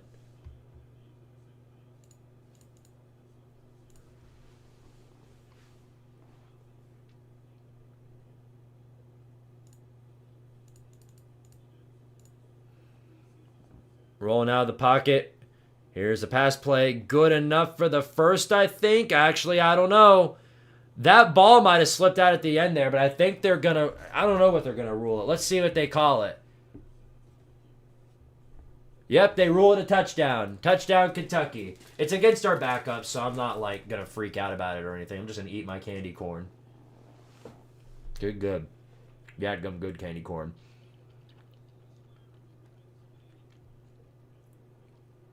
Let's see. Here's Ty Redmond with the tackle.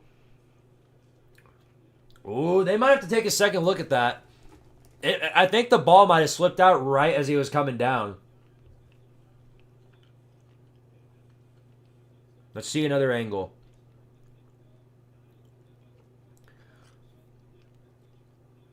Okay, no. No, never mind. Kick is up. It is good. Letting up 34 points against Kentucky is absolutely horrendous. But that, again, we've got our backups in now because the game's out of reach. So I'm not complaining that bad, but it certainly doesn't look great.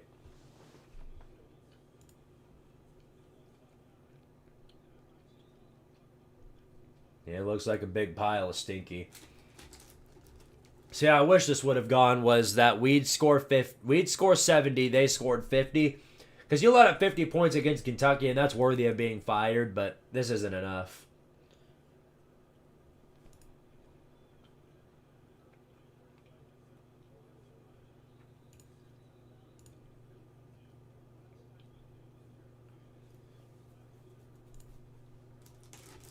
Wow. Well, if nothing else, at least we're not LSU.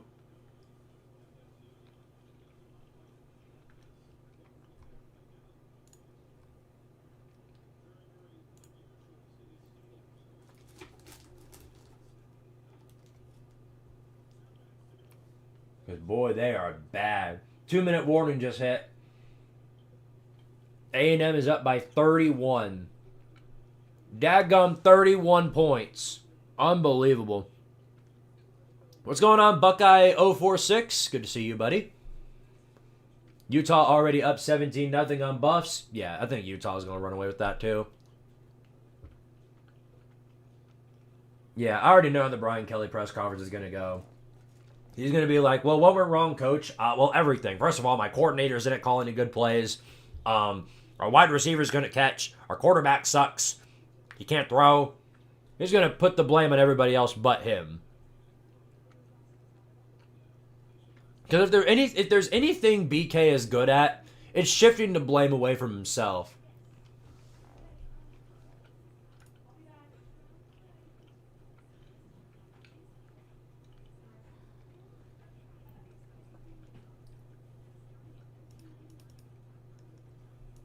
Oh yeah. I still can't believe we let Kentucky put up 34 points. I mean, I knew it was coming. We all knew it was coming, but man, actually seeing it is just awful.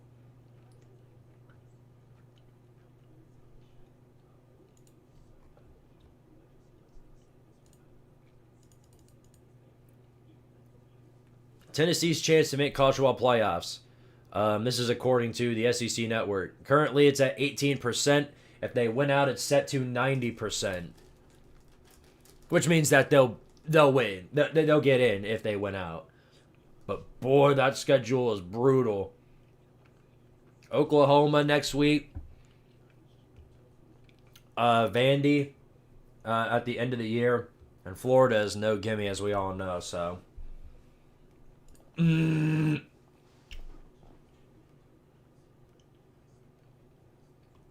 Yeah, I'm gonna have to execute my whole staff. I bet you that's what it's gonna be. Hey Squid, since you won't be saying Billy Napier's name anymore, will it just be Eli Drinkwitz now? Well, Shane Beamer. I do that one too. I'll find something. I'll find something. Don't you worry.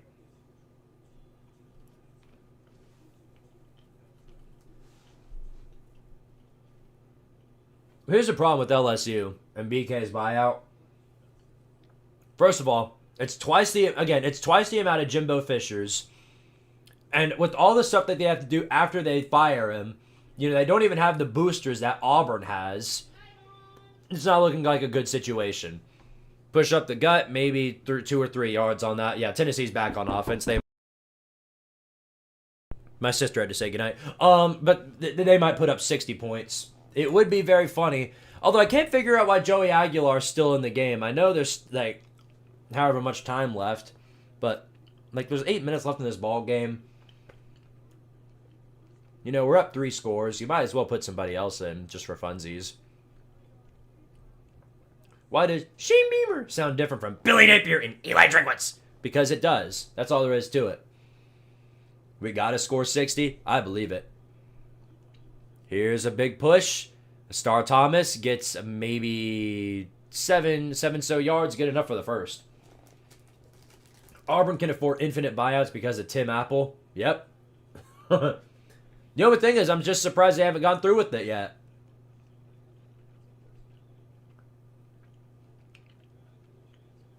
Besides, who knows if Billy Napier is gone completely? Who knows if he's gone for good? I don't think he is. He's young. He's going to find a new job. It just might be at a lesser school. So it means I might say his name a lot less often, but he'll still be around. Another good run by Starr here. Gets about 5 or 6 yards on that. Kentucky gets a back-to-back pick. Brother, we're not throwing the football. At this point, we're not... what I don't understand is why we're not letting the clock fully run out. You might as well chew out as much clock as you can.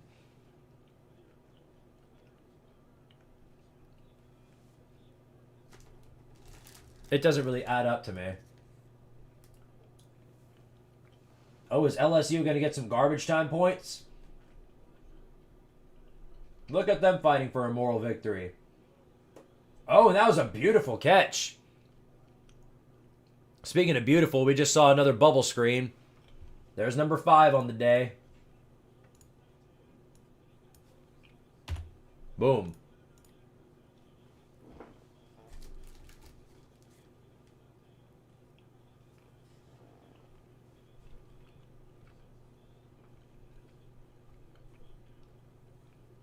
Yeah, I don't know why you call a timeout here. This game's over. Just burn down the clock.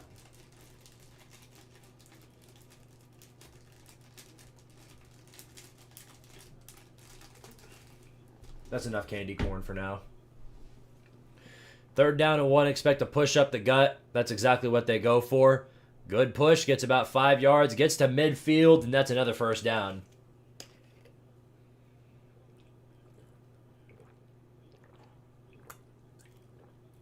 If I know anything about Tennessee, it's that I cannot say anything about anything until the clock strikes 0. So I don't care if there's only 5 minutes left to go and we're up by 3 scores. I'm not saying anything about anything until I actually see that clock hit triple zeros. Well, LSU is going to get... At least they're going to go... At least they're not going to get shut out in the second half. And BK's sitting there like, yeah, he's literally clapping. Brother, you are down by 30-something points and you're sitting there, yeah, yeah. What are you doing? Push up the gut. Second effort, good enough for 2 more yards. That gets about 4. 2nd down and 6 coming up. James Tillinghast, appreciate the 2, says TCU is 6-2 and program win number 700. Take that, man. yeah. Do the song. Do the song. What's the Fall Guys anthem? Bing Bam Kalamazoo or whatever. Yeah. Good job. But you're right. TCU is indeed bowl eligible. A lot of teams hit bowl eligibility today. A lot of G5 teams, I'm sure, joined the same club. Louisville is going to be bowl eligible. BC will be unbowl eligible. They'll be the complete opposite. Here's Bishop with the 1st down.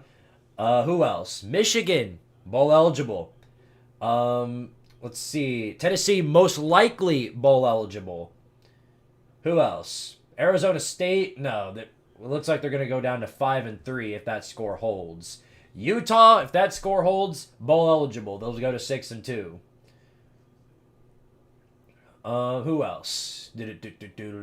Washington, bowl eligible. Iowa, bowl eligible. Pittsburgh, bowl eligible. Who would have thought after losing to West Virginia they'd be bowl eligible?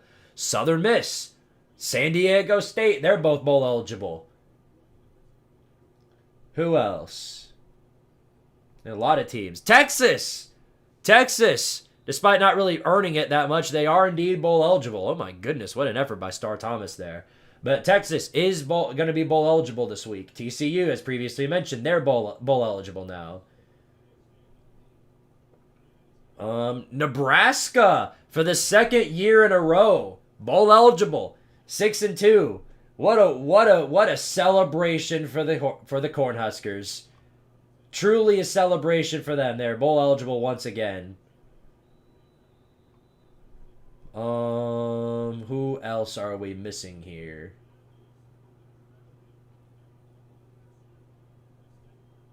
Miami, the Canes are going to be bowl eligible. Troy, they're bowl eligible.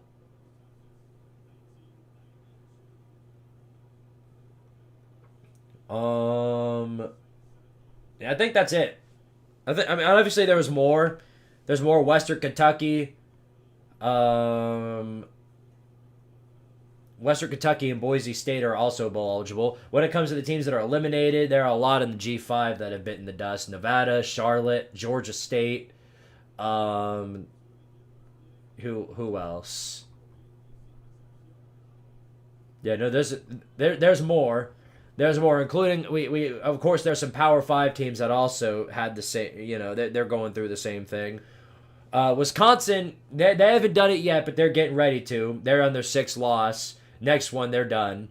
Arkansas, unfortunately, they're on their final stretch. They lose another game, they're done.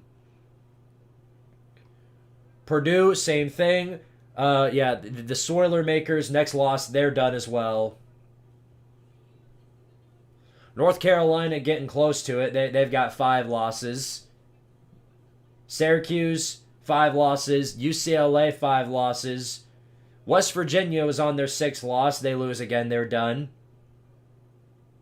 Oklahoma State lost today. They're actually already done. This was their 7th loss. So the Stillwater brain-eating amoeba, they're done. They're fully done. No bowl game for you. Northern Illinois, they're at their 6th loss. They did win today, so good for them. So they'll prevail and delay the inevitable. Tulsa, they lost today to Temple in overtime. They're done. They're not done yet, but they're on their 6th loss. They might as well be done. They've got to win out the rest of the season. 4-4. NC State is 4-4. So is Toledo. So is Wazoo. All right. Scary Young Man Connor with the 2 says, extend Mark Stoops. Bro, I'm right there with you. I don't know if it's going to happen, but boy, would it be funny. Hey, I think you should. And then put all of your money into basketball again. Put all your money into basketball. Don't worry about the football program. Don't worry about the baseball program. Invest it all into basketball so that we can go and beat you in the postseason again. Isn't that so funny? Kentucky fans are so happy about those 2 regular season wins over Tennessee just to get beat down on the big stage by Tennessee in the actual thing. And then when you tell them that, oh, we literally beat you in the tournament. Oh, yeah? Well, where's the regular season wins? You did not go win in the regular season, did you? It's Oregon. You're the Oregon Ducks. Yeah, okay, so you blew us out in the playoffs, but did you win in the regular season? No. Come on. What are y'all doing? Who else are we missing? If there's anybody else that's on the fence. South Carolina's one. Well, they're 2 losses away. They're 3-5 right now. They lose another game, they'll be right there with their 6th loss. Kentucky not that far away either. Pending the results of this game, they'll be on their 5th loss. Michigan's basically done. There's 5 seconds left in this ball game. Michigan is going to advance to bowl eligible, and Michigan State will go down to 3-5. They've got to find themselves a new quarterback if they've got any shot. Here's your 6th bubble screen to Braylon Staley. He slides down, not getting out of bounds. That'll keep the clock moving with 1:53 left to go. I wonder if they're just going to take a couple of knees.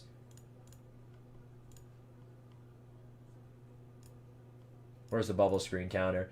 Yeah, it looks to me like we're not going to get anywhere close to the record. We only made it to the halfway point at 6 bubble screens.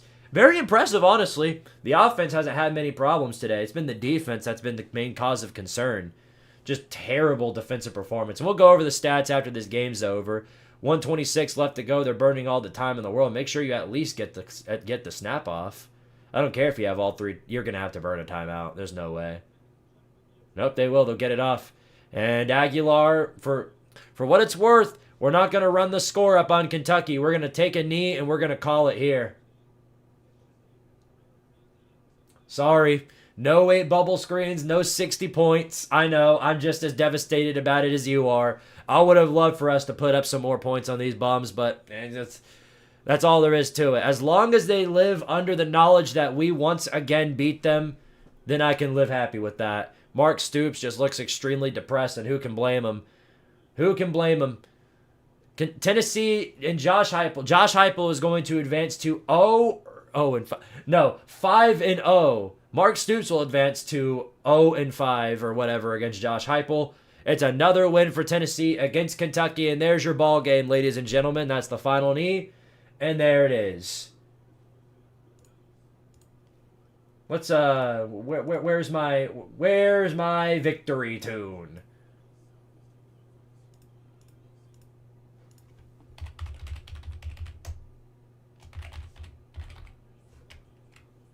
I'm sure I'm gonna get an ad when I play this, but I might as well. What's the harm in it? You know what I mean? Pick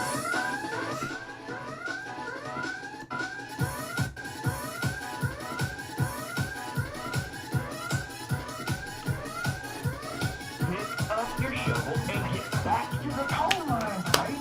Go big orange. Lost again, huh? Your shovel and get back to the coal mines, baby. Go big orange. Do it again. Pick up your shovel and get back to the coal mines, baby. Go big Back to the orange. coal mines for you, Kentucky man. Don't know what to tell you. Pick up your shovel and get back to the coal mines, Present. baby. Go But you ain't big really did. orange. You really thought? Was there anybody that actually thought this was going to play out any differently? Was there anybody that thought this was going to play out any differently? I don't think so. I think you all knew how this was going to go. Like, keep it real. You knew how this was going. Come on. You knew it. You knew it.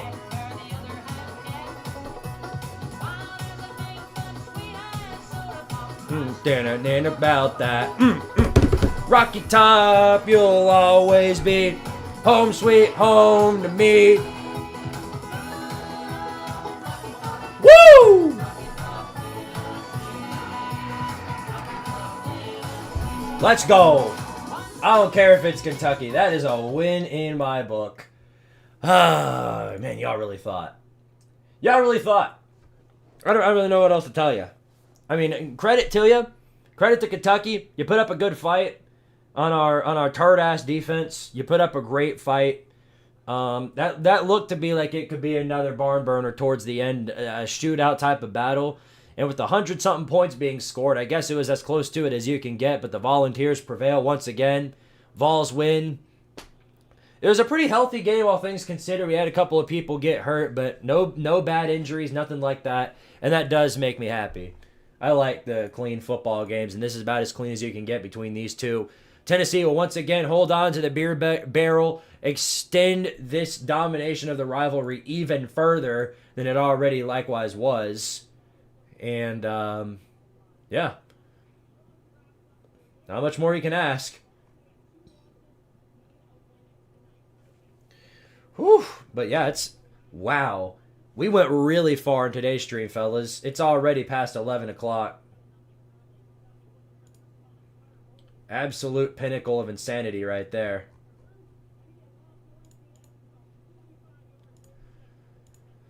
Oh, my goodness. Yep.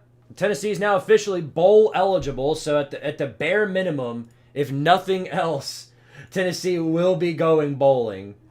I say, I look at that and I say, okay, well, so what? It's like the bare minimum. But then you look at teams, you look at other teams like Oklahoma State and Arkansas and South Carolina and whatever other piss stain I can nickname. You look at those teams and you think to yourself, maybe it is good to be a Tennessee Vol sometimes.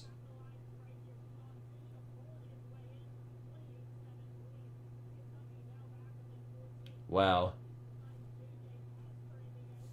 Utah, 275 yards. Colorado, -2. Next up, Oklahoma. We're in dark mode. That's what I would believe what we're doing. Tomorrow, I'll probably, or next stream, I put the 200 in for the mustard costume. I think I'm going to put it up to as 100 for Halloween. And then when we get $100 in super chats, I'm going to whip that baby out, and I'm going to dress up as in the mustard costume the entire way through. It's because it's Halloween weekend now. It's spooky weekend. So it's going to get hype here. It's going to get hype. Time for Tennessee to lose out and go to the Pampers Poo-Poo Piss Baby Bowl versus Kennesaw State. Honestly, I kind of want that bowl to be a real thing just because of the experience. I'd rather lived in Knoxville than in Columbia. I think you're like the general public, honestly. Taylor Green forgot to throw a football in the fourth. Good Lord. Yeah, the Arkansas way, man. If there's anybody that's going to beat the Arkansas Razorbacks, it's going to be the Arkansas Razorbacks.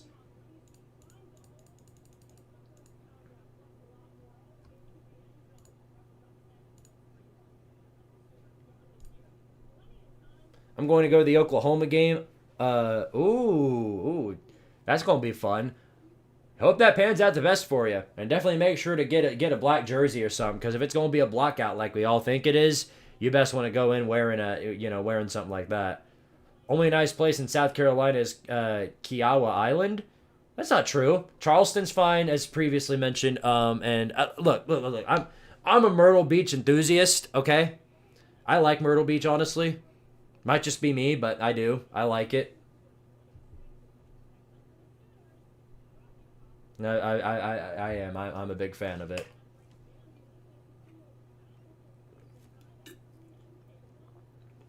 I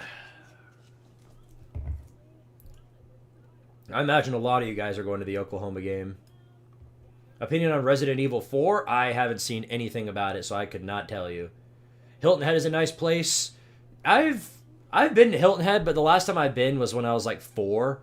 So legitimately, I do not remember anything about it other than that it was a beach. That's it. I don't remember anything else about the experience. Myrtle Beach is fun. Yeah, I agree. Myrtle Beach is absolutely a really, really fun time. I'm going to try, it's obviously been really, really hectic with school and everything, but like when I eventually go on like my trips and stuff, I'll see how much I can get of some of some of the stuff, some of the attractions. Because one thing I would love to do, like for members only stuff, is like do like campus tours. Like, take myself around the campus, see what cool stuff I can find. I plan on doing that for like, I'll start out with like obviously the University of Tennessee, and then I'll just go around all the campuses around the area, try and make it a thing to where I like visit all the power school and basically every campus in the FBS and see what I think of it. And then maybe, at the end of my lifetime before I die, maybe I can visit every single one. Wouldn't that be fun? I've been in the Bama student section all year. We got a bye week, but hope everyone has a good time this week at the Oklahoma game.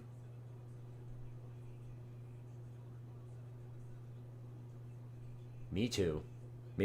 Unfortunately, I'm not going, but if I was, yeah, I would agree. And you already know me, I'd stick out like a sore thumb because previously mentioned costume in the closet. Arizona State is 8 points away from tying the game. I kissed a girl in Myrtle? I would say I don't believe you, but then that would be going against my own experience. Because my first ever quote-unquote girlfriend was a girl I met all the way down in Myrtle Beach. And it wasn't even down, it was over in Myrtle Beach, because technically you get what I'm saying, though. That was where I met my first ever girlfriend. And let me tell you what, it didn't pan out the greatest. There were a lot of things that sort of contributed to that. Some things probably left unsaid. So yeah, but no, that was the whole point of that was that he's probably telling the truth in the summer. Yeah, that you're probably telling the truth then.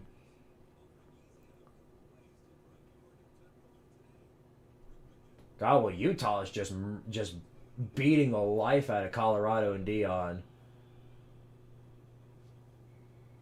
GFED has gone to most FBS stadiums and is doing a road trip trying to visit as many schools as it can in 100 days. See, I'm not going to make it a speed run.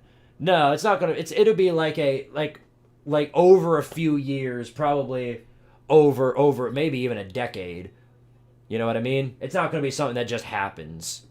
But it's going to be something I would like to do. And if I do it, I probably won't even do it as a members-only streams. Or like members-only videos. I'll probably just upload it over on Squidtard or something. Colorado has life to be beaten out of them. You know what? That's actually a really good point. You're not wrong. It's 26-0. They can't tackle. They can't offense. They can't defense. They can't do anything. I'm so happy my school has free student tickets. I can't imagine going to a school with the talent. The talent fee. Oh, buddy. I can tell you all about it. I can tell you all about the talent fee if you'd like. Trust me, it's an experience and a half. I'll give you that much.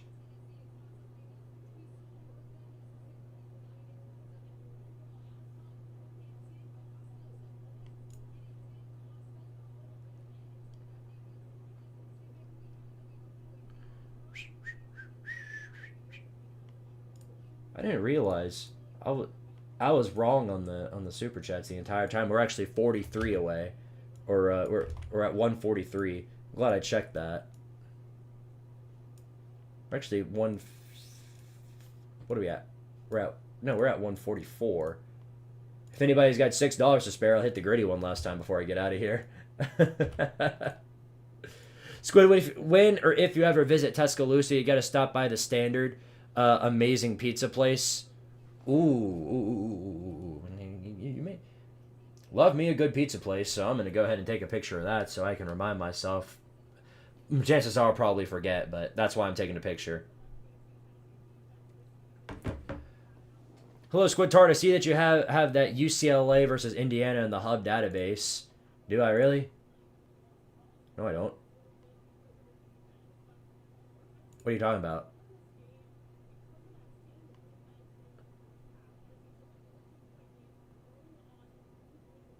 Squid, going to Gainesville this year for the Tennessee-Florida game. Any suggestions for while I'm down there? I can't tell you anything because I myself have never been to Gainesville.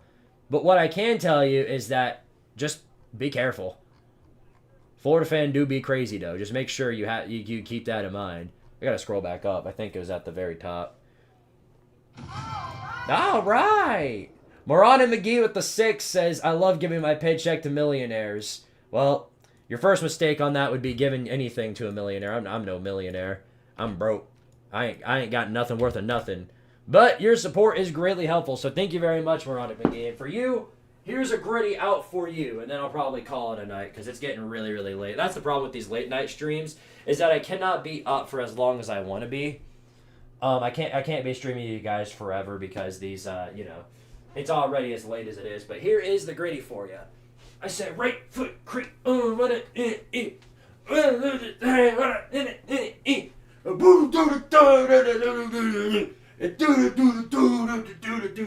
know what? I want to see if I can do this. Ooh, ooh, ooh, ooh, ooh. I look like the biggest dumbass on planet Earth right now. I guarantee you there is somebody in some Discord right now with this stream on, and they are absolutely laughing their asses off right now. I know it for a fact. Oh my god. Well, it's worth it. It was worth it. The whole thing was worth it. Anyway, Tennessee wins, beats Kentucky, as per the usual. The defense is a mess. Fire Tim Banks. The offense is beautiful. I would say, no, not extend anybody. Until this defense gets fixed, nobody's getting extended. But, all right. Well, I believe my time's up, fellas. I would love to hang around with y'all for longer, but I got to get on out of here. Squiddy for the victory. Yeah, that is absolutely right. A late night talent fee. Yeah, and we get to do it again. At least we'll get to do it. At least the good news is that we'll be able to do it 20 minutes earlier next week, because Tennessee Oklahoma kicks off at 7:30 rather than 7:45. So we'll be able to do it a little bit earlier. But yeah, that's going to do it for me tonight, fellas. Appreciate everybody for being on here. Very, very generous donators who sent super chats. Thank you very much for for giving your support. That goes a huge, long way. Thank you for doing that. But yeah, no, thank you to everybody who supports the channel. Chaos will be dropping at its usual time, I imagine. No games of the century this week, I imagine. I'll probably drop a poll, though, before the end of tonight, asking you guys who your clown of the week is. Because there's definitely some nominees, I'll say that much. But that's all I got for y'all. Love y'all. We'll see you all next time. And, of course, as always, per the norm, powered to Tardaria. And go Big Orange! Because they need all the love they can get, too. Don't forget that. Hold on. I'm trying to turn on the fresh. Here we go. And play a little bit of band music on the way out. Yeah. Love y'all. Arizona State Houston's going to be a finale for sure, but unfortunately I can't stick around for it. You guys are all great people. Love each and every one of y'all. We'll check with y'all next week, and of course, as always, power to Tardaria. And we'll see you next time.